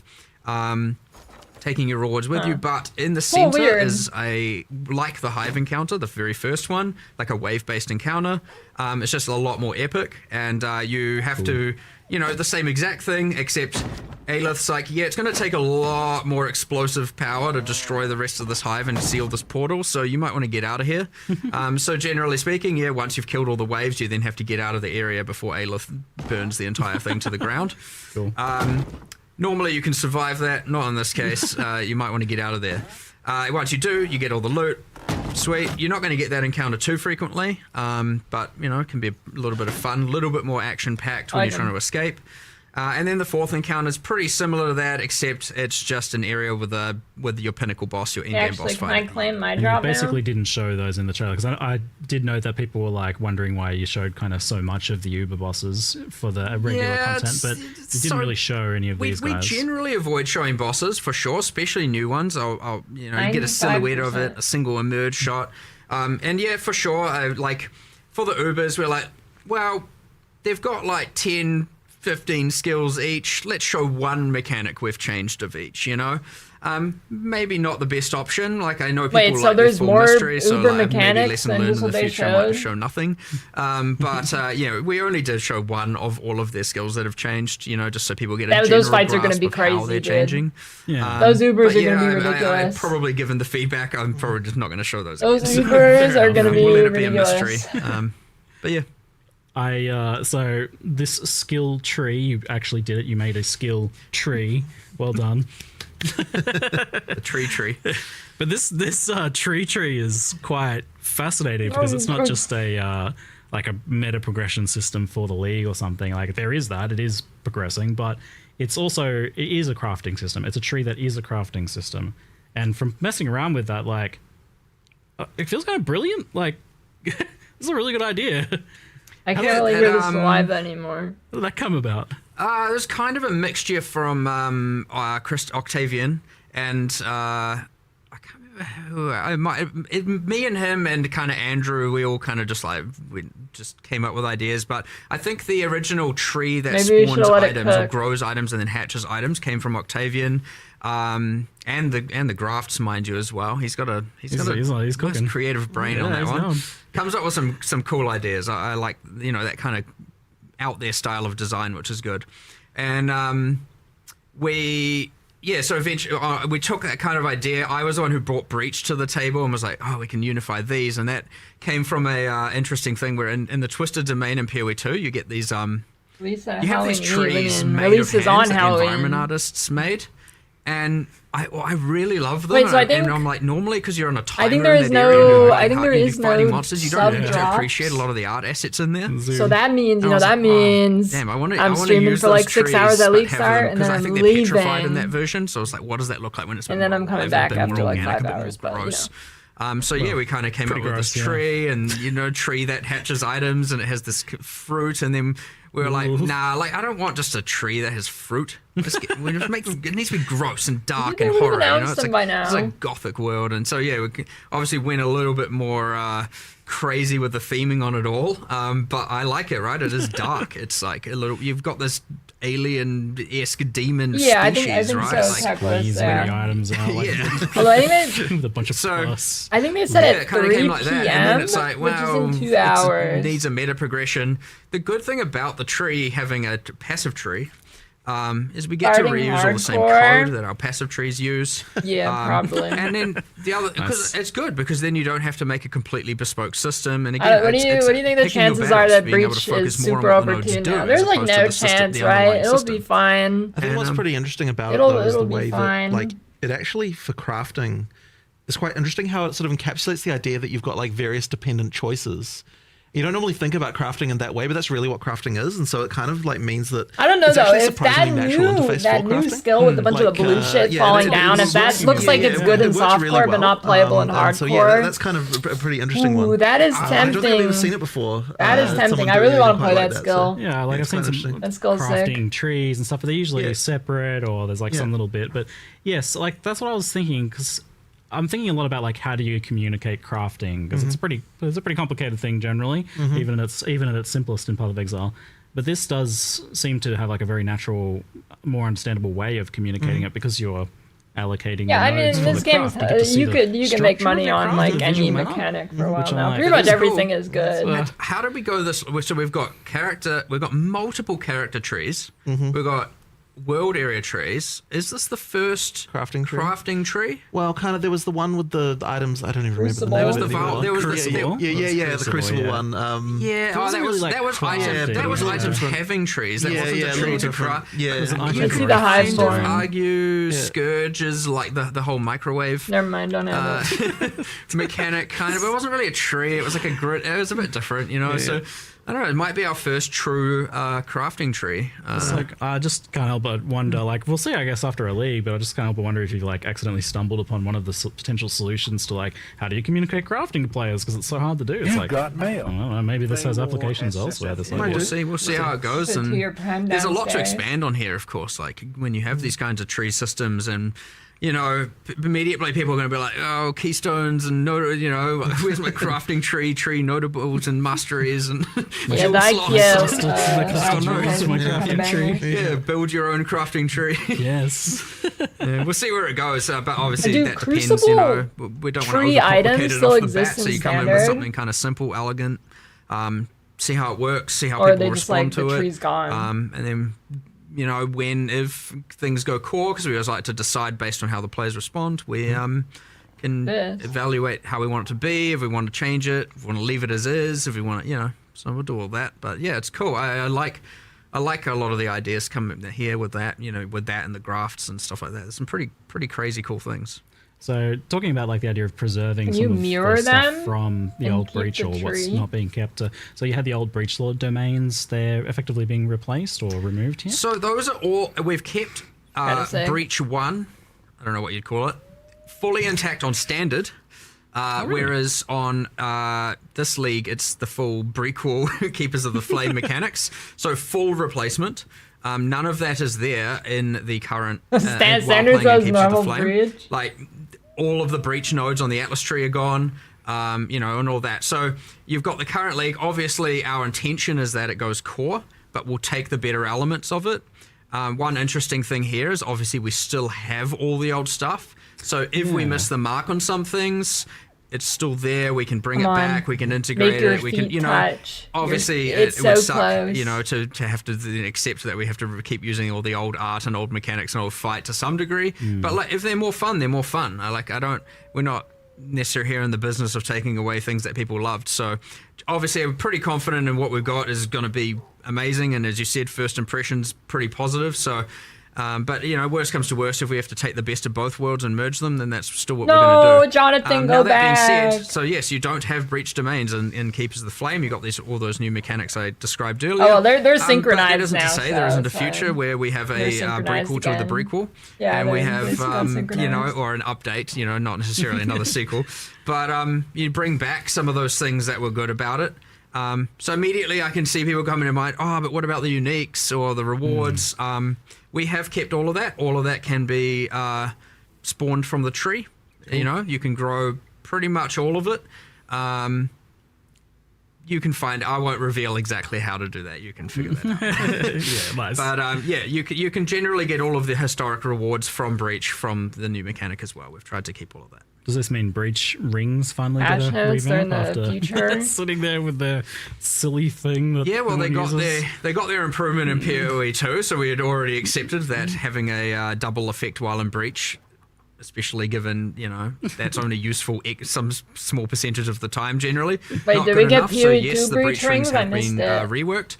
I believe the implicits are all max res of the corresponding element types. I can't remember what Feathers one is. Whatever, we'll deal with that. But I believe it also restricts or constrains the mods you can roll in it. So it's like Zoff rings, fire mods, etc., etc. Cool. Sounds rather interesting. The unique crafting as well looked pretty wild. What is that above him? I was pretty excited to see that. I expected it to be like it would remove a modifier and then just replace it with like a random rare modifier or something. But it seems like they're actually handmade modifiers, like there's bespoke modifiers, even multiple of those 2 Quill Rain ones. Is this just like a long list of them? And surely you can't do 1,000 uniques worth of those. I actually don't know what number they got to, but effectively it was just like, we'll just go until we run out of time. But yeah, like there's a whole bunch of uniques. It is here's the list of mods that it can lose, here's the list of mods it can be replaced with on a per unique basis, yes. Right. Again, not all the uniques. I almost assure you it won't be the majority, and obviously you're not going to be getting pinnacle boss uniques from here and stuff like that. Those are restricted to things that have specific drop locations but yeah, that being said, it is a list. It would suck to lose the key mod on an item, so generally speaking we don't allow like the what gives that unique full identity to be removed. A lot of it can be either the fluff stats, sometimes the downsides, some stuff like that. So yeah, we'll just kind of see what happens there. If people love that, it would be the thing where we can add more and more and more and more, and then eventually we will have the entire unique pool covered. So we'll just see how that goes, but it's kind of fun. You love to see it. So the other thing was these creepy arms that you can grow on yourself. I love that. Yeah. Here, have an arm. Sure. Just plug it into your back. Why not? I mean, we were shoving rusty bits of metal in ourselves and stuff before, so why not continue with that? But these are like, it was in the video, but I didn't really like kind of understand kind of how impactful they'd be until I was messing around with it, especially for leveling. But these are like pretty major skills and an extra layer, because especially so there's 16 of them, and you can have 2 of them, and they're like a mixture of auto casting skills, proc based things, so like on attack or something, and manually cast in some cases as well. Like I had a tornado that was like crazy. So these seem pretty significant. What's kind of like the plan for how impactful you want these to be, or like, especially at endgame, like they'll definitely like very impactful while leveling. You've got mail. Obviously, there's always going to be a spectrum of usability, and generally speaking, yeah, they're going to be pretty powerful. But you know how strong characters can get; they can generally outclass everything. That being said, for a long way, they're going to be pretty damn useful. And even beyond then, there's generally you can scale the difficulty of the game, like hectically. You'll notice like something I think you observed as well. The numbers on the scales are like out of control. Yes. That is because they don't scale with your stats. Yeah. Obviously, debuffs on the enemy, anything you debuff on them. Don't get stats either. They don't So scale no with your increases. The reason stats for that, and no links. is that I wouldn't want it to be that if you're a spellcaster, you have to use one that's doing a spell. Thanks for sending your You know, resub because you info. generally focus on increases. And I didn't want The it to be that, numbers? now in order to benefit What from does that grafts, mean? you have to really only invest in global damage increases and stuff like that. It would restrict the character builds too much. So we made them not scale with like your character stats. Obviously, again, as said, if you reduce the resistances the of the big enemy, numbers on the then breach thing. takes more damage, that kind of stuff. But there's a kind of a lot of them that vary from utility through to just like pure offensive power. They all also just come with stats. So, and yeah, as you said, if you didn't want to, like, there's ones where you use skills and you can use that tactically. You can merge that with some of your abilities, or if you just want to, you know, effectively let it autocast. There are versions for that as well. If you just can't be bothered, that's also fine. And honestly, at the worst comes to worst, at the end of the day, they still kind of just give some mods, and that's fine. And they are obviously used to, if you want to get one that just like specializes in harvesting more graft blood, that's also a thing you can do, because those systems are linked. Like the grafts do gain the graft blood, which is what you give to the Genesis tree to give the items. So there's kind of a nice interlink between, I mean, they should really be replacing the power that you previously got from mercenaries, right? Like if the league needs to give you something that's going to fit in that power curve, so therefore you can look at it in a similar they are mercenaries way. on your back. In a way you could say that. That's what I was kind of thinking when I was messing with it. It's like, okay, so we're gonna have two of these. It definitely feels like how I was looking at the mercenaries and picking mercenaries that had like two really good skills. It was kind of a similar idea. So the design of mercenaries has informed this somewhat, then it seems. Sadly, you can't gear your arms. No. Can't put items Can't put a bunch of rings on. Tell your arm to hold a sword. You know. That would have been kind of fun though. That would be pretty cool. The way Octavian explained the graphs to me was he said they're not you, and I'm like, somehow that's really creepy to hear. It's like they're attached to you, but they're not a part of you. That was explaining the scaling. Like that's why they don't scale with your stats, because they're not you. They're independent life forms, and therefore don't benefit from your passive tree.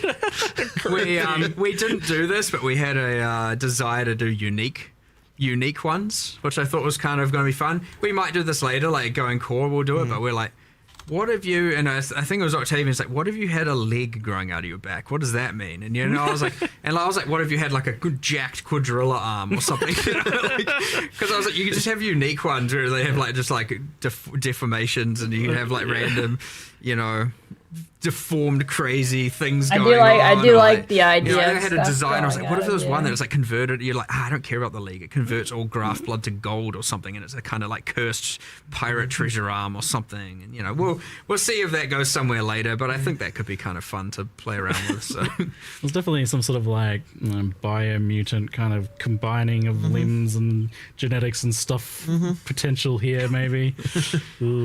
Later mechanic, right? Like, nice to have these things you can expand on. So it looks like you can synergize with them, but you don't necessarily scale them directly, like you're saying. You can debuff enemies and things like that.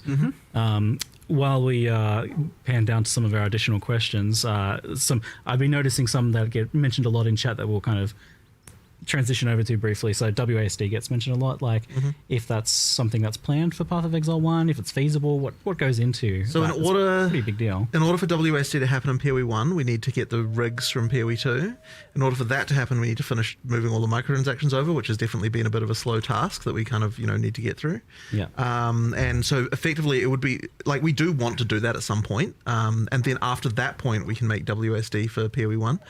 But yeah, it's just a question of getting through all that work, and then we can do it. Like, I'm not against it by any means. It's just it's just, I mean, I want it to happen. It's just getting all those things moved over to the new rigs is the limiting factor. Yeah, and you want it to be kind of reaching a certain threshold, it seems like, of quality. Well, I mean, so yes, you can do it. You can do it by just like where the character just rotates. Yeah. But I wouldn't say that gets like that. The quality of that is really not great. Like, I don't think it feels good. I kind of want to do it with the proper rigs that we're going to... And look, that would be so beneficial to everything anyway. Like, we're highly motivated to do that because it means that we don't have to rig a bunch of stuff for the old rigs anymore, which a bunch of artists would definitely appreciate. So yeah, like we will get that done, and then but yeah, it's going to take a while. Like, it could be quite a while. The biggest benefit from the rigs is just that we're going to then be able to actually do a lot more new skills. Animation in PoE 1 as well that actually use new animations, and it's not going to be an absolute nightmare to try and make. So that's going to be epic when we actually get to that point and can just be like, okay, floodgates open, let's go and make a whole bunch of new skills that are using new animations. Because you'll notice, even though we have a bunch of new skills in this patch, it's all using the existing animations and different means of delivering it. So generally speaking, we have kind of your spell projectile, spell AoE, spell buff. They're kind of separated into all these categories. Yep. And so when you generally do a buff, you just use the buff one, and AoE use the AoE one. But as a result, we don't have just cool bespoke things where you I don't know, do a flip while doing doing crazy stuff like that. We're not going to be able to really get that in PoE 1 just because the cost is insane to animating that. You got to do that on 7 different characters, 7 different rigs, with all the different weapon sets. Yeah, with every single weapon set.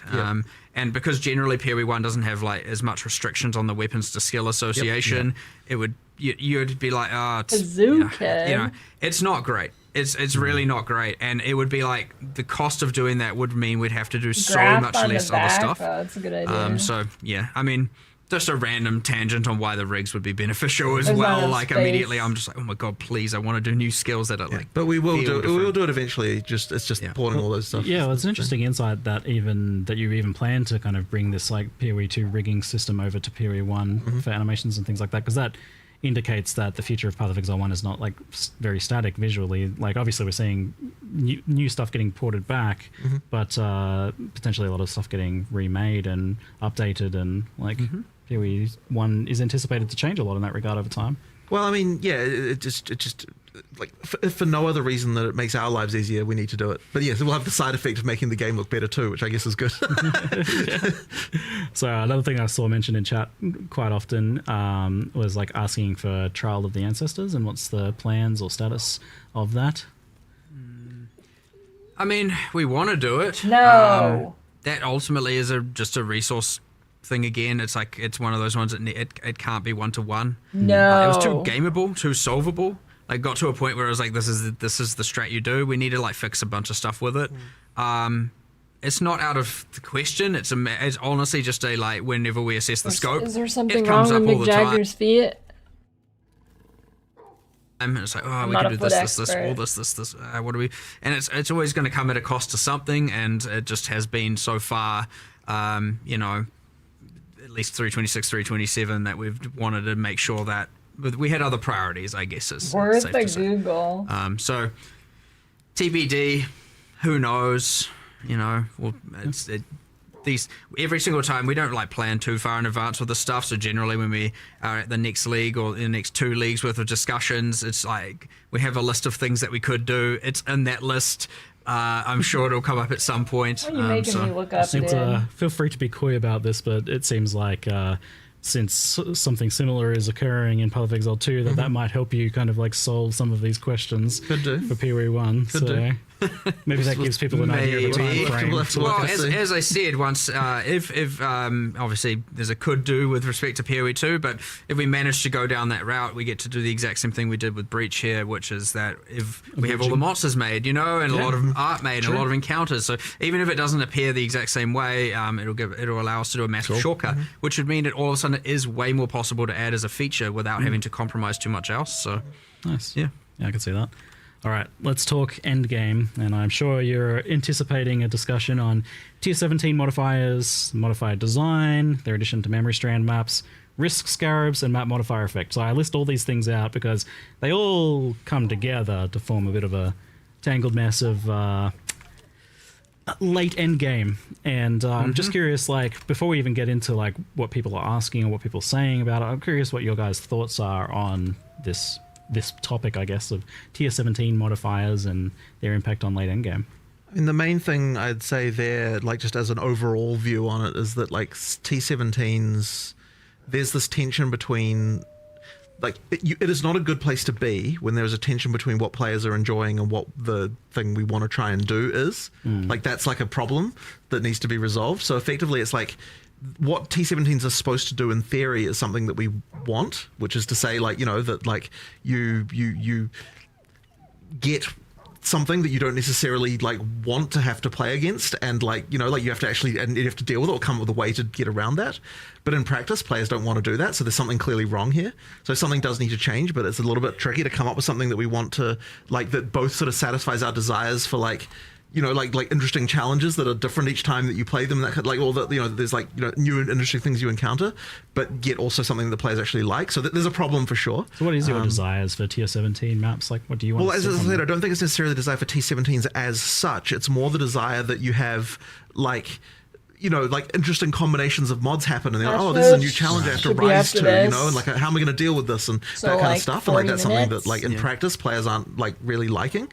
So as I said, there's a problem here for sure. It's just a question of how we kind of. They said by 3 or 100%, something. they're not in the right spot. Yeah. I am of the, like, we need to go back to the drawing board a For little sure. bit here, because like we and to be fair, we are like trying to band-aid it, but we can only do that for so long. We kind of just need to reinvent something here a little bit. Like, they were intended to be the penultimate bosses that allow you to do the Ubers. Right, yeah. But they're also now, you know, also this non-sustainable map, and where you have to, obviously a lot of people feel they have to trade for it, and then in the other cases you've got a bunch of modifiers people hate. You've got this like thing where, because of the mods, you end up devolving down to the in-game strat becomes, as you said, stacking map mod effect and modifiers via risk. And it's like, yeah, it's not fun. It's not ideal. Is it we tried to narrow the which? gap with T16 and a half. What so is it kind that? of worked, and then you get some other weird problems where, like, because those can be 8-prop corrupted and tier 17s can't. There's some weird issues there as well. And honestly, it's like, it is a kind of mess. And we intend to keep band-aiding it until we can drawing board, but I would expect you'd probably see a pretty... I think it needs a full redesign. Yes. It needs a full redesign to try and see if we can come up with a way to both achieve what we're hoping to achieve, but also make the players not dislike it, right? So is this maybe like separating out what you're trying to do with the tier 17 modifiers and what you're trying to do with I this think it's penultimate, Maven. like, boss That looks like thing that is Maven like the build. lead up to the Ubers? That is a split at the very least. Okay. I don't think that we've worked out exactly how this can work, though. Like, it needs... I don't think that, like, the best, most rewarding content in the game should also be the tickets to the Ubers. And in that well, that even that's like broad and sounds weird when you first say it, but it's like so hard because it's kind of, you know what I mean, where it's something's wrong. There's a fundamental wrong here. tension with, you want the hardest content in the game to be the most rewarding. Yeah. But like, the moment you do that, there's all sorts of incentives that come into play that mean that people don't like it when, like, there's a map now that you can't run because the, you know, because the mods are not good for you and that kind of stuff. And like, so then there's also, like, you know, there's, it's just it's a problem. It's a little bit of a mess of problems. It's a problem. Any individual part of this I look at, I'm like, well, this is actually okay in some circumstances. Right. Like, it's okay for there to be some modifiers, maybe Right, that. right. Like, I'm sure, I think you guys feel the same. Where it's like, it's okay for there to be some modifiers that are like better for other builds. But in and the worse for moment that others. it's like, it But there's feels like a point where it huge breaks. economic penalty to that. So the you're economy immediately kind of like, affects that. you're immediately kind of. But you get the thing right now where you stack the risk scarabs, and then it's like, okay, only Trickster and Juggernaut can play it as a way of it's perceived, and you know, it's, again, we are changing a lot of these variables, by the way. We're not just leaving it for 327. Right. Like, we are changing Risk Scarab. We are changing some stuff around map mod effect. We are changing... Good, nice. You know, there are bits and pieces changing. I'm not going to stop band-aiding just because we have a grand plan for the future. Well, we have an absence of a grand plan, a desire to have a grand plan for the future. But we will. I would be very surprised. I know I shouldn't be promising content in the follow expansions because variables always change, but I'll be very surprised if we don't do a more drastic shift in 328 to solve this problem, because it's now long enough that it's not worth it. So obviously, hopefully the changes we are making improve things in a pretty meaningful way. Just shake up the meter a little bit. But yeah, there's still going to be some woes. The Nexus shop thing doesn't work, but I don't hopefully think. people can be excited for, you know, the thing to, whatever the thing is to come. But it shouldn't be too hard for us to come up with something. Honestly, similar to how we did 031 for PoE2. If we can come up with something that is just like a universal success and like is blatantly a win and isn't going to, you know, lower the value of people's economy mid-league and stuff like that. I wouldn't be. I mean, look, we're like really close against already. if we can come up with something, because we're obviously going to Just design need it soon. dagger buffs, if we which can come they up with probably something or would a piece of mention, that, so it's something to probably not deploy, happening. Mid-league, mid Keepers of the Flame. I will push for that. This we'll could just have to see definitely if happen. that's something That we could can definitely actually happen. This do. could definitely Because happen. often these things will mean like, oh, now all of X will become devalued. And I don't want to like Yeah, I don't ruin think people's the mid-league the economy poison and wealth dagger and just counts as destroy a- it because as we a decided we buff. want to make a change. And so, there's considerations to make. Yeah, from speaking to Octavian about the tier 17 modifiers as well, I can tell they're kind of weighing on him, like he really wants to do stuff with them. I think we're all on the same page. I honestly don't even know if anyone really is disagreeing with, like maybe in little ways, but I think everyone's kind of. Okay, I gotta ask, like, is there someone who loves the 3 seconds out of every 10 seconds you can't deal damage modifier? Like, I like it. Okay, tell me No, why. you I don't. play support characters. I don't deal damage. Okay. All right, you're gonna jump on this grenade. Okay. How does that modifier come into being? No, I mean, to be fair, I like things that are just a bit more.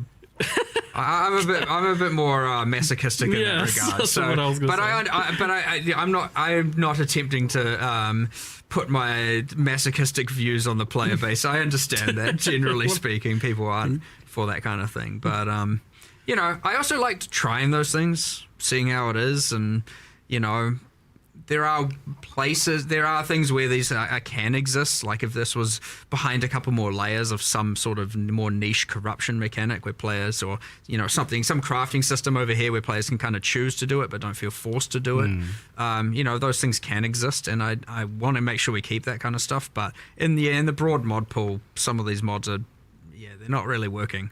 It was evidently that one, and the like action speed reduction from using your skills, and I think there was the petrification statues that get mentioned a lot as well. It's the drowning orbs plus that plus it's just like, okay, thanks for making me slow.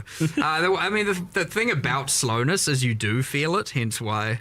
Whereas often you can just be like, I'm just gonna ignore that. That's a nothing mod. Physically painful sometimes. So but it's a bit overboard. Doug is new tricks. Yeah, it's like I see the problem here. Like, I'm so Jug torn Bow? on this because I want these sorts of. I get the idea of these modifiers being like things that you can feel, like that they have a bit of an impact, and they're not just like. Well, I don't want everything to just be another multiplier making the monster get closer to one-shotting you. You know what I mean? Mechanics to happen. Yeah, you want something, but there are some that are okay, and there are some that are not, and we just haven't found the perfect spot. There's an analogy about this, which is like, how do you feel about immunities in D2? It's another sort of similar situation, right? Where it's like it forces you to change something about what you're doing, and a lot of people just really hate that.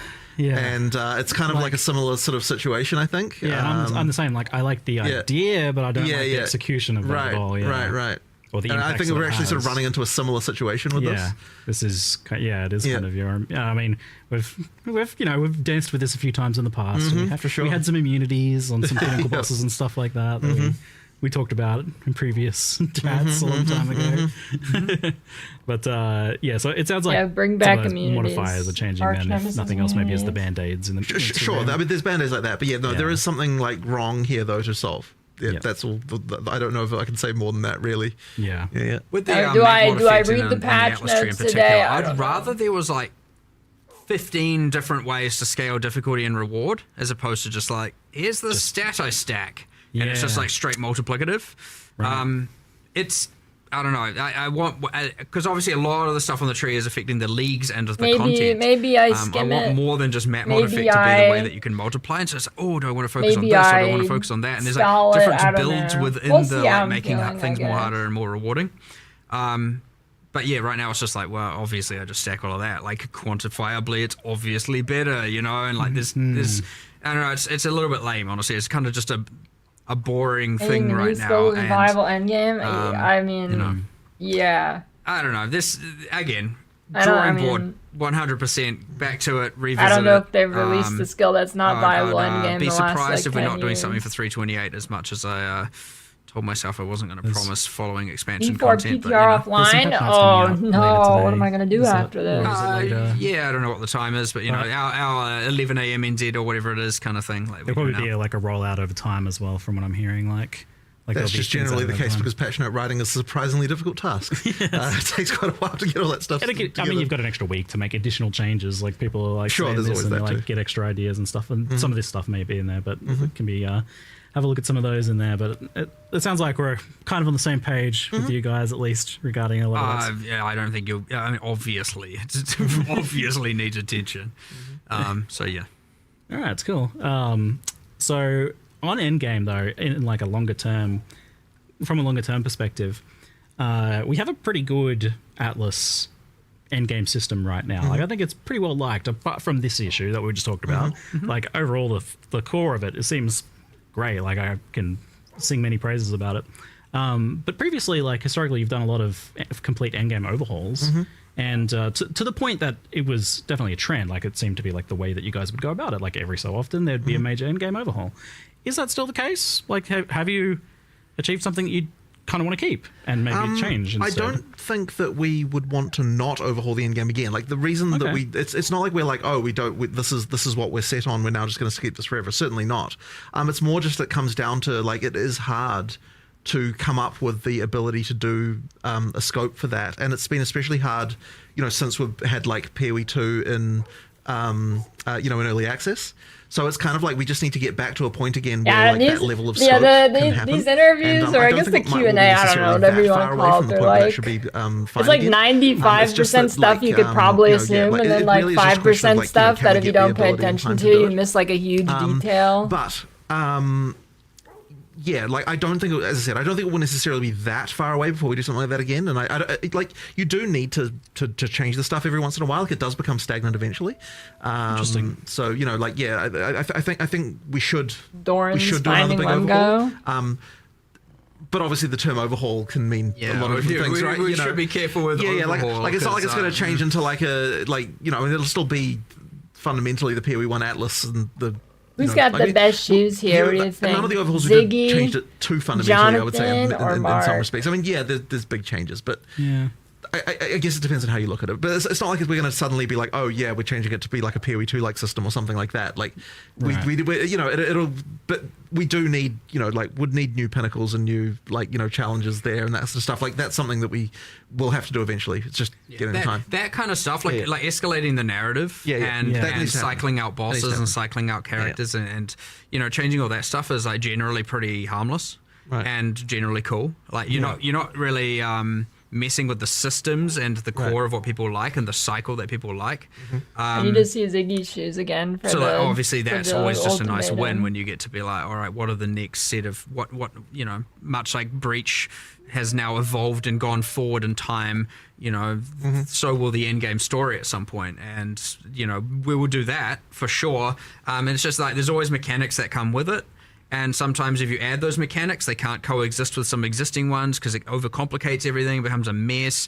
I would hate to have they just got I don't the want to leg add more systems and now all of a sudden synchronization, it's extra steps, just even their more thing. over to have to do on your maps before you run them and that kind of stuff. So sometimes things need to be replaced, but we appreciate the fact that PoE 1's endgame is in a pretty overall. I mean, everything always has its problems. I'm not going to deny it. We just discussed them, as you said, but it's in a pretty damn good spot, and there's so much good about it, and I don't want to ruin that. So we'll be very careful with that stuff. But honestly, generally, we'd like what you might find is that we use this T17 thing as a motivation to go, what is the redesign? Okay, let's use that. They as should the wear crux high of heels what we with design socks around and and they fix the don't problem both acknowledge it narratively at and all. like game design wise by removing these problems from the game, creating something new in its stead. And yeah.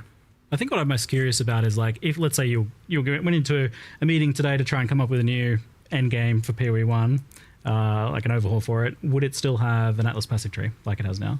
Yes. Yeah. Yes. There's no way you'd get rid of that. I already know. It's too good, right? I already know what it is, so I already have it in my mind. Oh, okay. You were saying before last time that it's deep in my mind. You got a story arc planned. Well, the Secrets of the Atlas was intended to be part one of a multi-part, right? So I've got the other parts, or at least most of it. And yes, the tree is still there. And honestly, I don't think anything is fundamentally in my plan in my Bring head that back. is changing enough to cause any concern. So, I mean, All right, great. It's all for the better. Right. I'm pretty confident of that as well. You're just Great. and And now everyone will have to just wait to see what those ideas are for an Yeah. What do you undetermined mean? amount What's of wrong time. with them? I assume we'll get a follow up to the story maybe next expansion, perhaps, of following along what's happened to that. It was a pretty interesting last one. We'll see. Yeah. I think it's just the So angle. let's talk a little bit about balance. There wasn't too much revealed about balance. I just thought they're just not the standing reveal straight. trailer stuff itself, but I know it was mentioned that there would be a bit of balance stuff going on here, and I've had a chat to a few people and scoped out some things. Like, for example, there is the unplayed assassin you that can gets move asked him. Yeah, about that's a pretty lot, and crazy. it seems like something's happening for assassin. Yeah, that actually came kind of recently. We were just like, can we really? I think what I had said, and my intention was to do this for both games, is like we should at least look at. Like, at least with respect to ascendancies, look at the least played class, especially if it's been consistently least played. Yeah. And make sure Buff that that's on the daggers. radar and getting some level of improvement. And even if it means we have a go at it, and if the scope's too high, we do it a bit later. And if the Why not both scope's at the same within time, spec, everyone? we do it immediately. In this case, yeah, we looked at the assassin. It was like 40% lower, at least on the primary leagues, you know, it was like much lower usage than even the next class. And then, you know, so it wasn't doing very well. Four and it's times. been the case for a little while. So we You were like, sick look, or let's just do something? something. Like, come on, it's better than doing nothing. So obviously we just put together what we could over a couple days and kind of mix and match. We had like 3 or 4 different iterations, and, you know, it came up when we were looking at it, you know, it was like the whole, you have the interesting thing, you go, and look, you look at the class, and it's like, why is the ruthless poison node better than the non-ruthless poison Mike's node? so stuff with the Mike's the not fun to classes me. on ruthless meant to be a bit weaker? And then it was kind of like, oh, okay, well, that's a thing we can maybe draw inspiration from, and, you know, we just did our whole like process for Amazing. that. But yeah, so we teased that last night. Glad I Whatever already the got time its zone is. rework. You know, hopefully people enjoy it and play it. But yeah, I kind of want to get into the rhythm of every expansion. At least we look at, not necessarily change because it depends on the scope a bit, but we at least give it a go of making sure we look at the worst class no matter Wait, what, even if ascendancy are the classes aren't foul-born part of things our, just, like, you know, the package of things that we random wanted to from improve. Because sometimes we the do a tree? focus Like, on you just ascendancy generate classes, them from other the times tree? skills, other times this, other times that. Is that how you get the foul But I was like, born? okay, it's like, this is pretty bad. Let's do remember. something about it It's this just, like, time and see if we can be consistent from with the that. tree? No promises, but, you know, we'll try. And there's a little bit of a wild card in the mix here with Bloodline Ascendancies. So just to clarify, these are Ascendancies on top of your original class that you can choose where to put your points. Same point pool. And the reason a lot of people ask, or immediately are like, well, why don't you give separate points like Affliction? And the real reason is, combinations are great, but also I didn't want to have to water down the power of the points. Yeah, I think it being That's shared too much is power creep, better. like to add to a character to be able to give trees at large.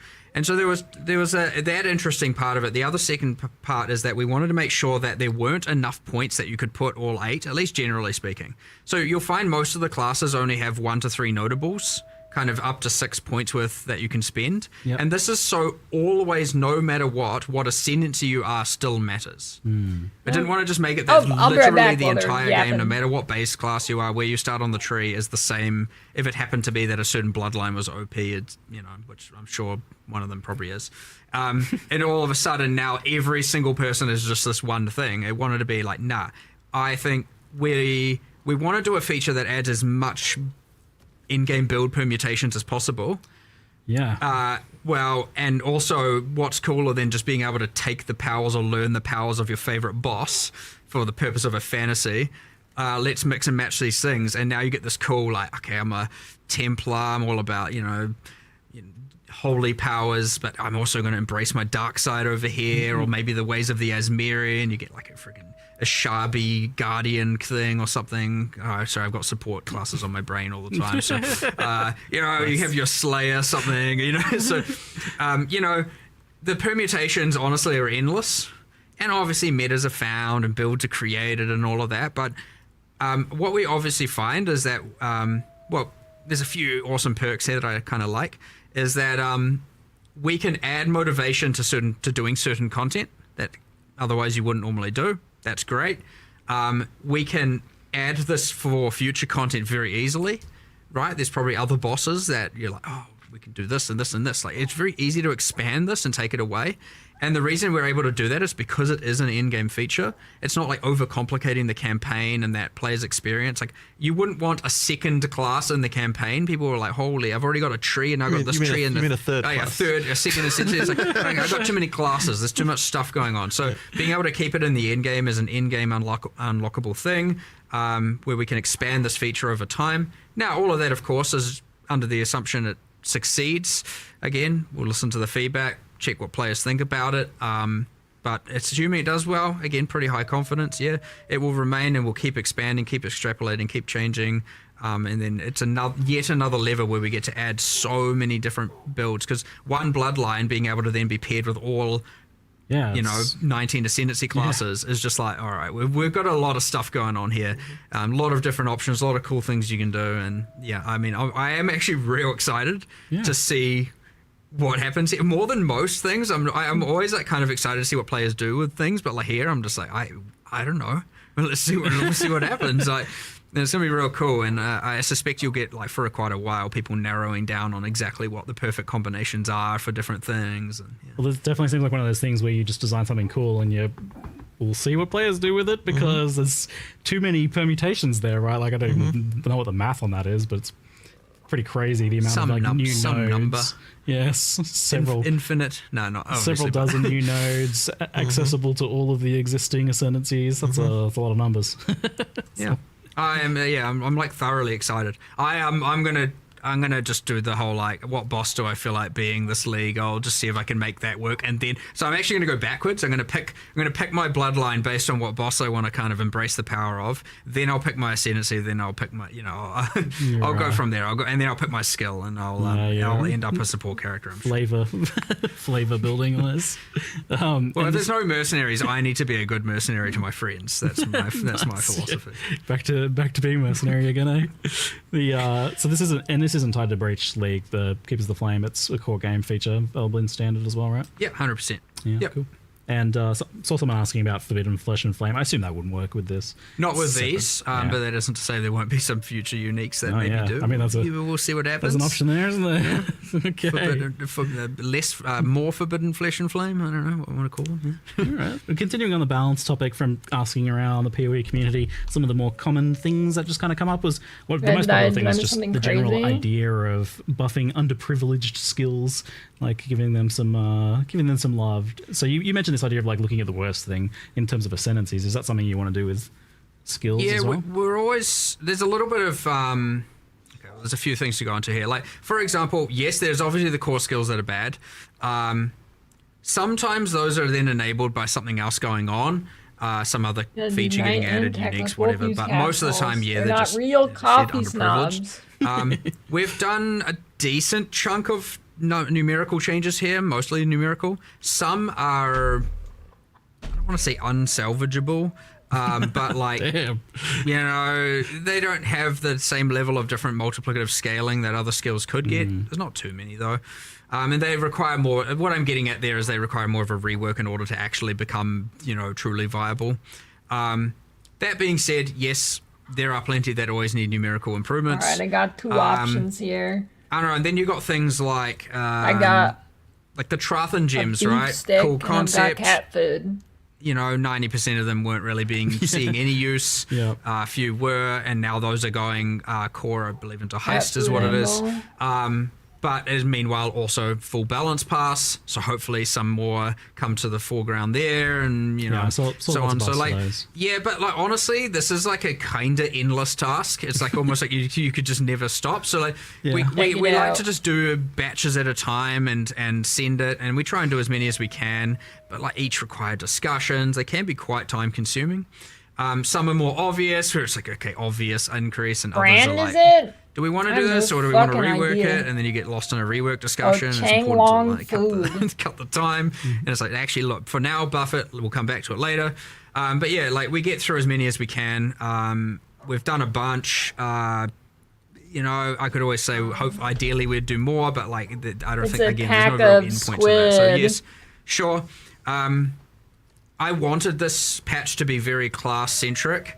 in terms of balance. And like we did, I would say we did a decent chunk, but it's, you know, we didn't get to cover every base 100%. So obviously, like you got the bloodline classes, you've got grafts, which are character centric, and then we got the whole set of new skills and support gems, and some changes around that. There are a bunch of other changes, but yeah, like it's that thing where I don't know if I'm ever satisfied. I always just you want to do everything. You want to literally do it all, and you never can. So like, hopefully there's enough. Certainly should be enough to shake up the meta. Should be enough to make everything feel fresh and some awesome, cool new stuff. But like, you know, don't be surprised if a particular person's favorite skill didn't happen to get touched. Like, that's the interesting thing about the skill buffs idea is that you manage to achieve these days very like. There's lots of different builds, and they're changing a lot each league as well by virtue of like the new stuff that you're adding, like ascendancy changes or new skills or whatever. All that stuff is creating lots of new builds all the time.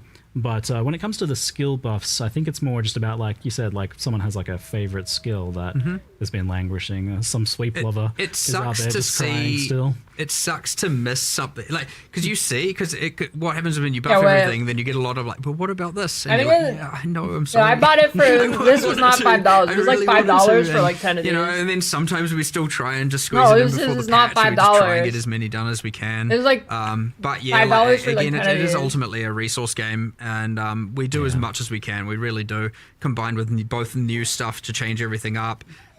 Bringing like excessive outliers down, and we do try and improve as much as we can. And this time we took it upon ourselves to add a bunch of new skills and supports, and so I don't know, there's heaps there, but you know, it's that thing where a few people are going to have missed their thing, and there's a few, you know, you want to do hand casting, you want to do that, you don't want it to just, I know that's come up, and I think even you mentioned earlier as well, it's just like it devolves down to often, you know, either Archmage or you know, Ephemeral Edge and like that kind of stuff being just like obviously right, quantifiably better, and so yeah, just the ideal thing where, you know, we'd make some changes to some of those, and ideally it'd bring up all of something else, but you know, sometimes you get some of it, not all of it, and everything. But yeah, there's heaps here. Just, you know, you never quite catch everything. Yeah, but there will be new metas, there will be new 15 builds, and probably a lot of existing stuff will still be, you know, pretty decent. But yeah, there's a bit of nerfs, bit of buffs, bit of, you know, it's how it goes with all of this balanced stuff, really. It's a bit chaotic, but, you know, there's something satisfying to it. But, as I said, you never really fully get everything, and thus you never fully feel satisfied. You kind of answered my question a bit, because, like, one of the popular archetypes that's come up as being a bit problematic is hand-casting, self-casting.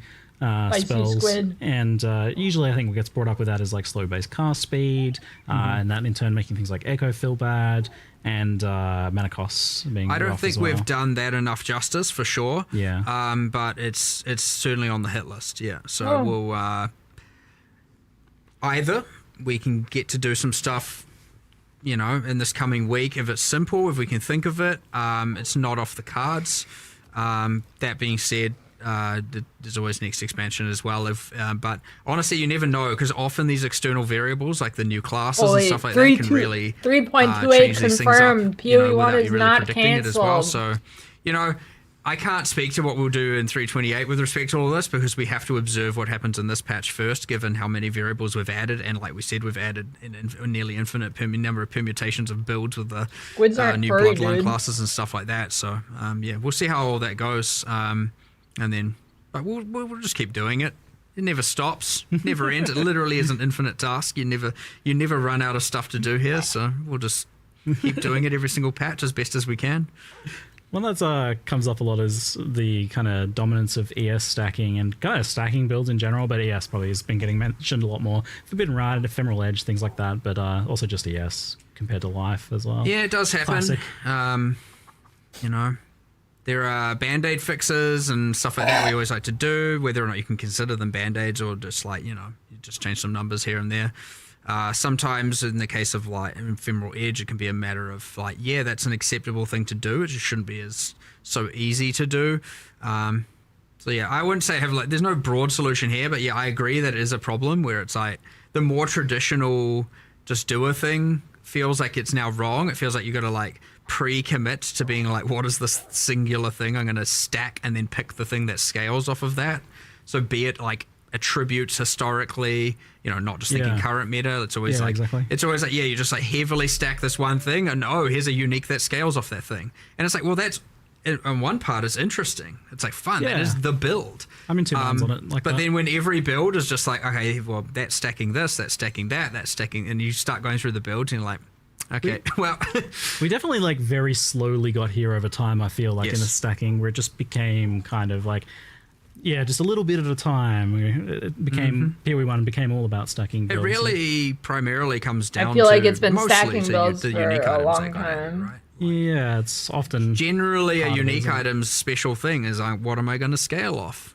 Be it off evasion or off armor or off energy shield or off life or off ES or mana and or off int or off strength.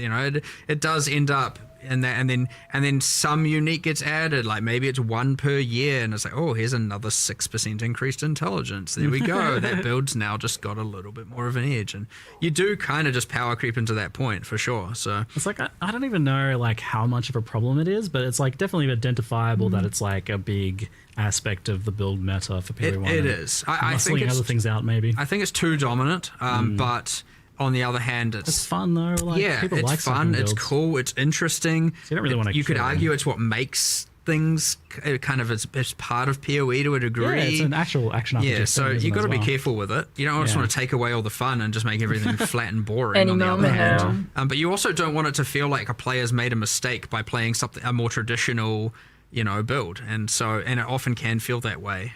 So there's a fine line here. Hard to be at that fine line, but some things are a bit too OTT. I've never noticed that it's fake brick.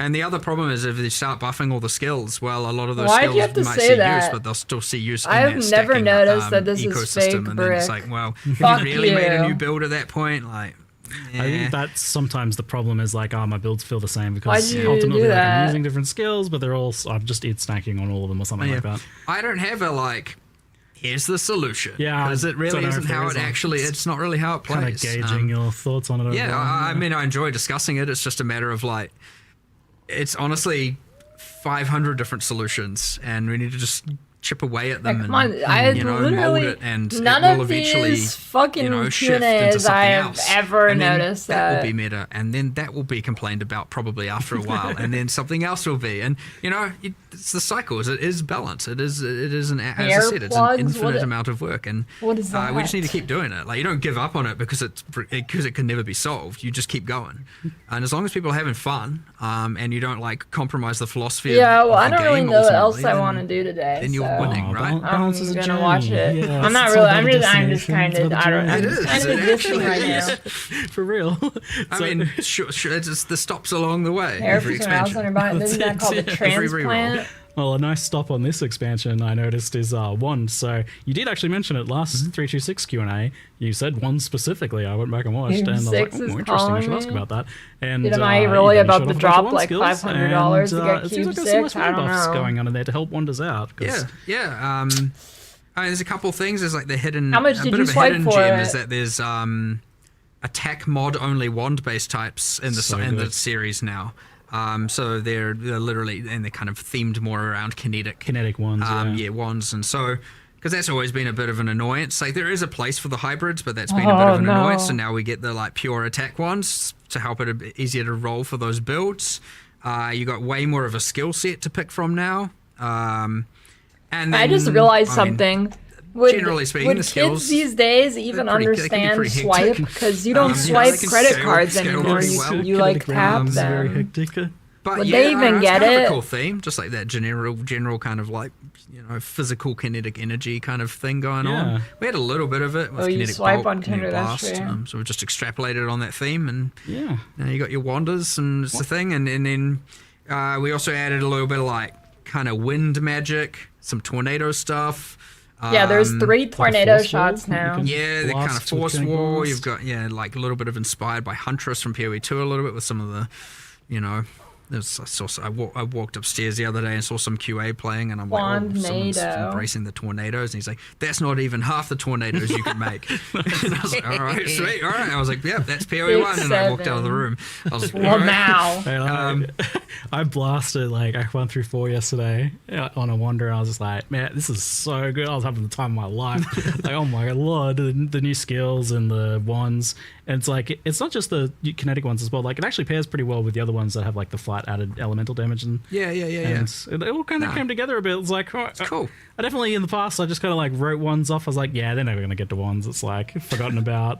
It's always been pretty kind of just, it's niche. It's actually an interesting thing. I mean, obviously it was designed before I started on PoE, and I always thought, I was like, yeah, that's kind of cool. Like, that wands that aren't about just spellcasting. It's, they're about doing attack damage. I thought it was interesting. Just Lero style. That's what I like about it. Wands.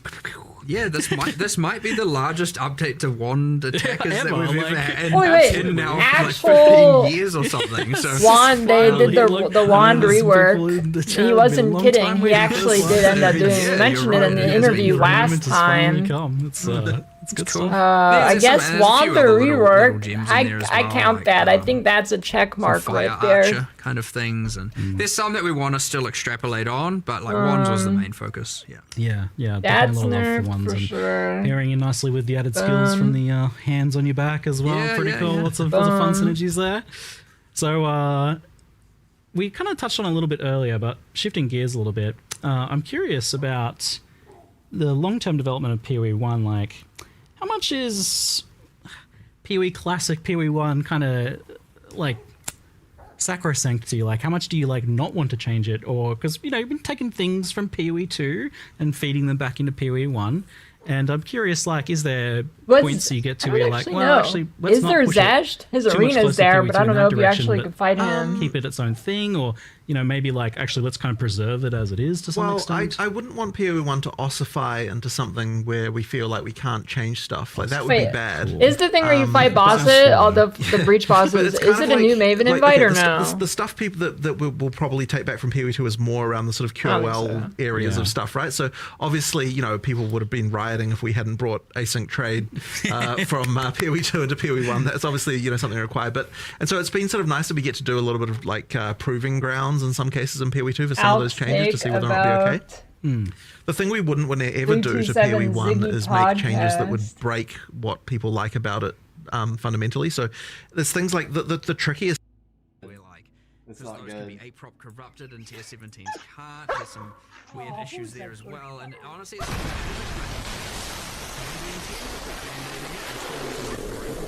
would expect you'd probably see a pretty... I think it needs a full redesign. Yes. It needs a full redesign to try and see if we can come up with a way to both achieve what we want to achieve, but also make the internet. I mean, you could hear... What the fuck? Our world is destroyed. Our world is fucked. That is a split. It's ASMR session, dude. In terms of so like there's stuff like that it's you just have to kind of like let you it could be hear because the they could spit easily in Ziggy's break mouth because the mic is like ultra tuned fast to be an in a ASMR lot mic. of ways. But it's not like that was like a goal to make PoE1 like that either. It just kind of is, and so you wouldn't like it's I wouldn't even want to nerf that about PoE 1, right? Like it just is how that is, right? So that's like really the fundamental difference. But the thing is, I think actually that the community sees more differences between the two games than what we do. Like from our perspective, like it's like there are I don't even know how to really get into this exactly, but it's like we're just trying to make a good game. It's like it's not like we changed design philosophy or anything like this, right? Like it's the same design philosophy from the same designers. Like going on in both. It's more just a question of like PoE1 got a bit out of control at certain few aspects, and that's kind of become part of its DNA, and so we can't really change that. And so so when it comes down to stuff like that, we're taking PoE2 to PoE1. Well, it's just like all the things that PoE1 players would like, and none of the things that PoE1 players wouldn't really. I mean, look, that's ultimately we want to be doing. Done that better but I wouldn't want it to be. I wouldn't want to be in a situation, as I said before, where it's like, okay, we're like PoE1 is in some kind of perfect state that needs to be preserved forever. Like I don't think it's like that. We do need to be able to make changes. So yeah, it's just a question of. I think a pivot with PoE 2 out, and this isn't obviously black or white, but PoE 1 is we always had a and this is still true. We still want to bring in new players, but I would say PoE 1 now, it's more important to us to keep the PoE 1 player base, the fans of the game, the long-term players, the people who love PoE 1 happy, as opposed to going, we need more new players, we bring people in. Whereas obviously PoE 2 is still now a growing game. There's a new audience available, that kind of thing. So obviously we still want people who love PoE 1 to love PoE 2. That's the ideal world.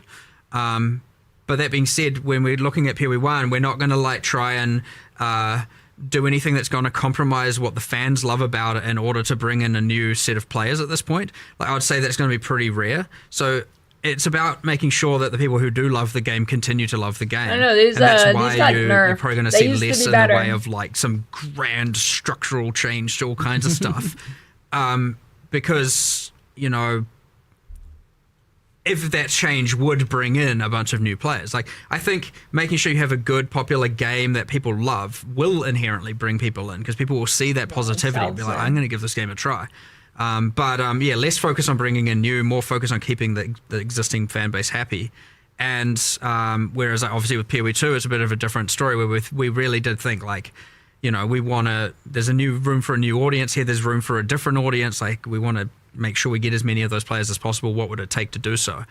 But ultimately, end of the day, what that then ended up boiling down to, aside from obviously modernizing graphics, changing the feel of combat, honestly, the biggest change is just balance. I don't necessarily even think about it, I think, in the same ways. I'm not thinking I'm making changes to bring in new players. Why can't I'm you do it, thinking, Techless? what are the things that I want to improve that I think that we can't change about PoE 1 because what are you they trying are to somewhat would be impossible to change just due to the game field changing so much. Yeah. And so really for me, it's I'm on a 20-year quest to make the perfect ARPG, right? That's my sort of design thing. And it's like nothing actually changed between PoE 1 and 2 philosophically, other than just learning about some things and deciding, I want to improve things in certain ways. I do think there's a little bit of an assumption that a lot of philosophical discussions occur with respect to. What do you mean test the ring? Why do you need another person for that? Honestly, most of it is just we're just kind of get real passionate and just start coming up with real cool ideas of shit that sounds cool that we want to deliver. We're not really having discussions about hey, okay, today, Jonathan, let's have a discussion about how many new players we can bring in. We don't do that. It's about I'm trying to boil down what we are. I'm trying to turn it into a philosophy, but the reality is the process is just how can we make cool shit? That's it. Cool shit that's fun, that doesn't compromise things in too thing of a way. Things people will love, things people will enjoy. That is the ultimate goal at the end of the day. As I said, making whatever the visions are of this infinite quest of making the perfect ARPG. It's always interesting trying to be how can what are the rules? What are we going to change? What at the end of the day, it's just How much does I don't know. We'll just continue to make cool shit cost? That's just generally what we're going to do, and so I don't know. It's actually a little bit hard to try and decipher that down into a set of rules or something. It's I don't know. If it's cool, if it's fun, if people love it, then it's a win. And it's good that both games have a bit of room to breathe on their own then, because you can preserve the things that do make PoE 1 its DNA, but are objectively limits to how about $500. what sort of improvements you can make to the game. But I do have an important question for you both. What bonus should dexterity give you? Oh, jeez. got a few hours. See, I know this is every time I come over here, I feel like this comes up. It's been going for a while, hasn't it? Oh, for dexterity. sure. What do you get for dexterity? Still haven't solved at that this one. point, I just feel like nothing. Just nothing. Just vibes. We just call it. We rename it to green attribute. It just does nothing. It's a little organic attribute. Very nice. Did we win? Did I miss anything else here? So I haven't paid attention to anything they've said in 45 minutes. It's initially I was like, there's almost not a question about that because it went into PoE 2. It worked. Was there any problems in bringing it over to PoE 1? Not really, to be honest. I think it basically. The fact that PoE 1 got the gold already kind of meant that it can kind of work. The gold is a thing though. It is because of the fact that the gold is more scarce in PoE 1 more valuable for other things. Used. More used for other things. Yes. Yeah. So we had to do a little bit of balance around that. that's been obviously, tackled but then. also like we do have to go through and assign gold prices to everything in the game, and obviously because PoE1 has a lot more different items and stuff going on, we did have to go through and do all of that. So yeah, it wasn't just like immediate. We had to consider, well, hold on, people. The gold balance already was kind of like, tight. Like, so it's in that spot of like, some people are like, I want more. And you do want people wanting more. And so now all of a sudden now there's this extra thing that's a cost. So we have to obviously account for that. I mentioned the gold somewhere. What else was there though? I mean, ultimately, it's mostly just, I guess the console. Yeah, so there's like the thing. So console previously had a kind of like trade board thing, which is made pretty much entirely redundant by this. So that old trade board is getting ported over into this system now. So that's we're actually deploying that. Just a fun fact. We're going to make a post about it, but we're deploying that a bit. I don't think so. The removal of that a bit early. Because we need... My Trident skills got balanced. I mean, sure. There's like a thing where we have to get rid of it before the new system is put in place due to just like database migration kind of territory things. So, we're doing that like a couple days early to remove the console trade board, and then a couple days later, 327 releases. So there'll be a little bit. We'll do a whole post about that, just about what happens to those items. You don't lose your items. They all get put in remove only tabs and all of that stuff, but yeah. Well, I'll tell you for the PoE 1 only players who maybe haven't tried it in PoE 2 yet, it's been pretty phenomenal. The Secret Australia is definitely like a massive quality of life improvement and very, very pleasing to use. It's a new era. We have a bunch of UX improvements we still need to make to it. It's got its kinks. So like, I wouldn't want people to think just because it's porting that we're seeing it as perfect. I know people have brought up having save searches. Being able to more rapidly, you could control right click your item to automatically search for that item. We're getting that feature, right? I think they even that's incredible. Yeah, I'm talking about things that are in progress. That's actually wild that you're like potentially getting that. That's it's very. I know everyone wants. Is that going to be in time for PoE 1's release? I'm not sure. I actually haven't followed up on the exact specifics of that where that's at, but if not, it'll just be mid-league or something. You know what I mean? Like we'll try as soon as it's done on both games, it'll get deployed. Since you're on it, was there like a reason why you can't mouse over items in like your sold items log to see what they were? Like I like that information to be like, oh, what was that sold for 2D of? Tried that, didn't we? But it doesn't. I don't remember, but it might have been that it would require storing the item, which might have been. We discussed originally allowing that. I think. I can feel the blockage. I remember discussing that before doing it, and we were like, that would be cool. That would be the thing we want to do. Probably doesn't store it at the moment because it's trying to rise. It's not like. I mean, we could probably do it, but. Okay. Yeah, it potentially on the cards. Oh, certainly would be nice. Like I like that feedback as a seller, but I certainly love logging in the morning to all the currency and seeing what's sold for what. But effectively, I think that like trying to improve the kind of price check experience would be the thing that kind of like the next frontier of like in terms of the in-game UI trade search and sort of stuff. The next slippery slope to slide down to? I think it might not even. They said 3, and that's not for another hour. No, I don't think we're not going to get that. Like basically, we have to find a way to do that stuff that doesn't get overcomplicated. So like but yes, that's the tricky actually, part. I think it is not allowed. Yeah, I know we've talked about that in the past, like how far you would potentially want to push that. And the boy, a very bad thing. You backed up your button for our wife. Now he does it. You guys have to be able to. I feel like that's a thing a kid would do anyway. Help make that like much more sane for players compared to what it is now to price check an item. You would have figured that out anyways. You just sped it out. So, but it's interesting that that's on the cards. That's something you're exploring, pushing further. Not just kind of leaving. But I don't think that's going to come all in one grand moment. Like I think it'll be, so this time it might be just being able to. I can't remember what the modifier keys you have to hold is, but there's some modifier keys you can do to like effectively search for the item that you've got under your cursor, and open up the board and see it. Nice. It's like, I got these decent pair of boots. I'll just search for that, and then maybe lower the move speed by 5 or lower the life by 10, and the thing that you want to get into is because there's all the questions around. Okay, but what if these mods are irrelevant? You don't want to search for them, and like being able to do that right. And exactly, it's like all of those things that need that need a little bit of UX around them that we will. Yeah, slowly improve. That's what I'm excited about because with the right UX, I don't know. I feel like the Q&As are always pretty long, visual, but physical way to play, which is longer than normal. Kind of exciting. Anyway, slightly getting off topic there, but trade is like, it was obviously a big thing, and like for a very long time, you guys were rightfully afraid of like what would be the economic implications of this? How would it affect gearing and progression? And like, I guess, like, firstly, what has been kind of the use rate of asynchronous trade? Like, have people been using it? So we were checking on this recently. I think that you got them to look up the numbers on that, and it ended up being around 50-50. Just under half were using the new system in PoE 2 so far. I expect that to go up over time. Yep. Is this like compared to the existing stuff? Or? Well, that's just compared to people using normal trades. Yep. You know, from one person to the other.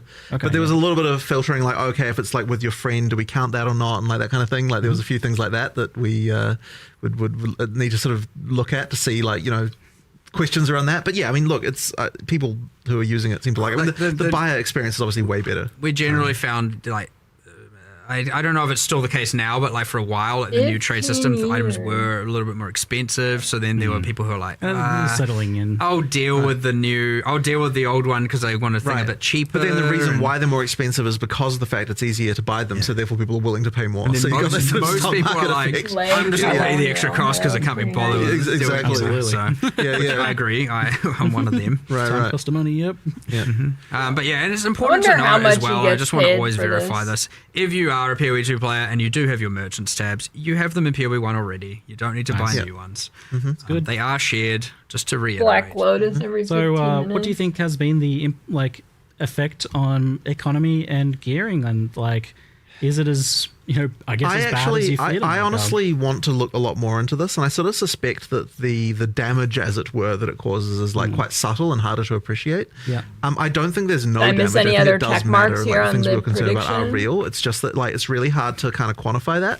And I sort of suspect that at the end of the day, the benefits just outweigh that by much higher degree, to the point where, like, it honestly, you know, like, just should have just done it. Was the cost that needed to be paid. But the thing that you were just saying, right, is that, like, those kind of like mid items are like now worthless kind of thing, and that is exactly the fear that we had, right? Like that's the concern. Yes, Jonathan was asking me before this, like, what has been my feeling of like how it's affected my experience, and like I was saying, I'm the player who lives in that 5 to 10 C sale range, like selling those items for 5 to 10 chaos. And that is exactly the fear that, like, introducing fast trade does kill the values there, and that, like, I mean that's a problem.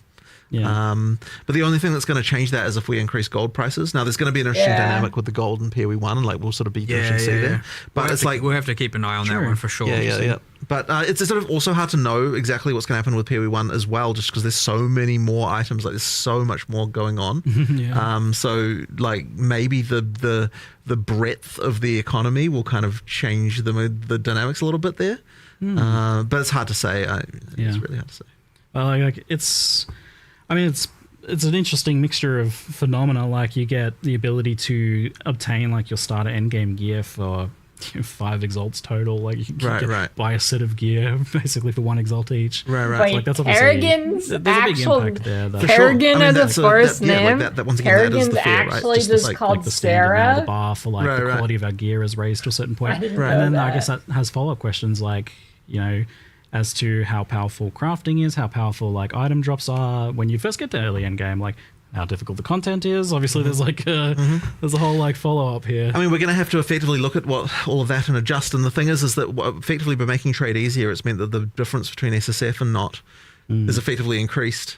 And that kind of thing as well. Like, I mean, there's some stuff there. But I mean, going back to PoE 1, I suppose, like, even though we've got this experience now with PoE 2, we're just going to really have to see what happens in the PoE 1 economy. And like then, you might have to be some adjustments. But it's going to come down to the individual. I mean, either way, though, like the amount of people I saw just being like, please, just deploy a league. I don't care if there's nothing in it. As long as the trade system's there, but this is the thing, right? Like it just kind of has to happen. Like, it doesn't even matter. Like, there can be problems and we'll adjust them, but we still have to do it anyway. But of course, so you know, like, it's such an improvement. Did I miss anything good? I'm loving it. I'm excited. It's good. It's so good. Come on, there's got to be something here. Did I miss anything? It's still going to be interesting to explore this. Like, maybe like even next Q&A, like. Dude, it's going to end any minute now. Start to see things over time. That would be cool. But yeah, it's crazy to think is about. Is this longer than normal? 10 years Actually, ago, I don't 15 years ago. know. We're talking about releasing Breach 9 years ago. Now who would have ever thought we'd have gold and asynchronous trade and a currency market? And I guess usually I just like don't. I just like close out halfway. We are, but you know, I know. I'm not. It's like it's a good thing. It is. It's healthy evolution. It's good. Yeah. Okay. So moving on to some kind of mixed questions. Mercenaries was mentioned to be likely returning after rebalance, redesign. Yeah, usually I end the stream by now, but I don't does that mean know, that I'm like some sort of chilling. horrible mercenaries is a Sure, plan I to kinda come got back, the or is it more mega just about bomb like having the going. jewels there with the gambling or something like that? The intentions they come back. There's just a little bit of figuring. I mean, like with all these things, we have to figure out exactly what. It's very hard to develop. We like to see how players think about it, find the bad things, find the good things, and all that. And it's very hard to develop how it goes into core straight away, because then you'd be working on that, and some things might change, and then you end up wasting a bunch of time. It's way easier to let it end, be able to process everything all in one collective, and then make the changes and bring it back together. But like, what is it like? It's a great new player tool. It's great, like, or you know, less skilled players experience tool. But like, what does it look like when it's not the active league? Like, I don't want a mercenary in every area, and you know, there's all these kinds of like things you got to mess around with and change about how they appear. Is it on the Atlas tree? Are there scarabs for it? Like, what does that even mean? I don't know. And then you know, all the way through to you know, were we happy with how they were itemized? Like, you know, I thought it was too free to just put all the uniques on them without really caring about the downside. Like, they would, you know, there's like they weren't balanced quite right. There were some that were terrible, some that were not so terrible, and like, you know, so there's just heaps of stuff to change. It's really hard to do that when you're in the middle of the league and where you're gathering all that information. So generally, and this is what you find with a lot of leagues, you get the league, you get a break, and then it comes back 1 or 2 leagues later because it's given us enough time to work out all those kinks and put it in game, you know. Fundamentally, though, like, so I quite liked Mercenaries, but I also see it as like the sort of thing that I don't know if I want it to always, like, you always have to hire a mercenary. I agree. Well, it would be mandatory, right? And that would be and then this is the thing with additive power like that as well. Is like the moment you've got that, well, what's the reason why you don't do it? Yeah. And that's answering that question, I think, is like, so that's part something of you're trying to figure out then. Yeah, you'd have to have a reason. If you had a permanent mercenary and then permanent grafts and Exactly. like, we now have to start watering down like the power right system. now, Exactly or right. There's questions there. No. But I think there should be a way to bring them back, and you Or just need to just, find like, the right way to do it that doesn't anytime, involve but everyone right who's a now. mercenary all the time now, which is fine in a league, but I don't think fine for just the game overall. A grand. Yeah, so I imagine it. When it comes back, it'll be some sort of more like limited. Yeah, or sure. Maybe honestly, it's hard to say. It's hard to say at this point. Yeah, like I imagine there's like a lot of different ways you could go with that. Whether it's like, they're tied to a skill gem, or they're tied to a certain ascendancy, or something like that. Right. But I mean, it's a cool design. Like, it would be cool to have them back in some capacity. Yeah, no, for sure. I'm sure they'll come back eventually. It's just I'll do a grand an We already hour. said they were, so they are. 1 hour, one grand, 1 hour. Of when you said D4 mercenaries and the PTR. graphs, and I was like, what's Listen, that that's game with the about my giant rolling sponsor ball that rate, just sucks up all the give or entire city? take. Like, I was like imagining Now I'll Exiles give just you the kinda coming deal. out over time. $9.50. Yeah, no, would have just turned the game into just like everyone's an auto bomber. You know, with all their just like league mechanics just killing everything for them, you know. Katamari, thanks, Chad. That's the one. Yes, giant Katamari ball exiles. So we did touch on gold. That was good. Heist is mentioned as getting the Trathan gems added to it to give it a little bit more. It got some nice quality of life improvements. But something that I saw that was an interesting question was.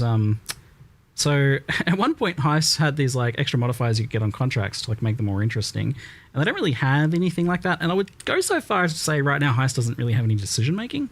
How do you guys feel about the state of Heist overall? It's not good enough. And this is the part of the problem is we were having. It's like, we want to do this kind of like mid to grand rework for it, like make it better and change this and change that. And then that was honestly what was holding up that QOL change, where it's just like, because we also were like, we'll design it out such that the rogues don't have the levels, and it was waiting on that, and I was like, okay, look, at this point, it's been too long. We don't know when we're going to be able to do this. We can't say with certainty. Is that again, the is same that just resourcing your limits, job the same or argument as Trial of including the Answers, the same as investments? everything. We have to pick our battles. There's more battles than can be fought, and so and the same thing. It was like, okay, well, look. If we're not doing this anytime soon, then yeah, we should do this QOL change, and we'll make little incremental improvements to them all the time. But yeah, it's one of those ones that needs some love for sure, and it'll come eventually. We cycle through everything eventually. So yeah, I mean, when I don't know. You never know. You never know with these things because we assess the battles every time and we try and pick the best fought ones. And I know there'll be some people who are like, "I should be your number one priority battle," but I don't think that's the majority vote right now. So we try and make sure Heist is a tricky one because I think it always suffered a bit of an identity and mechanics issue as to what is it supposed to be? Is it a stealth thing? Is it a just run through as fast as you can? What's the decision making? For sure. Wow. But it's also simultaneously it is quite well after 9800 X3D, the next gen up. Is it going to be on the same motherboard? It's definitely rich of character involvement, NPCs and lore and stuff like that. So it's nice, and it I named my daughter after one of the characters, so you better save the mechanic, please. Just saying. Who was that? Was it Talina? I was going to say, I was going to suggest one of the crazy character. That would be an interesting name for my daughter. Well, I don't know why you named her that. That's your choice. I'm a fan, okay? It comes up every now and then, of course. Campaign and leveling. At one point, I think 9800 X3D is the thing better that people for were looking games. for to help save kind of the campaign. Yeah. Although if I stand a single PC setup, then the 9950 is probably better. But you've done some nice improvements, like adding new themes and doing a few little streamlinings of earlier acts. Is this something that you're still looking to continue, especially with the context of you're saying that you're not really beholden to trying to seek out new players now, so it might not be as important as it once was, but I would argue it's more important. Interesting. Because those campaign changes are what helps it keep fresh for people who are replaying the game. True. It's actually it's way more important for the existing players. So yeah, it is something I do want to keep doing for sure. Great. I liked the adding things, like different things happening in different zones, and you can kind of restructure some of the areas a little bit and add a little thing here and there. If the I like doing all that for sure. AMD so yeah, I would expect to continue seeing things. I don't think we have anything particular on the same board. 327 I'll probably just get a 9800 eventually. But it will. At some point we'll certainly be doing another set of things, and we'll try and keep that up pretty consistently. If not on a patch by patch basis, at least every year you get a certain set of them and stuff like that, just to help it feel a bit fresh. I also like the things you just get to integrate some other random league into the campaign somewhere in a few areas. It's like, these areas are being overrun by X or something. It helps it feel a little bit cool, and the world is changing, and it's not just this static thing all of the time. So yeah, I like the deeper integration of league mechanics into the campaign that you've been doing in PoE 2 and to a lesser extent in PoE 1. It's cool. That's good. It's a good way to introduce that stuff to people over time as well. Did you ever have a crazy fever dream where you dreamt having a league where you have some alternate leveling experience besides the campaign? I know that's never been. You're going to make them cry, Ziggy. Don't say that. Bit of a tricky one to do. Ziggy, honestly. don't say that. Ziggy, don't say that. Yeah, I don't know. You're about to lose your job. I think I'm pretty sure that has been something we've discussed for a very short amount of time, a long time ago. But I don't know. Are they Twitch questions? Maybe. Yes, I've had some. I think they did say they're going to do that. They usually do that. I don't watch these. But it couldn't work. I just remember. Because I know, people ask about it every time. I'm like, on the AM5 I guess I'll socket. ask in a creative way this classic question. Yeah, I'm not going to have to upgrade this PC another for way to level for the people who just don't like the campaign. Right. Okay, maybe about 15, 10. You just want to make the campaign as good as possible. Right. The answer is okay, well, I'm a always streamer, the so I probably have to. But if I wasn't a streamer, but then I I thought, wouldn't have to. a league as a throwaway thing wouldn't be that permanent problem that you have. I don't know about that one. Yeah, I don't know.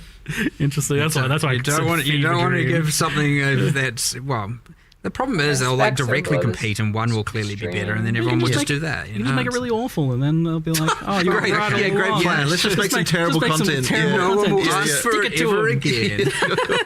Cool. What is it? Incompetence. Yes. Is that the actual list, or is that the really bad list? And again, integrating. I want the leagues to integrate into the campaign better and feel unique.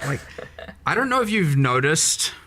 Don't look at it is a thing in PoE 2, and we're going to start doing in PoE 1. every single area for Rise of the Abyssal has a guaranteed drop that drops from the chest. Yeah, it's great. And I don't know how many people actually know this. I know it's not a secret. The racers know. Yeah, and then like I think like for example, the Molten Vault in Act 3 has a guaranteed unique drop for the first time you do an abyss. When you guys think about my and build, so you get to that thing where you get to like, and I want to make sure top of the line we're storage going to do this unit system right in PoE here. 1, by the way, with Keepers of the Flame, where you get like a kind of extra handcrafted guaranteed drop that we pick 8 terabytes for each area in the campaign. So there's a little bit of like, what's it going to be in this area and this area? And so, it'll help ideally if we do our job right, not just like be like, I'm going to skip every single area, get to endgame, and then why care is about it so expensive, which is still a fine dude? strategy, by the way. Go for it if you want. That's crazy price. That's but, like more yeah, I than don't know. an Maybe you'll SSD. second guess some of it now, and you work out which areas you want to do. I like that, but I want to make the active league feel more important in the campaign as well. So as much as we can do to strive towards having For that my be the Vindictus case, screenshot was fun. folder. I obviously understand though that like when you're insanely an accelerant player, you don't need it, right? You can just get to endgame and then deal with it. You might not want to sink the time, but like a lot of people do want to engage with it. A lot of people unironically, want to yes. play the new league in the campaign, and if I had, so, if I had we that should hard drive, take it every would have motivation been we the can to loudest try thing and in make this that happen, PC. and that way the campaign can feel more enjoyable. Not just be seen as a thing I need to get through, but there'll always be a bit of that, and there's not really much you can do about it. So it's really the fight to keep it as feeling as fresh as possible, and with heaps of stuff going on. But it's part of that is the motivation of why we do leagues in the first hard place, drive right? probably Like, couldn't even run games. want to Hard come drives back and have cannot this do new games thing anymore. going I don't on know. in the world. Last time I tried to Imagine play if games you with came hard back drive, like and there wasn't even a leak. Imagine you came back and it's like, okay, there's some balance changes, but like, what else is going on? So, it wasn't working. Even we understand that you must have the league in order for the campaign to not just feel the same every single time. So. Yeah, true. Yeah.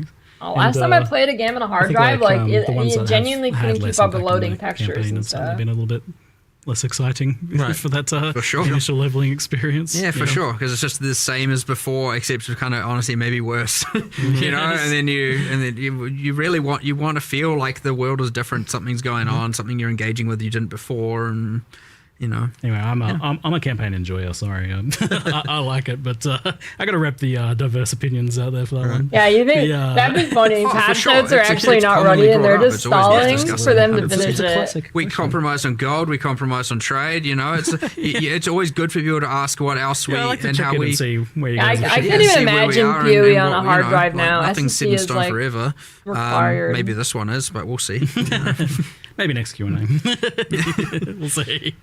So a question that I saw that was interesting was how does GG track bugs? What's the best way to report them? And the example was like they had a specific transfigured skill gem as like an ice golem that doesn't work with support gems and hasn't since launched. So just kind of like stuff getting kind of lost in the woodwork. Unfortunately, one of the realities of live service development is, so if we're going to make a league by a certain deadline,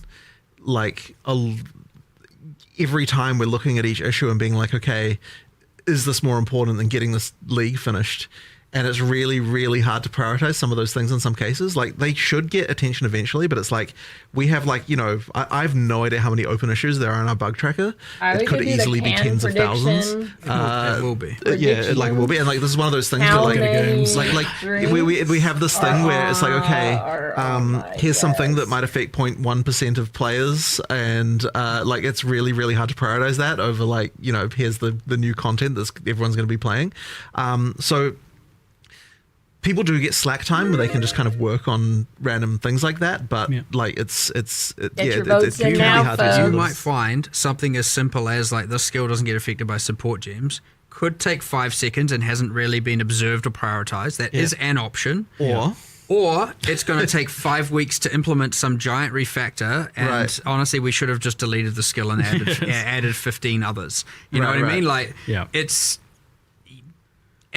honestly kind of hard to know, and it's easy to go look at that single thing after this because you happen to bring it up and we'll see what the problem really is. But yeah, often sometimes the simplest things boil down to like, oh, we have to refactor this and about how damage is dealt and how, you know, something with conversion and dexterity and, you know, not dexterity, and it boils down to this like giant refactor about how all this code works, and then it's like, now we can do this thing. Okay, what else did it get us? No, just kind of just that. And you get issues stuck in this hell effectively of like, you know, someone like read it, they put it in the issue tracker, someone looked into it, they realized there was some annoying detail of it that would require some larger change. There? And then someone was like, oh, well, we don't have time for that, we want doing some other thing. And then it kind what of gets is put the into correlation? some like hell of like unversion, this like, you know, when we get time thing, and then it just kind of dies. And that's kind of an unfortunate situation that I have several thousand assigned to me in a version called unscheduled. Yeah. I don't know what to do with this. You know, like did it just get louder? Am I crazy? Like, one day I'll get there, and then did it just get louder? I've accepted defeat. But I mean, ultimately, like obviously, we prioritize things based on how much the community cares about it. So if people do care a lot about it, then obviously we'll get some attention. So to the point of the question, then, like, what can players do from their perspective for something that they think is important? Generally, most of the media, like our community team, has a generally good eye on things that are more the larger issues that get brought up. They do get noted. This has got to be longer than usual, right? People for the fine detail bug reports. This has got to be longer. Our QA than team, usual. it is part of their routine to go through the bug reports forums, and the forum seems to be the most pertinent place. That is part of the day-to-day routine of the QA team. Yeah, so if you want to take like the time to actually document something that is like that you think maybe has been missed or doesn't have enough information or could get the bug report. 2 hours. Bug in game comes with like a thing, but it's really that's more okay. about Last like, one was 2 issues hours. Like something to say, oh, this what the one heck, is this 1 generated hour. weird, or like what the heck is this weird thing here? And it does give us a like recreate. I guess level, it isn't so we can longer. come in and then like figure it out. But like if /bug going a skill is broken or like my skill can't be supported, those two things are not correlated. So that's like if it's like broken and if the level is bad or there's monsters in the level or something glitching out. Holy /bug is a good way. Alrighty guys, g'day, welcome back. Description. If you want to like report a skill or something like that, guys, we just defeated for sure. Okay. A couple of popular requests. One was dual stash tab, and also kind of tangential Get tab hype, like guys. more affinities. How good is this? I'm gonna crank the music up a little. little. I thought you meant as in two stack. Well, I want more stash tabs in my stash tabs. You have the quad one. You want to? We can go on honest. I want a halfway between. Yeah, that's too much. Okay. The items are small. Duels. Right, I got it. Okay. Generally speaking, yeah, we wanted it to always be that like rollable equipment, things with modifiers don't get specific stash tabs. Like that's the stuff you have to deal with. That's the item management should be in that. Is it a hot take that I missed this minimap more? Compromised on flasks. I preferred the minimap to look like that. Bits and pieces. Is that a hot take? Like a little bit of a grey area. But like we so far have drawn the line kind of as just like. I mean, we've literally listed the rest of the stash tabs, and aside from adding new leagues and a whole bunch of new currency items, it does not look like that anymore now. Like, I don't know. I think that might be it. Oh, like until we add new stuff. I used. Listen, I was one of the last people who used terrain until like 3 months ago. I only stopped using terrain like 3 months ago. It does not look like that anymore. Yeah, I don't know if we will ever really add them for the equipment. I don't want it to be that you literally can just control click. No, people have it their does not look like tabs that and anymore. different methodologies of doing that stuff, but I don't want everything to just auto sort. People may disagree with me. I played with terrain on until like literally 3 months ago. Where it's like there is at least some items you're kind of it's way different. You see that? It's way more detailed. detailed. You know by the icon what it is. With an armor, you want to look at it, see what the mods are, and then make a decision. And sure, a lot of people put it in a tab and then look at it later and make the decision. And I understand with the trade system before, what actually people were doing is just dumping it, and then if they get spam for messages, then looking at it. You know, there's stuff like that. But yeah, I do want to make sure that you actually are reading the modifiers, assessing if it's a good item, and then making decisions on it as part of your cycle. And you can work around it. That's up to you. But yeah, the moment that everything is just like somewhere, and you're just like, all right, and you do you even know what you got now?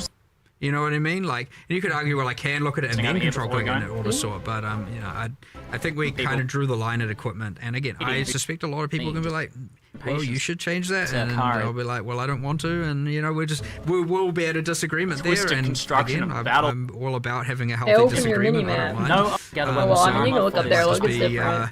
Where it is, and I don't know, we can reevaluate in a couple Q&As from now. You know what I mean? I think on the affinities tab. Earlier. Alright, let's oh my god, I've seen the looking. Chat's mentioning that there's like a few in PoE 1 that are kind of missing, maybe like incubators and stuff. Oh, no, but he's going full lore.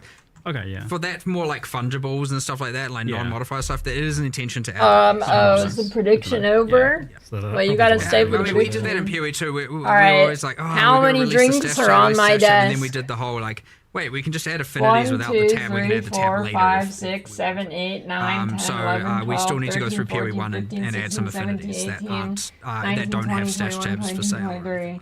And then if I count the second really drink quality table, of life, less clicks. It's at like, 29. All that stuff that's very spam clicky. Something that was asked was the idea of consolidating harbinger shards in particular. Seems like it's pretty painful to farm for people that enjoy that, but you know, it is do it for a brief stretch. And it's a big loss for doubters here. We did do something with that, and yeah, it came up when we initially were speccing all the QOL changes and like things that are just like easy wins and improvements. Yeah, it came up. I don't know why you make me. Why do the nails make you I think just don't have 100% memory recall on if we decided to do it like now. It might actually just be in the patch notes. I don't know. There's like 50-50. It might just be like already like. I think what we do is drop less of them, get rid of some of the bad ones, and drop more of the good ones. But like fewer overall stacks. You know, higher more in the stacks. Oh, the double 250k. It's a patter that you end up kind of filtering out anyway. So hopefully we did that, and then it's in. If we haven't, then it's very clearly on the radar, and will come soon. Cool. Nice. I like this. So you had this thing. It was like, no way. We need 10 quality of life improvements for each update, right? It's like I thought I chose the wrong option for a second. It's been paying off. I think it's Heckler's Rage nice Quit is gone. Pretty hype building in the lead up to it. I'm like, oh yes, give me that quality of life. It's very important for a game again with so much replayability and people coming back and playing. Finally, I win. You Finally remove a lot of this friction. You don't want to obviously make it frictionless, because some of the fun comes from a little bit of friction here and there, in some regards. But like, there's things where it's like, you know. Yeah. This obviously doesn't need to be this way. It's the little things that erode your enjoyment over time. Yeah. And honestly, there's a little bit of a time factor to it. It's like the longer it's been in, the more like it's like, okay, at this point, come on now. We've added some other like friction and something in some other way here. We can take away from some of it over here. You know, you don't want it to become a spreadsheet. For sure, but at the end of the day, you don't want it to just become, as we add more and more features, more and more content, it's going to, everything will have their little thing, and it's going to become growingly more annoying over time. So it's important as you add some things that require big slots manual today. intervention, you start removing some of the other ones and streamlining them, and it's because the game is so replayed for so long. It's really, really, really important at this point that we are addressing as many things as we can. The one time I actually sit here to make sure that and listen to this, you don't it's just get 20 million years long. Annoyance over the course of a long period of time. Yes, and my hands are very much thanking you as well for a lot of these changes. Oh, yeah, good. Sweet relief. I mean, those ones are always a good win, but like I feel like Ziggy's in ASMR mode today. Am I crazy? And, you know, the heist thing. There's so many that are just like, I mean, they're not. Are they QOL? Yeah, kind of. I mean, they do improve quality of life to some regard. I don't know. It's honestly kind of balance as well. It's just like, you know, it doesn't need to be this way anymore, so let's just change it. But yeah. I don't know. We try and think of as many as possible. I love my bingo cards. I don't really care about item sorting because I dump everything into a dump tab and I leave it all here. I love the ideas. Bingo cards. Look, if you don't have 20, it doesn't have to be a 5x5 grid. Usually. You can make a 2x2 bingo card. If you can't think of more sometimes than 4 I'll do it after. Or just have 4. If you only I have can't one always thing, do it just before because it would always be. There would always be the big number. But, you know, we do take a moment to sit Fast down and and back, go, I don't know. For what do I want to softcore, fix? I guess. Crowdsource. We go to our QA, we talk to other designers here who play and stuff, and we're just like, what annoys you the most? And then we try to come up with something. So, yeah, I'm indifferent to the sort button. I don't mind the and, friction of it not being there, but I wouldn't complain if they Yeah, absolutely. Yeah. I mean, asynchronous trade, not to mention. Yeah, I mean that's the big and obvious That's thing. the big But one, yeah. Woohoo, pretty nice. So, thank you very much, guys, for the chat. It's finally today. I look forward over. to playing some more. Yes. And we'll see you fine, folks, in 327. Yeah, excellent. Well, thanks everyone for watching. Thanks again, and yeah. Hopefully, Awesome. you guys enjoy the game. See you later, folks. Yeah.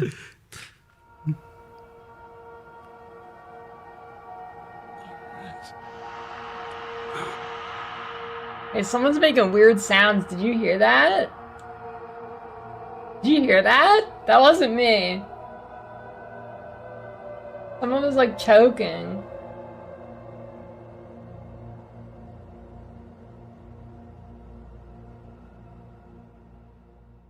Was not me.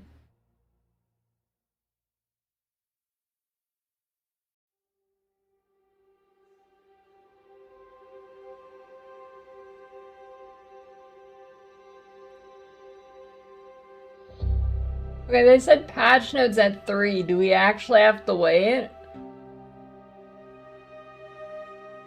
Do we actually have to wait, or...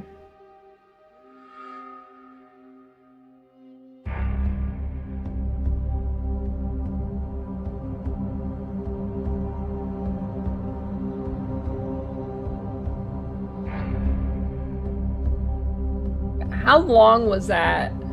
3:37. To get everything of a true vow. Okay, yeah, it was about 2 hours. I think like things feel a God lot. damn.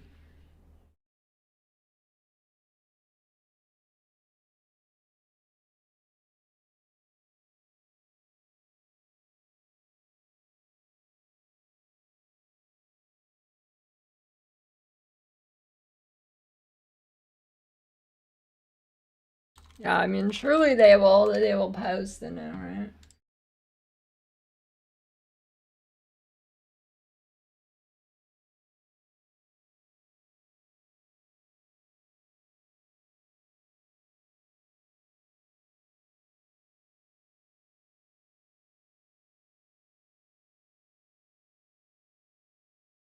Oh, I don't know.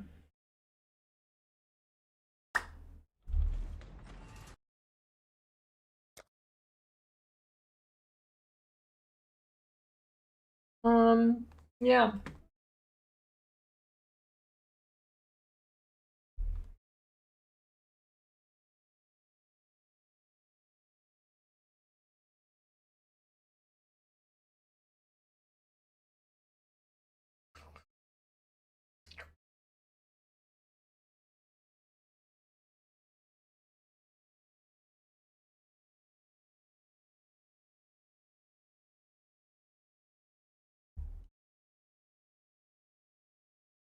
And patch notes any minute now. Rewatch the outclaw of the dog.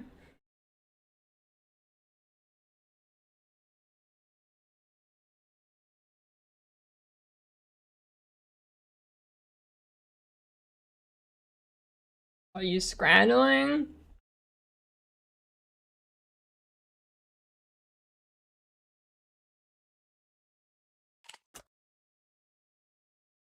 Yeah, it is a banger alert.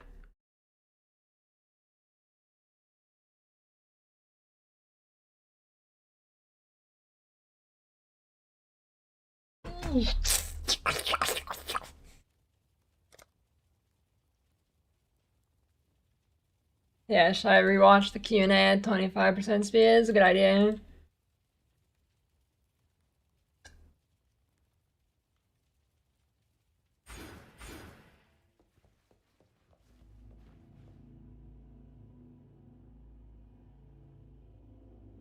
Do it. You just typed that in the wrong chat, Daniel.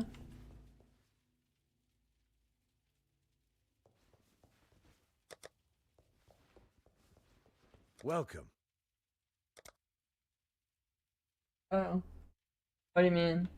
He's got to rewatch that thing. The Q&A. Okay. Any moment now. patch notes so I can control F, read 3 things, and leave.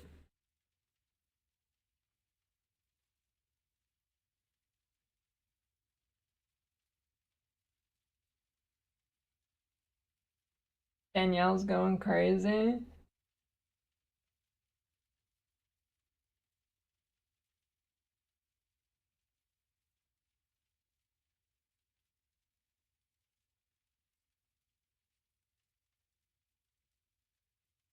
Farewell.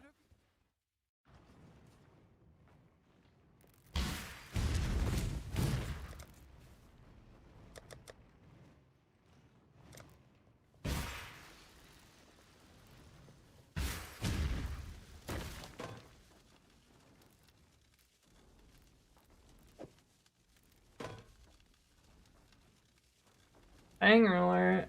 Oh, this has open suffix.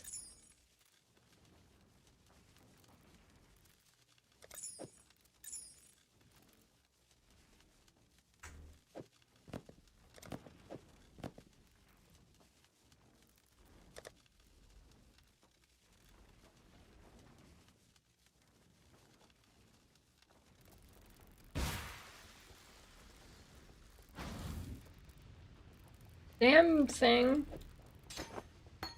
I guess I can get Purity of Fire, huh? Do I need to get that from library?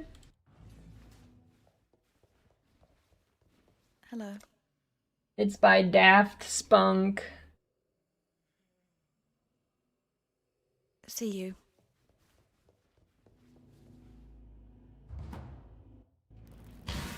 Mine.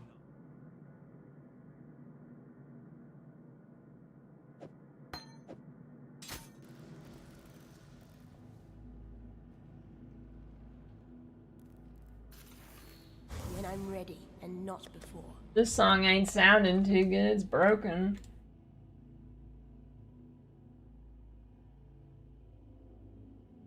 I don't know what to listen to. That I'm in like I'm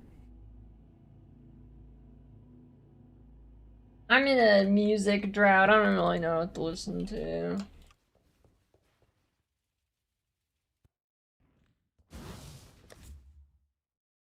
Hopefully, I can learn from my mistakes this time.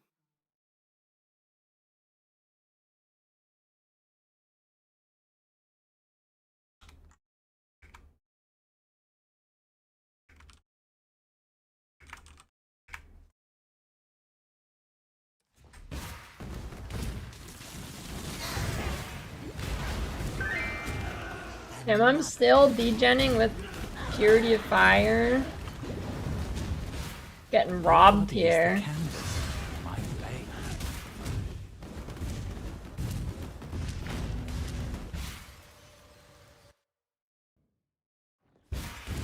Why? I can't see the Wakanda brother emote. Choose your next move very carefully.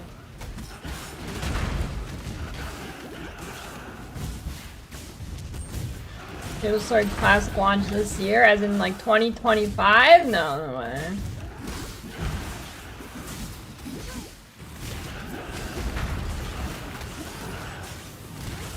Not a chance.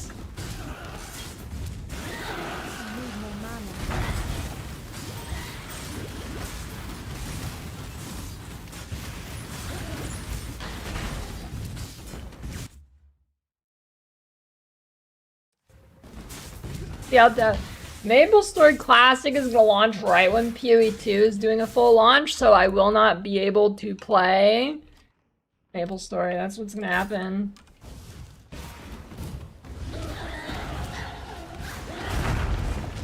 I promise you that's what's gonna happen. I'd put money on it. Let me teach you the laws of war.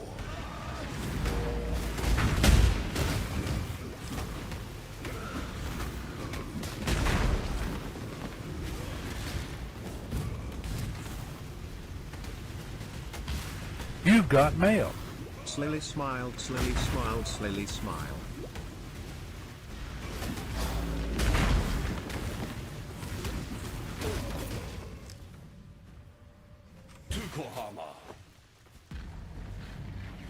I'm missing. Oh, The flame soil golem. runs for your blood no more. Thanks for the your resub, Leon.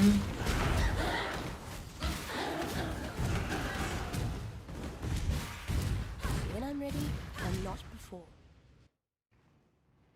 Full release and take a 2-week break right again? I don't know about full release, but that's probably that is gonna happen on the PoE, the next PoE 2 season. That will happen, yes. Yes.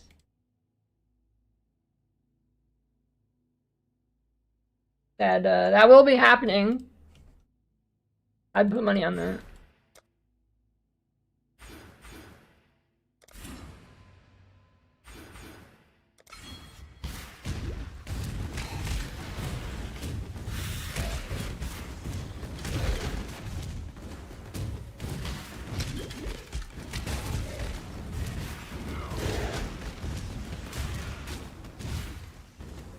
I'll never wear chains again. Hate it. Stupid mouse. I need a new mouse. I need a new keyboard. I need a new microphone. I need a new camera. Actually, no, I like the camera still. But everything else.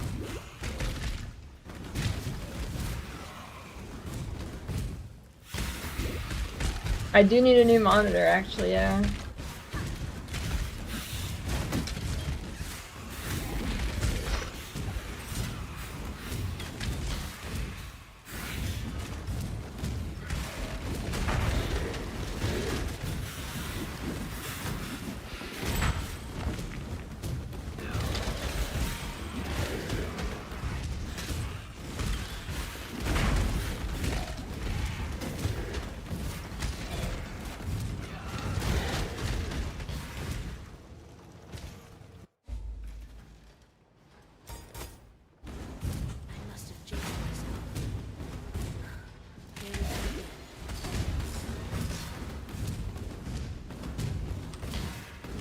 I don't need a new mouse. I need to get like a thing to hold the wire so it has slack. So right now what I do is I pull it onto my desk and then I hold it down with my phone. I need like I need the actual like pulley system, you know.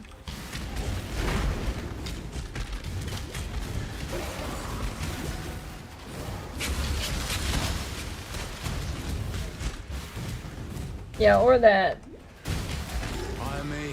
I do want to get one of those tech lists.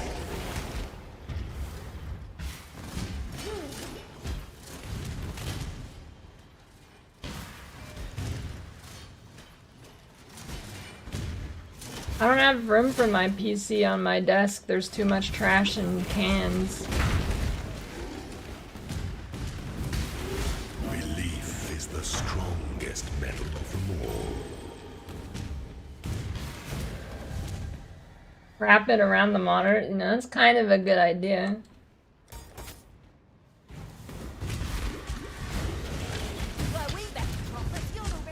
But it is called a desktop, that's true. That's smart.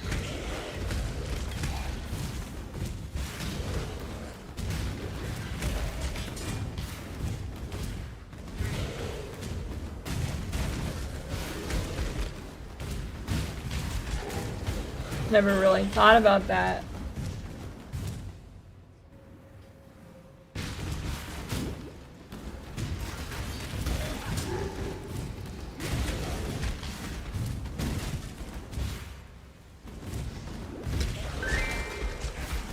I need a bigger desk anyways. I don't have room for the tower anyways, even with my monitors, like 3 monitors.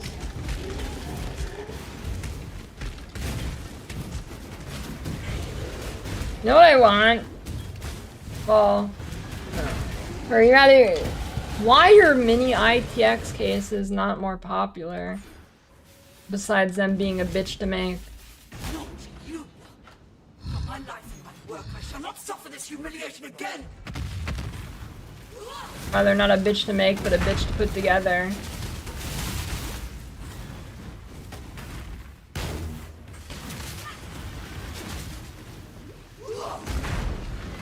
Why are you so ugly?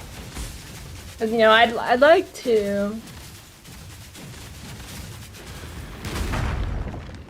I don't know.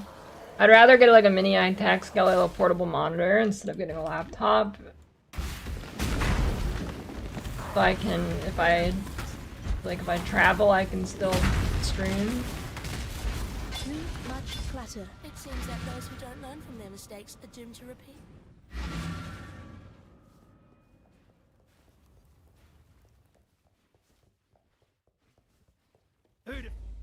Hello.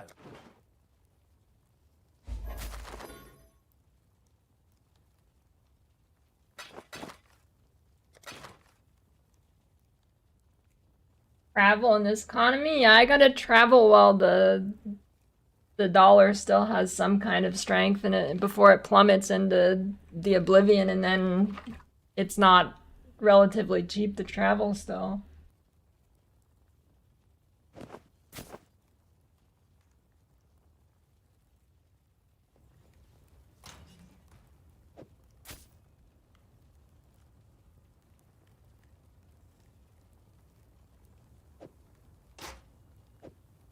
$25 fire res.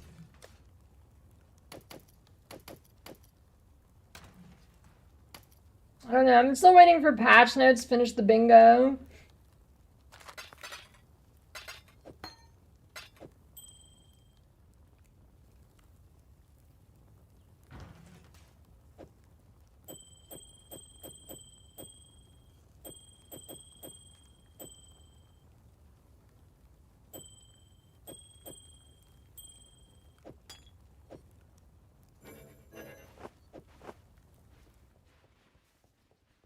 Alright, give me that 4-link helmet. No! I really clicked the wrong one. Oh no, I buffered it and I clicked the wrong one. It's over.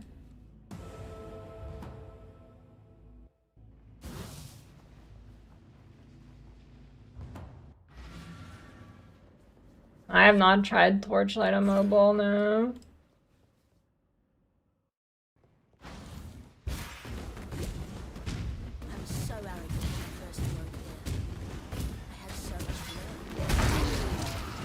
I don't know, I don't like playing games on phone. A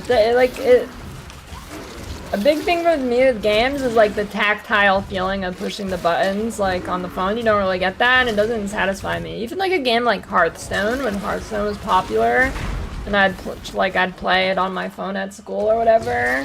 It still wasn't. I didn't really like doing it. Your body is the canvas. It's not satisfying, you know. I need the tactile clicks. You know?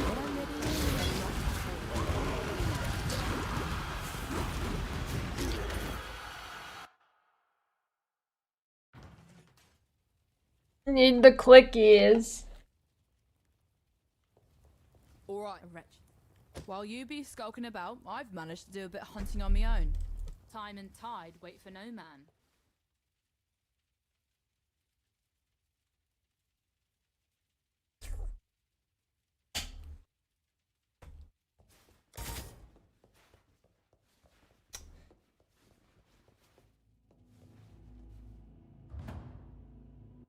Yeah, let me make sure you tell me when you see the patch notes are up.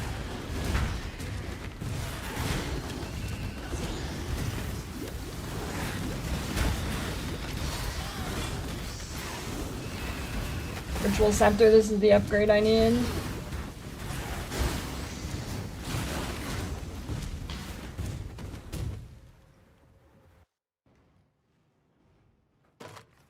It's shit. I can't believe I picked the wrong 4-link. It's over.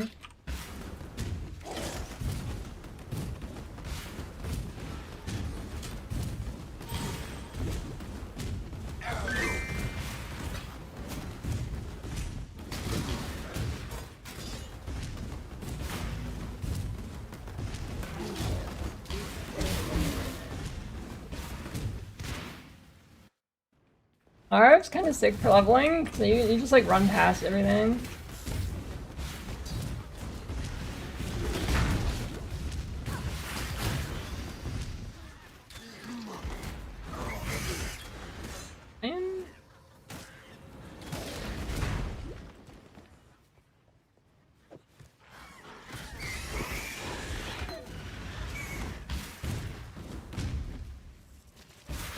What if I, how much better, or how much faster am I at this?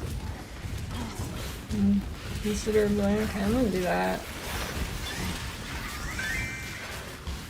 I need another blue.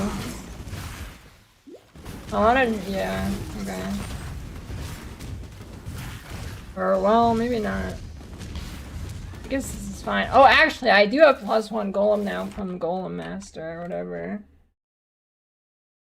Alright, buy Arcane Surge, you're useless. Here we go, we pumping.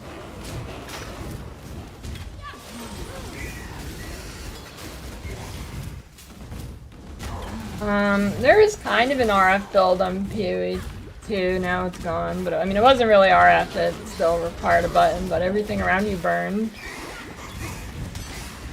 It's gone now though.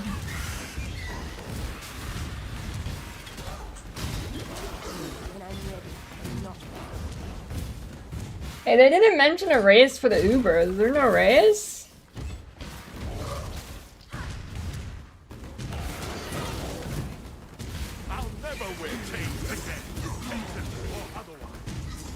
I swear to God, if I click that and it's the fucking one-line patch. What? 319 Lake of Calandra? Yes, that's the patch now.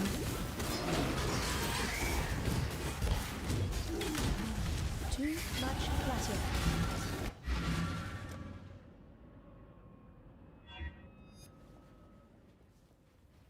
I gotta get the new stuff on. Oh yeah, let me get that verdant level up effect on. Good tidings. Although it's about to be Time and tide. about to be patch no time in like 2 minutes, probably shortly.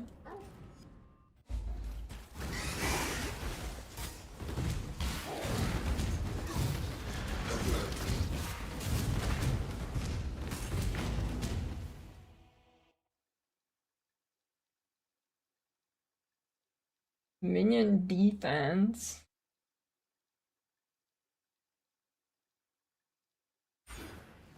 The Brand King.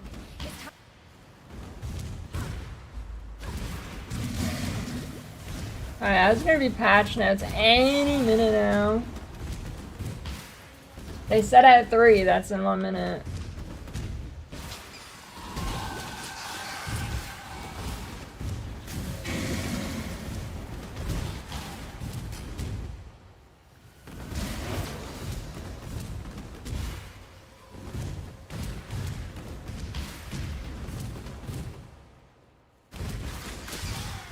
I just find the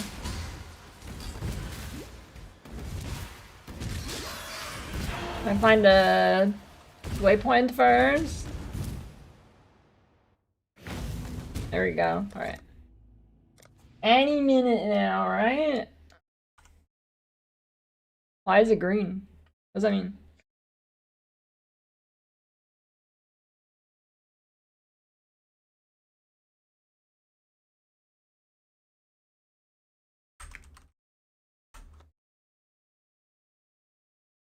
Oh shit. We in. We in.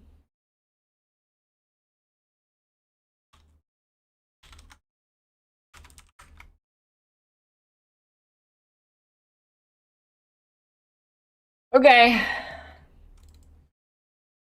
Here we go. We got the predictions. Trickster. Here we go. Heartstopper buffed. GG. The Soul Drinker no longer has 20% increased attack and cast while leeching energy shield. Spellbreaker no longer has 20% chance to suppress spell damage. Now has prevent 15% spell damage while on full energy shield. Previously 10. One step ahead now has your action speed is at least 90% of base value.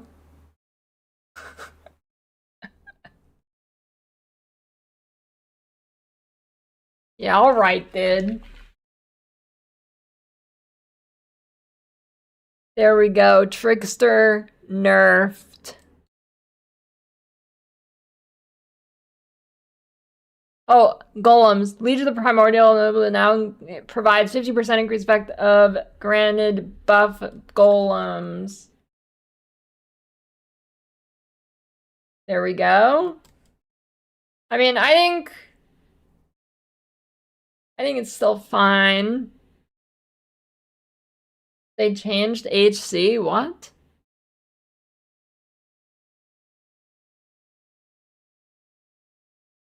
Hardcore?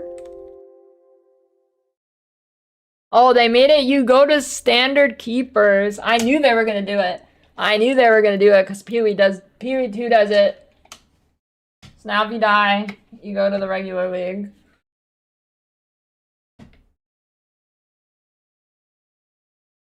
I knew they were gonna do that or something like it. I would rather you just lose your character when you die like in D2, but... Oh, that is kind of nice, because if they're... I mean, if the league's super overtuned or whatever, maybe I do just stay softcore.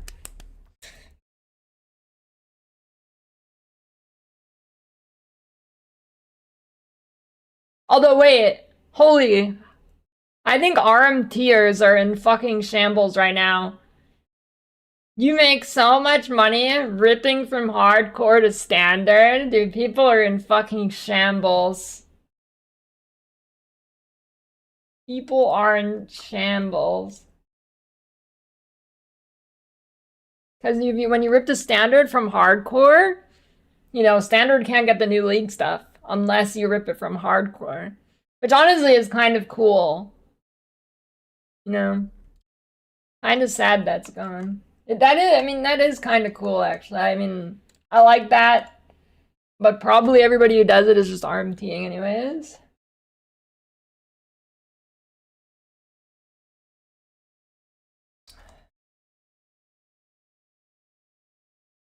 Okay. Ephemeral Edge. Wait, why did I checkmark that?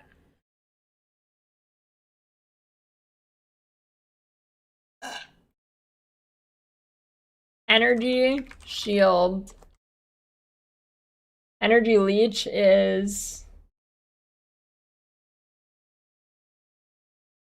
nerfed.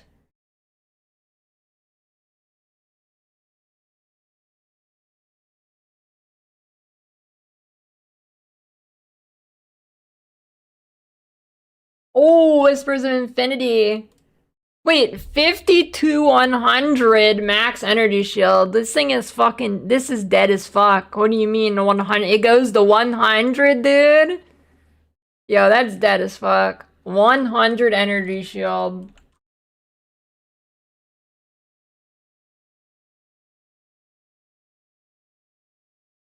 I think that was actually on my bingo, too.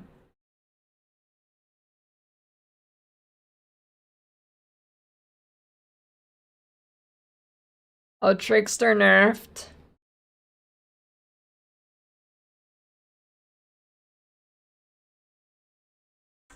Volcanic Fissure of Snaking no longer has 50% more AoE. Fissures will not automatically target enemies hit by the explosion. The previous fissure in the chain. Yep, it's dead. Vphos, dead. Not even a slight nerf. That's dead. Smite. Yo, I knew it. I knew Smite wasn't gonna get hit. I knew it. I was good with that. I was like, there's no way they hit Smite. Damn, I'm smart. Righteous Fire. Okay, RF is not hit unless you're gonna play Elementalist. What about Chieftain? Okay, it's... Yep. They didn't touch Ephemeral Edge. Yeah, it's... Nope.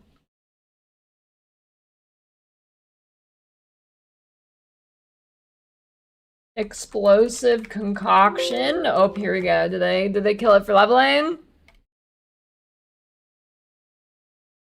Oh yeah, they cut the low end damage, cut in half. Although, okay, well the fire it cut in half. The cold is increased a little bit. And the lightning is increased a little bit.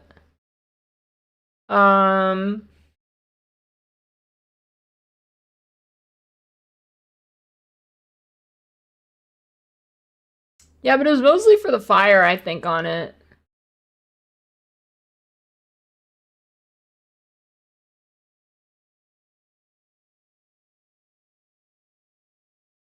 And then the DOT got buffed. Might still be alright. Yeah, what is the craft and AI thing?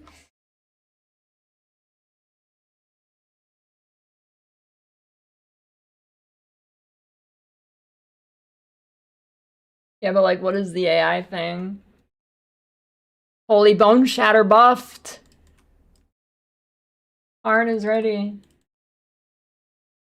Bama changes. Blink arrow bombarding clones. Clones now deal roughly 33% less damage with their rain of arrows attack. Minion duration is now 5 seconds. That shit's dead as fuck, dude. My god. Wait, Cyclone buff, 20% more damage at all gem levels. Cyclone buffed, and it's still dog shit. Oh, dude, the Ephemeral Edge nerf, or Ephemeral Edge not getting nerfed is cucking the bingo here. Maybe the Exarch Eater influence. Archmage? No Archmage. Hierophant? No Hierophant. Vortex of projection now unable to explode from raw spells that will explode from other casts of vortex of explosion. Alright. There we go. Although, what about ball lightning of orbiting? Not changed. Mana. Yeah, it might be a ball lightning of orbiting league start scenario right here. Unless there's something else I'm missing, but I think ball lightning orbiting is the play here. Unless I'm missing something huge, you know. I wanna start with the new skill. That new skill looks sick. Pedal. Oh no, they didn't. I don't see anything about pedal stuff. There's no way they left it the same. Betrayal nerfed?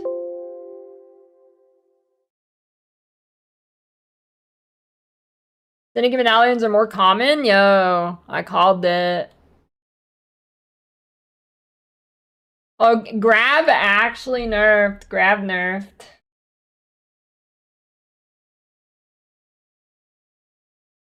Unraveling, not nerfed. Rune graft. They nerfed the kinetic bolt thing. That's it, they didn't nerf Runegraph Fortress. All Flame. Still in the game. Recombinator. Still #1 crafting.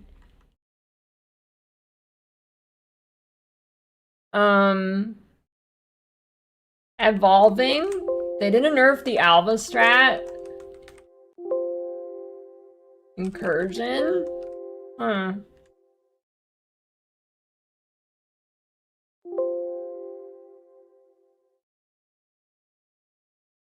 Arcane Cloak.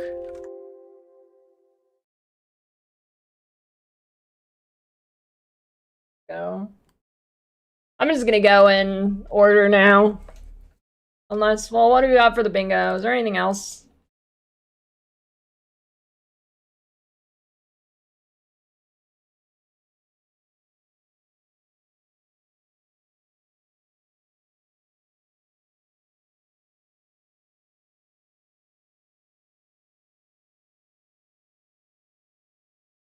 Cremation. Rolling magma. Thunder.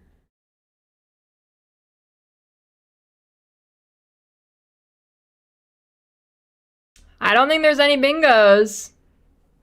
I don't think there's any bingos. Actually, wait. Daggers here are buffed. Barely. Technically buffed.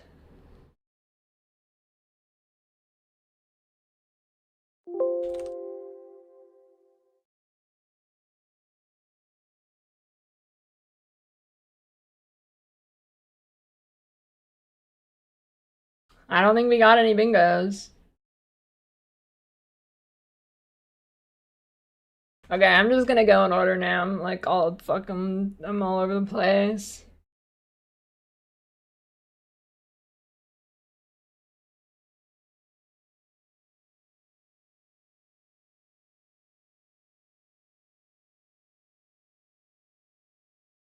Maybe I'll do a notepad thing where I take the biggest lines. New skills. Which is the one that I want to play that... I think it's Kinetic Rain. I hope this is good.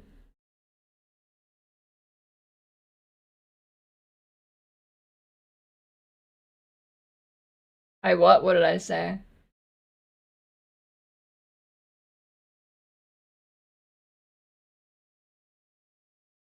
New stuff.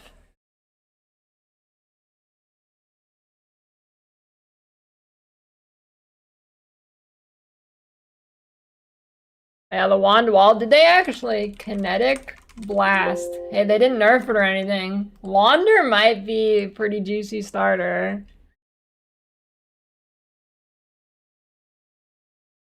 Bloodline Ascendancies.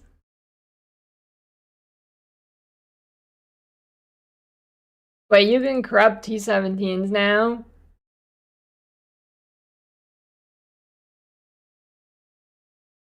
Wait. Tier 17 map modifiers now grants item rarity, quantity, and pack size of value similar to red map modifiers, except in cases where rarity, item, quantity, and pack size have been specifically augmented to be higher. Wait a minute. Did T17s just get fucking blasted? Are T17s fucking blasted now? Nerfed?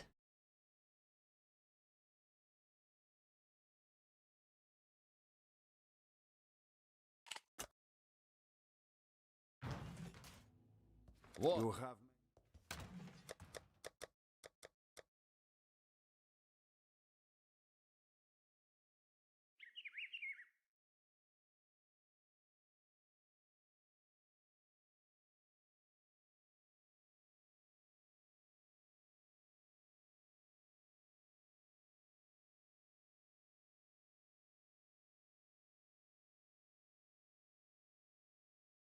I don't know about that change. I don't know about that. Well, now to me it's looking like you're still gonna do tier 17s, except you're gonna have to do them corrupted now, which is gonna make it a million times more annoying to roll.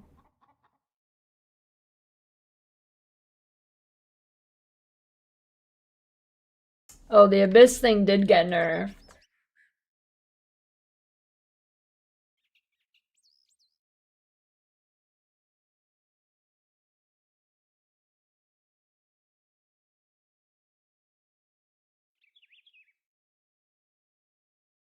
Where did I write this here?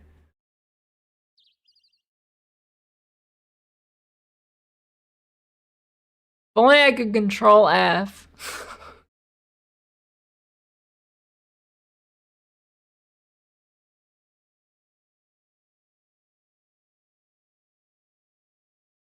The Scarab Risk now has a limit of 1.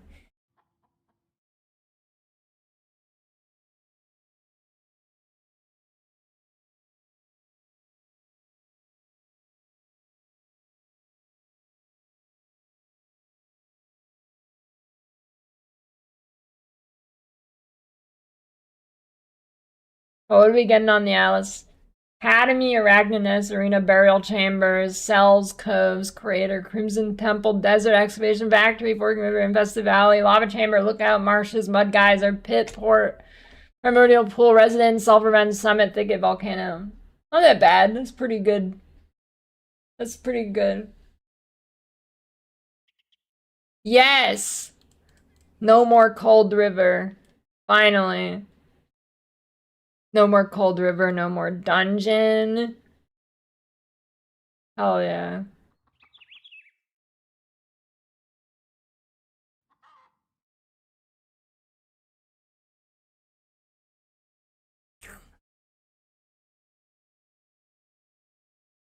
I don't think they touched Mesa. Mesa's still on there.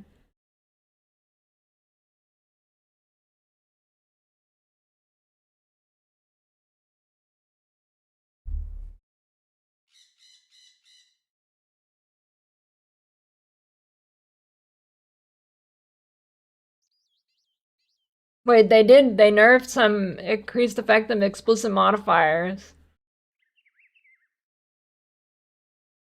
Wait.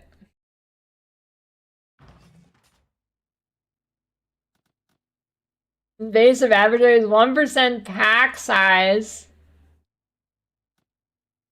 5% rare monsters and mounting poopy.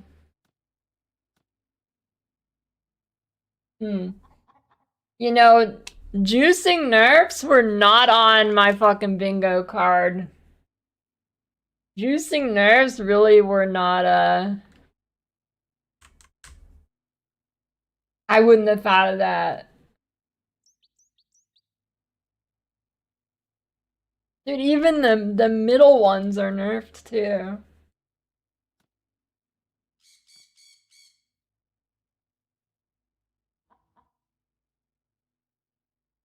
No, that was not on my bingo card, literally and figuratively.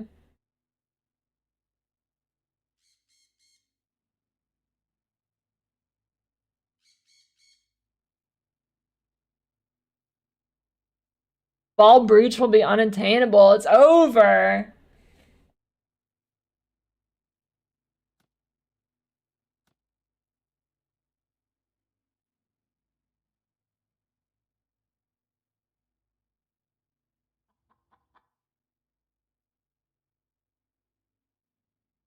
Make it so just best of last T16.5s as fast as possible. You mean the T16.5s that did not get any pedal buffs as far as I can tell, so it's still gonna either be annoying or dog shit to press the button.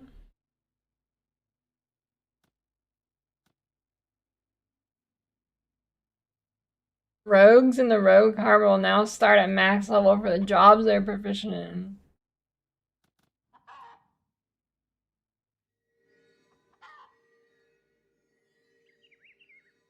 Oh, this one's big.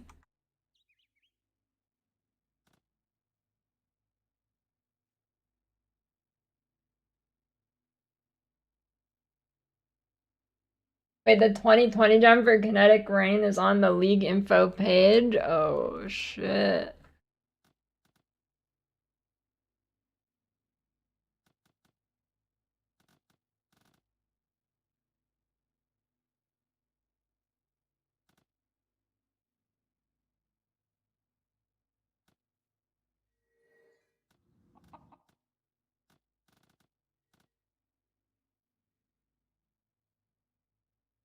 Passives granting fire res or all Ellie res and radius also grant max life at 100% of its value. Jesus.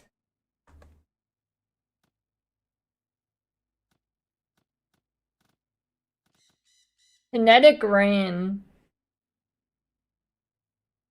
110 attack speed, 143 attack damage. Increases in reduction of spell damage, also bloody attack damage from the spell, 150% of value. 13 prod, base targeting area length is 9 meters, 4.5 meters, base explosion radius is 1.2 meters. What is, oh, the kinetic anomaly is, the shit that spawns in the ground or whatever. Wait, so it's like a double hitter? I mean, if you actually get overlaps on single target, this should be good. This should be good if you actually get overlaps on single target.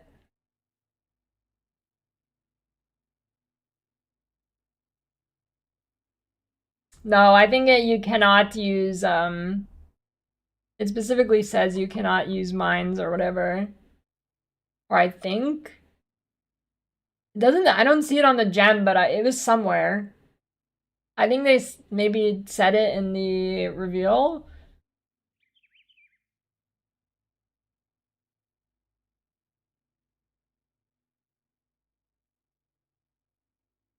Oh, those patch notes say it.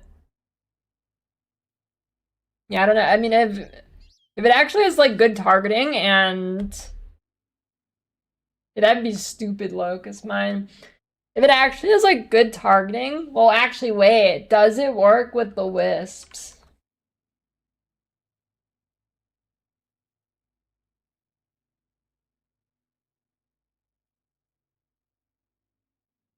I'm gonna use traps, mines, or totems. Well, wisps should work. Wisps should be, that should be good. That should work.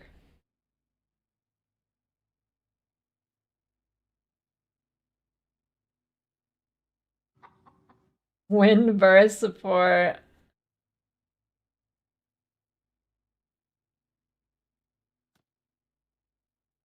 Conflagration.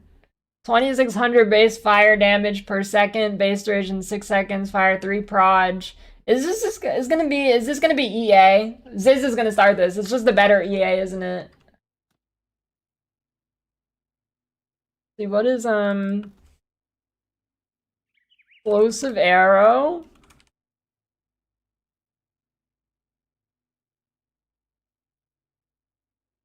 $522 to $783 added fire damage. 6% more damage with hits per explosive arrow. 3% more with ailments per explosive arrow. Max 20, 60. Modifiers of proj damage apply to this skill's DOT effect. Explosion deals 80% more damage with hits. Attack damage 35, effectiveness at 36.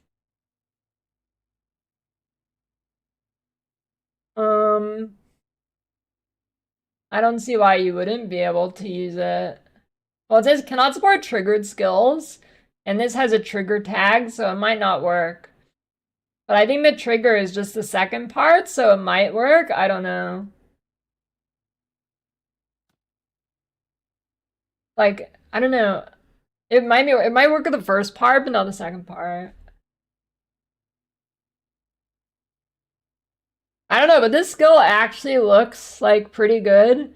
Assuming you can actually get like multiple hits on one target.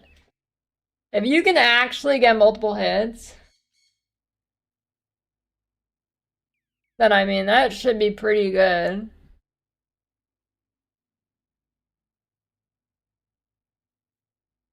Oh, is this a bow thing? Bow tag? Oh, well, I mean, okay, let's say, I mean, one hit, right? That's, one hit is already 300% whatever, right? With the two added together, essentially. I mean, there's no way this is bad, right? This has gotta be good, right? I mean, I guess, like, there's two scenarios. There's no way Kinetic Blast is bad. With the wall thing. Kinetic Blast stonks are crazy right now. So, I mean, if this is bad, you can just go KB.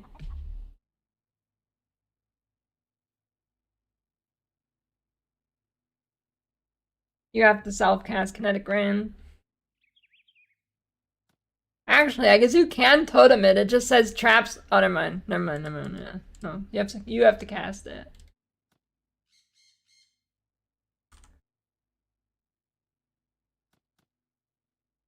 That could be good. What is the wall? Wall of Force. Projectiles which can chain will collide with his wall, chaining it off to nearby targets. Wait, where do you see the duration? Is it over here? Or was it on the actual reveal? The Unseen Hue. Tri-res, tag and cast speed, increased damage with ailment, non-damaging ailments or effect. Hits with prismatic skulls always sap.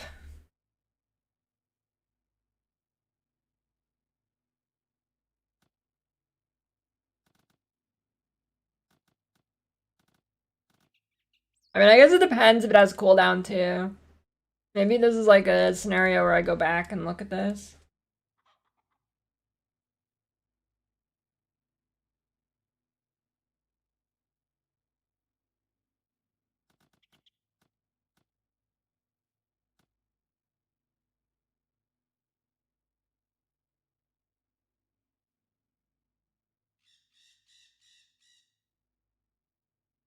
I mean, look at it. Wait, that looks like it has good overlaps. This has to be good. This has to be good. Look at this. Look at that. That has pretty good overlaps. Look at that. This has got to be good. This has to be good.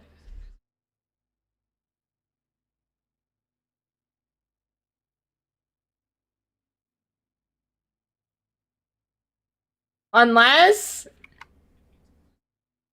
Is it targeting enemies? I can't... Maybe it's targeting the enemies and it only shoot one at a boss. No, it's definitely not doing that. Okay, yeah. It's like, he's shooting random shit. Wall of Force. Is it this?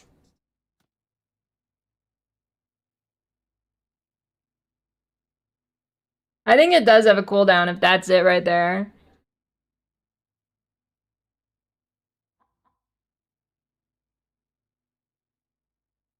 I don't know. I mean, the kinetic rain looking good.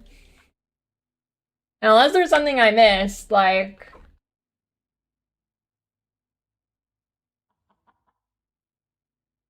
Even if this is bad, then KB is gonna be, like, crazy. So, unless there's something I'm missing here. But we'll see.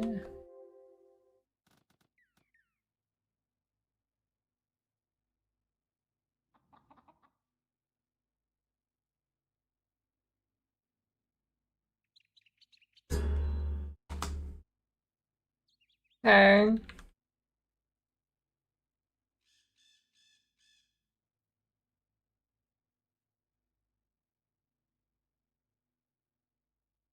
I mean, it's looking juicy.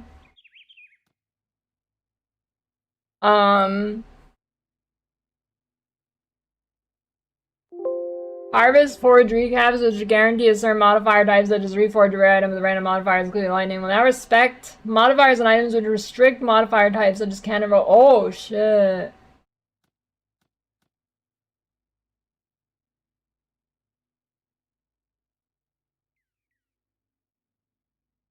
Yo, that's kind of juicy.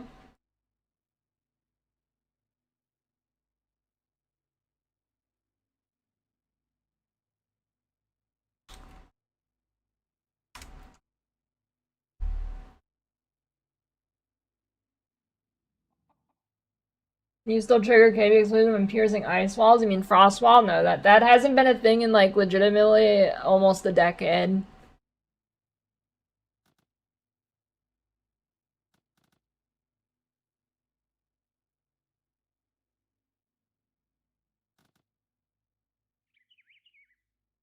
Gigantic rogue exiles are revived in rituals as regular rogue exiles.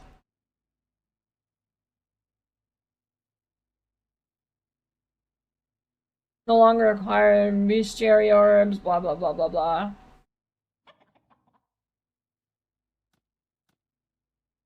Drowning orbs no longer drown the player faster and they have sources of debuffs on your expire 100% faster. Well, that's pretty nice. Wait, suppression nerfed? No way. Spell suppression now prevents 40% of damage from suppressed hits and ailments they inflict. Yo. Ouch. Minion attacks not always inherently hit. Removed all sorts of minion accuracy from the game.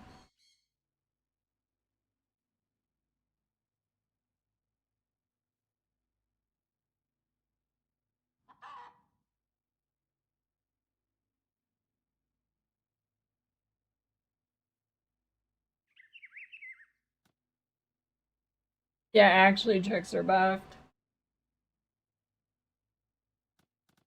Cyclone, 20% more damage. It's still dog shit.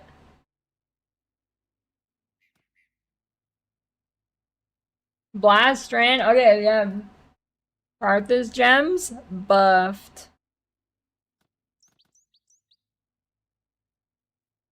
Dude, Bama got fucking deleted. Bama's actually deleted.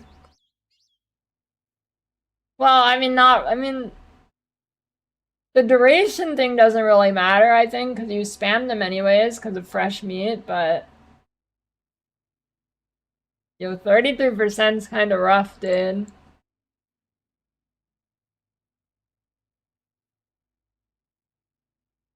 Bone Shatter buffed.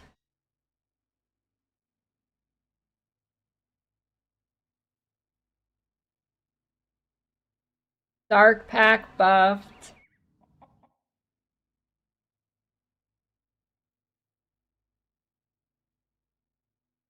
Yo, base alley hit kind of a huge buff.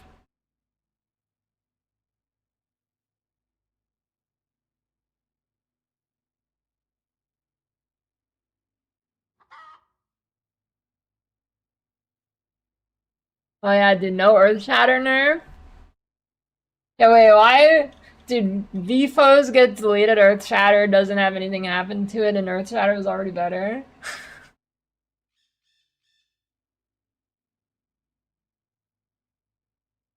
Sanguinate, 15% more DOT per second. Yo, Adziri staff buff. Plays Pyroclast 9 no longer have an aura that adds fire damage and hits against enemies near them. Now apply an aura that adds fire res.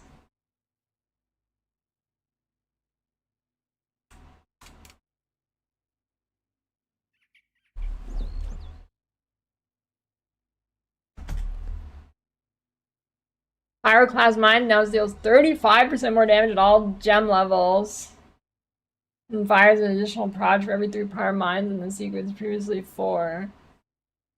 110 effectiveness added damage and the fire exposure applies negative 15.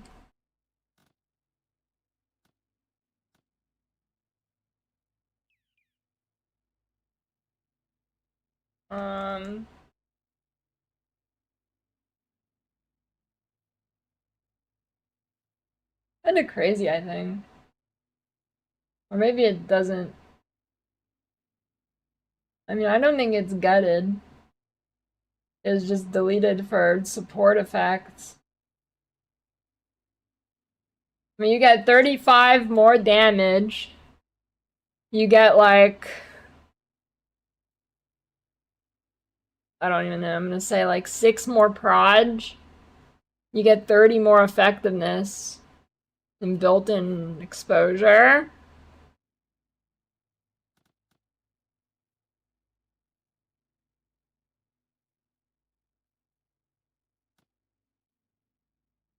Reap DOT. I don't know how it compares, but I mean, it seems like it's gonna be better. Just not as a supporting thing. Just quick look. These both have chart this 35 more attack damage. They're actually buffing things pretty good. Helix attack speed is now 120 at base. Quality never rise. Projectiles appears have deal 20% more damage. Yo, Helix back?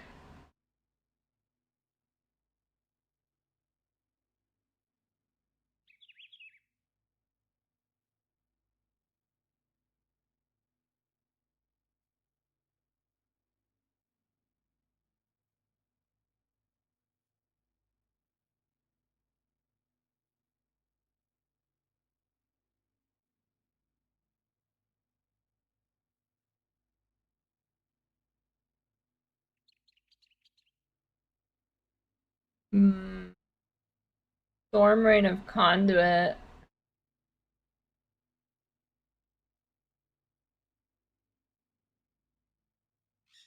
Winter Orb now fires proj every 1.2 seconds and now has 80% more proj you can see while channeling. Yeah. Volatile Dead Orb Explosions now deal 25% more damage at all gem levels. 210 effectiveness added damage. Orb Explosion.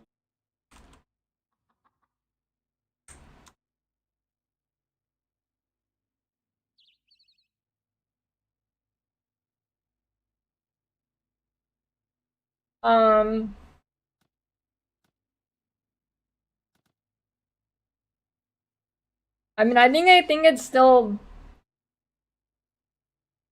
I think Volatile Dead is still dead because of the Desecrate thing.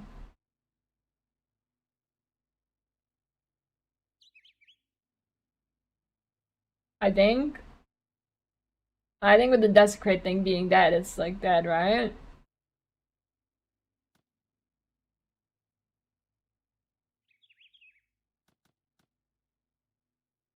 I mean, I mean, the Vortex thing I kind of saw coming.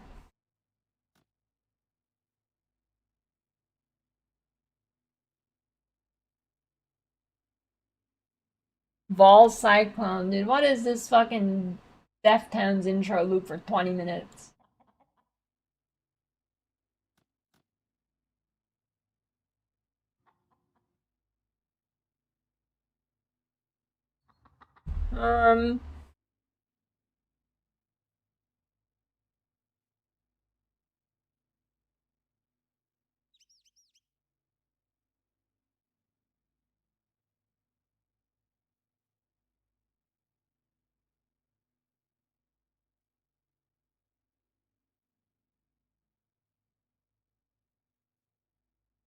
Bellslinger actually got a pretty good buff. Bellslinger actually pretty good buff.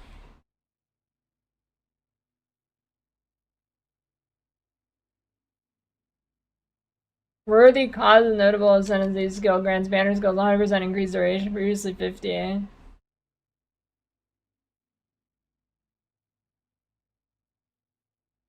Wasn't Perma Banner already good or something?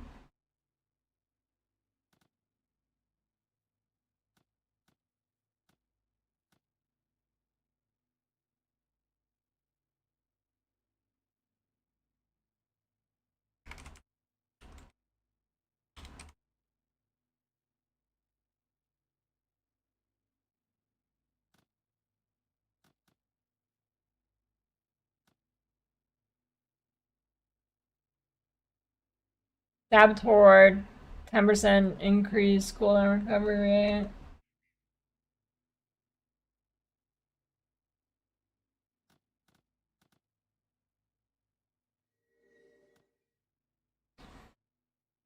Wait, Corpse Pack now has 4% increased CAC in cast speed for each corpse consumed recently up to 200 per 2. Pathfinder, Master Distiller, notable ascendancy passive skill now grants bonuses. The non-channeling skills you're consuming 3 charges from a flask of each of the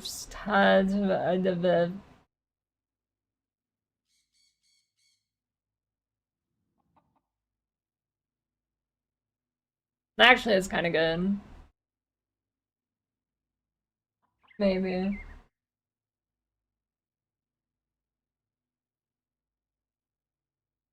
I think golems are still okay.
Flip Solar is now found on the Fawn's Horn. Provides 26 attack speed.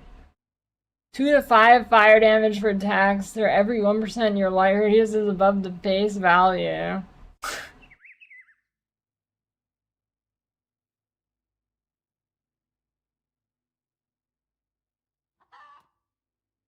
What level can you use that? 40. If it was like level 20, that'd be pretty good. Inachora Sight buffed. Nebulous. Now grants 5 to 10% increased ally damage per 1% fire, lightning, or cold res. Previously 15 to 20 cold or lightning damage per cold or lightning res. It also grants 120% increase of magnitude of implicit modifiers.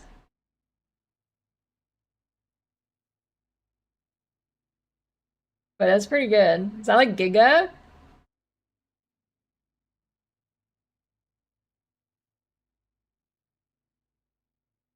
That's good, right? That is a big buff.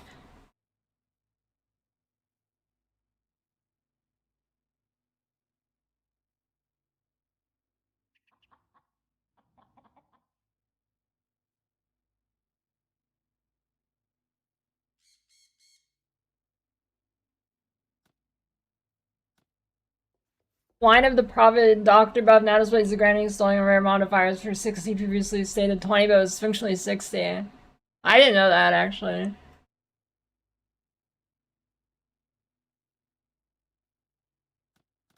Dude, they fucking shot Whispers of Infinity. They brought it out back.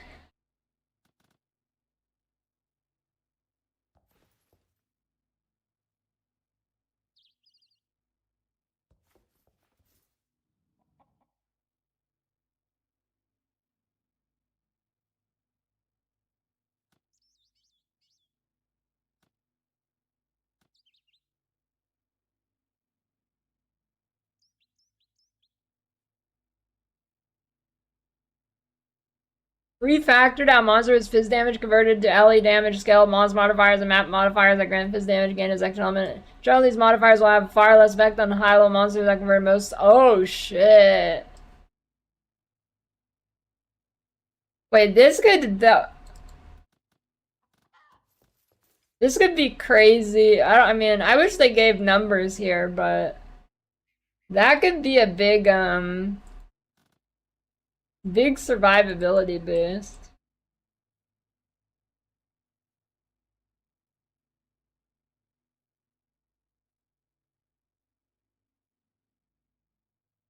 This could be actually huge.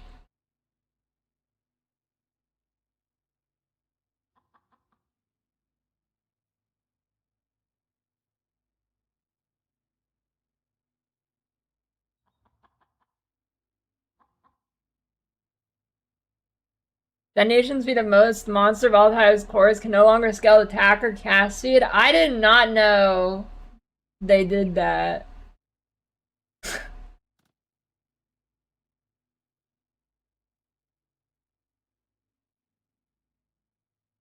Volatile cores 270 mods have also had their damage reduced. You think it's actually runnable? Malachi the Nightmare should now more remove the invulnerabilities from his life bar and becomes targetable. Okay, but like, they didn't fix his desync bug? Or what?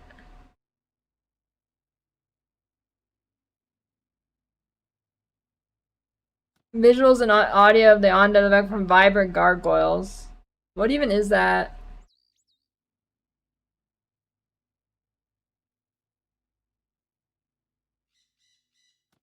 Abyss now costs 3 chaos orbs. Cause of shit now. Holy Legion's giga cheap.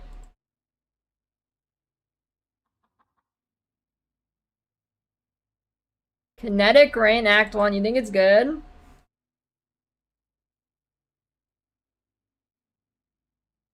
It's gotta be good, dude. That has gotta be good. Add an option in gameplay settings to prevent the game from pausing during gameplay.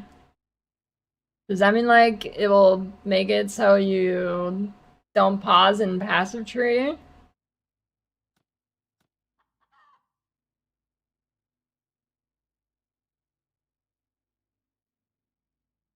I think Wanderers are gonna be juicy.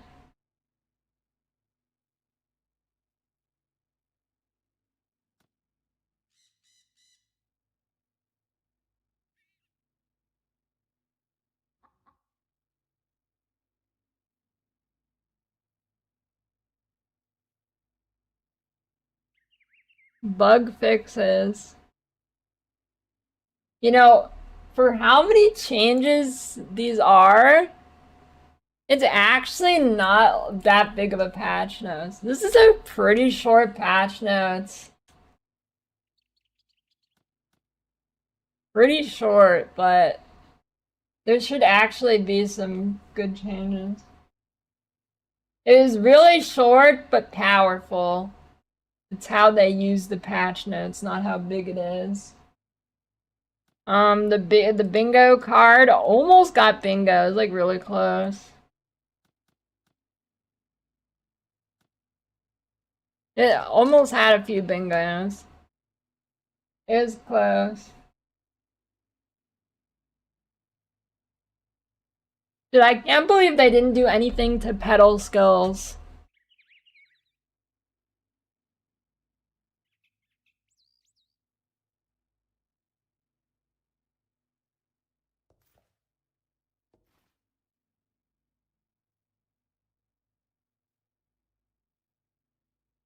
He's 16.5 skills.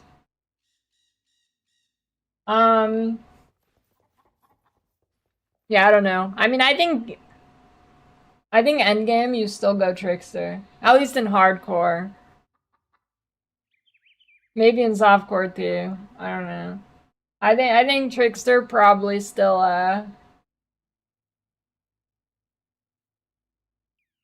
what you click endgame. Yeah, I mean energy shield didn't get nerfed. And you know, yeah, Trickster with after that suppression thing, I mean Jung's tweet now.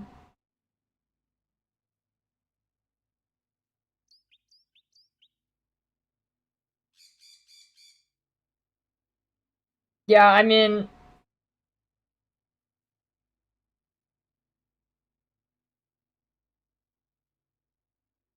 it is another Trickster League for endgame in hardcore anyways.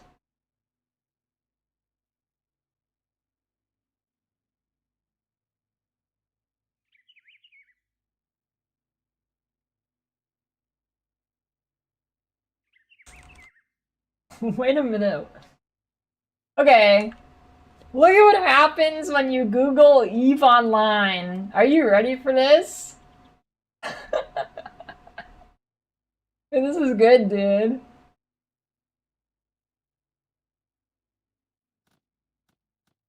Fucking Ziz is the picture in his spacesuit.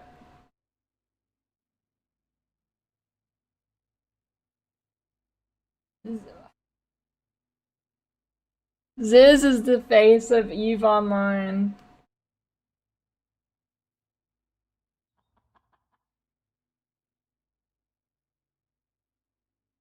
That's pretty good.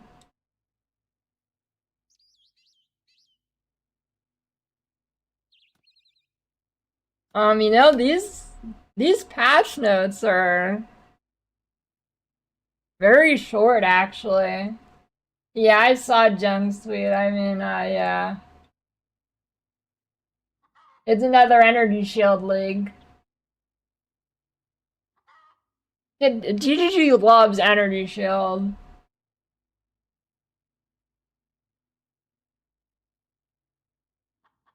They fucking love energy shield.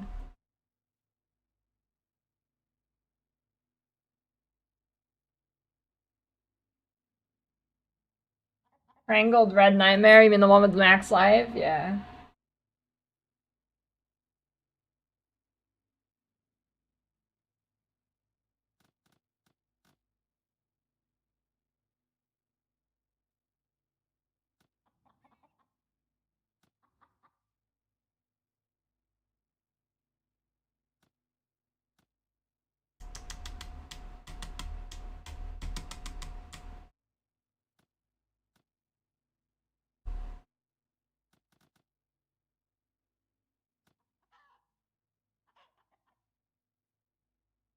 I mean, skill balance is pretty. There's a lot of skill balance, but yeah, I mean it's still Trickster and end game. I don't think you start Trickster now. I mean, I guess you can. Dude, maybe the play is actually you start Assassin and you swap Trickster. I mean, Trickster early is gonna feel like dog shit now. Trickster early will feel like dog shit. I would not play Trickster early. But I think endgame you still click Trickster.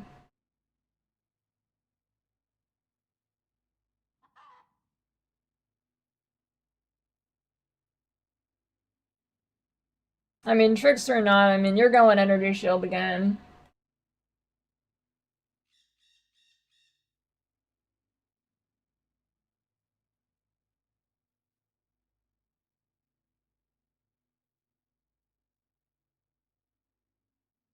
Yeah, the maybe new Ascendancies, have Giga Life buffs.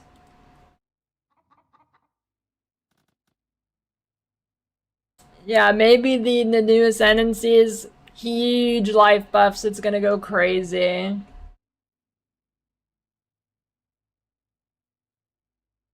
Possibly. We'll have to see.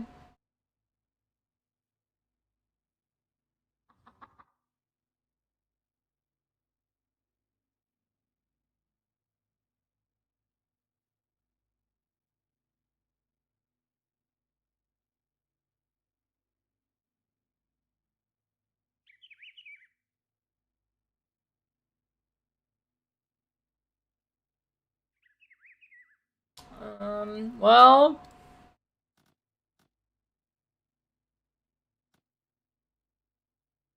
I want to start wands, but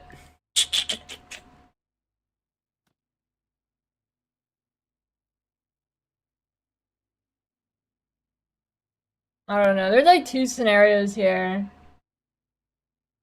I start wands, but if I start wands, it's gonna. I don't think that'll be good for softcore. I mean, for hardcore. What is the fulcrum change? Elemental damage that hits is lucky while you're shocked. Is making your elemental damage lucky even if you're not shocked. Yeah, I want to do kinetic rain.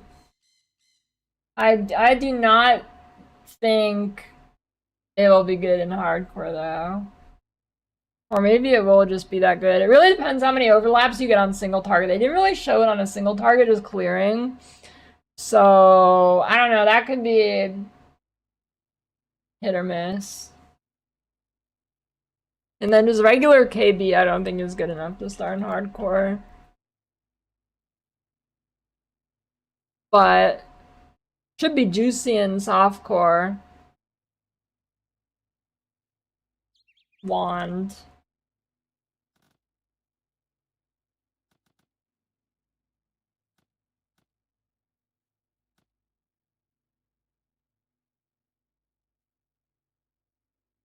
Did they show the stats on these?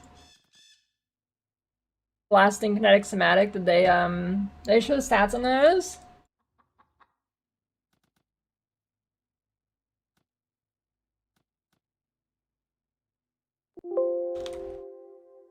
Yeah, it doesn't look like any tree changes.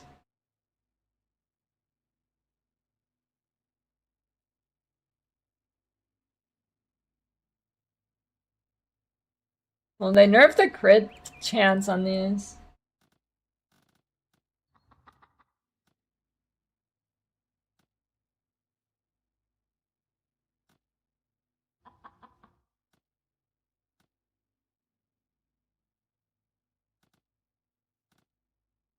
Hmm.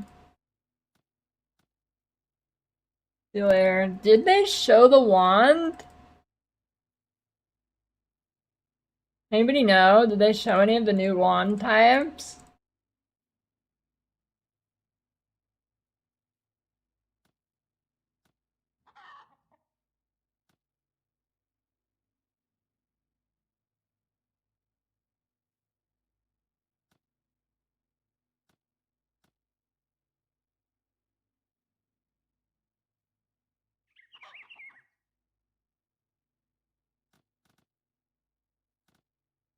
Kinetic. And kinetic rain. Oh wait. Wait. Swing your wand to cause a number of projectiles to rain down in an area in front of you, directly targeting the location of enemies in the area.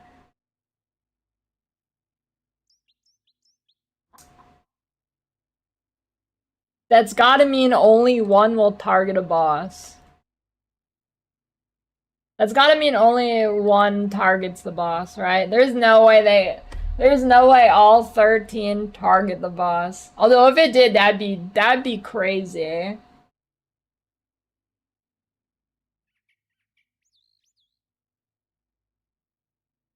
Directly targeting location of enemies. Oh, wait, well, swing your wand to cause a number of projectiles to rain down within a large area in front of you. I don't know, I can't tell. I cannot tell from this wording. A number of projectiles. I don't know. I guess it's just RNG, like, it's just Gamba if it does or not. I don't know. I mean, there is no way all 13 projectiles hit the one guy. That would be Giga OP. Yeah, in the video it did have them falling when enemies weren't there.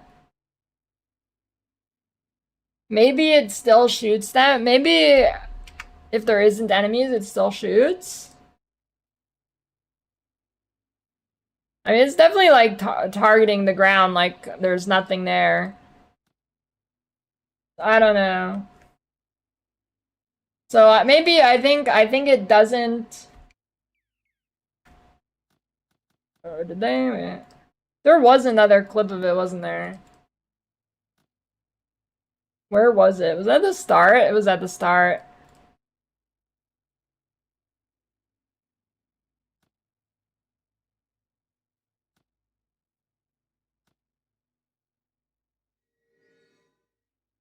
Hmm.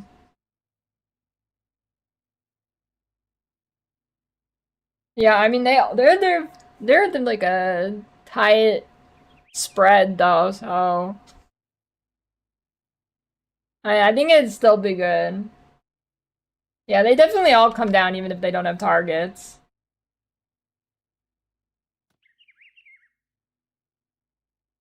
Same area.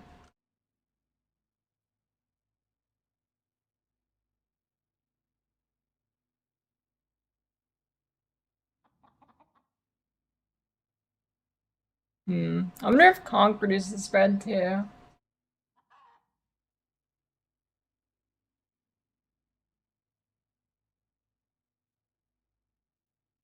I don't know. I don't know if Conk would scale the spread.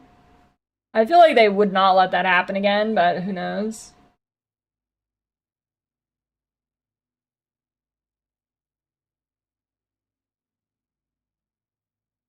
But that spread they're showing there is good, like. And if that's like minimum AoE scaled, it should be really good. 611, what does that ring?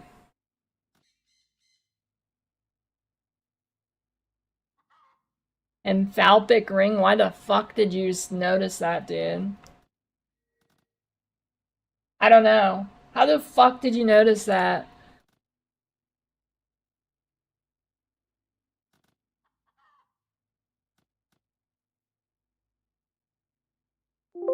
Oh, it doesn't say what they do.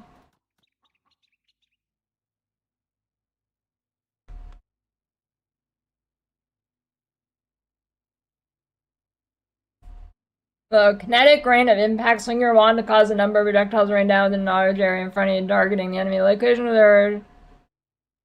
What's the difference between this and the normal one, dude? Impact? Maybe the impact doesn't have the secondary effect.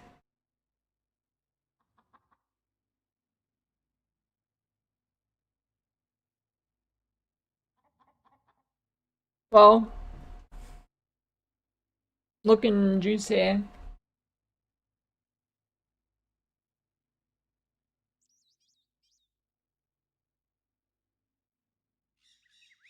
I don't know. Wander is looking tempting. Wander looking tempting. But I don't think starting Wand hardcore is the play. So maybe I'll start hardcore. If I die, then you know I just keep doing the character in softcore because I changed it to do that. I mean, it's either that or I start slams or ball lightning archmage again.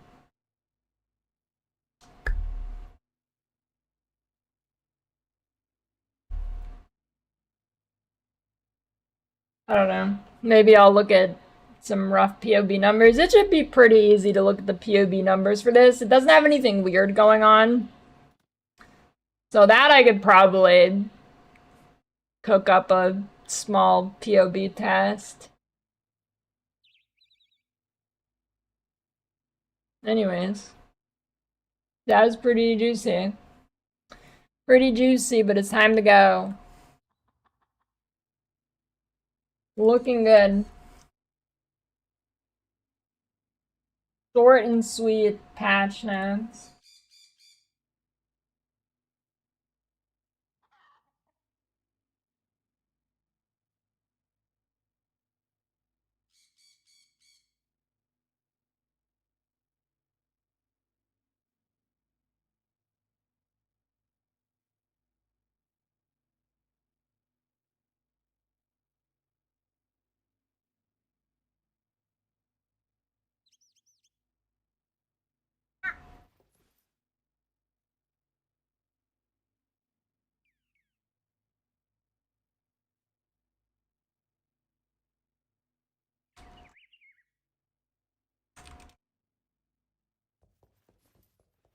Bama dead. Don't worry, you can start Reapers.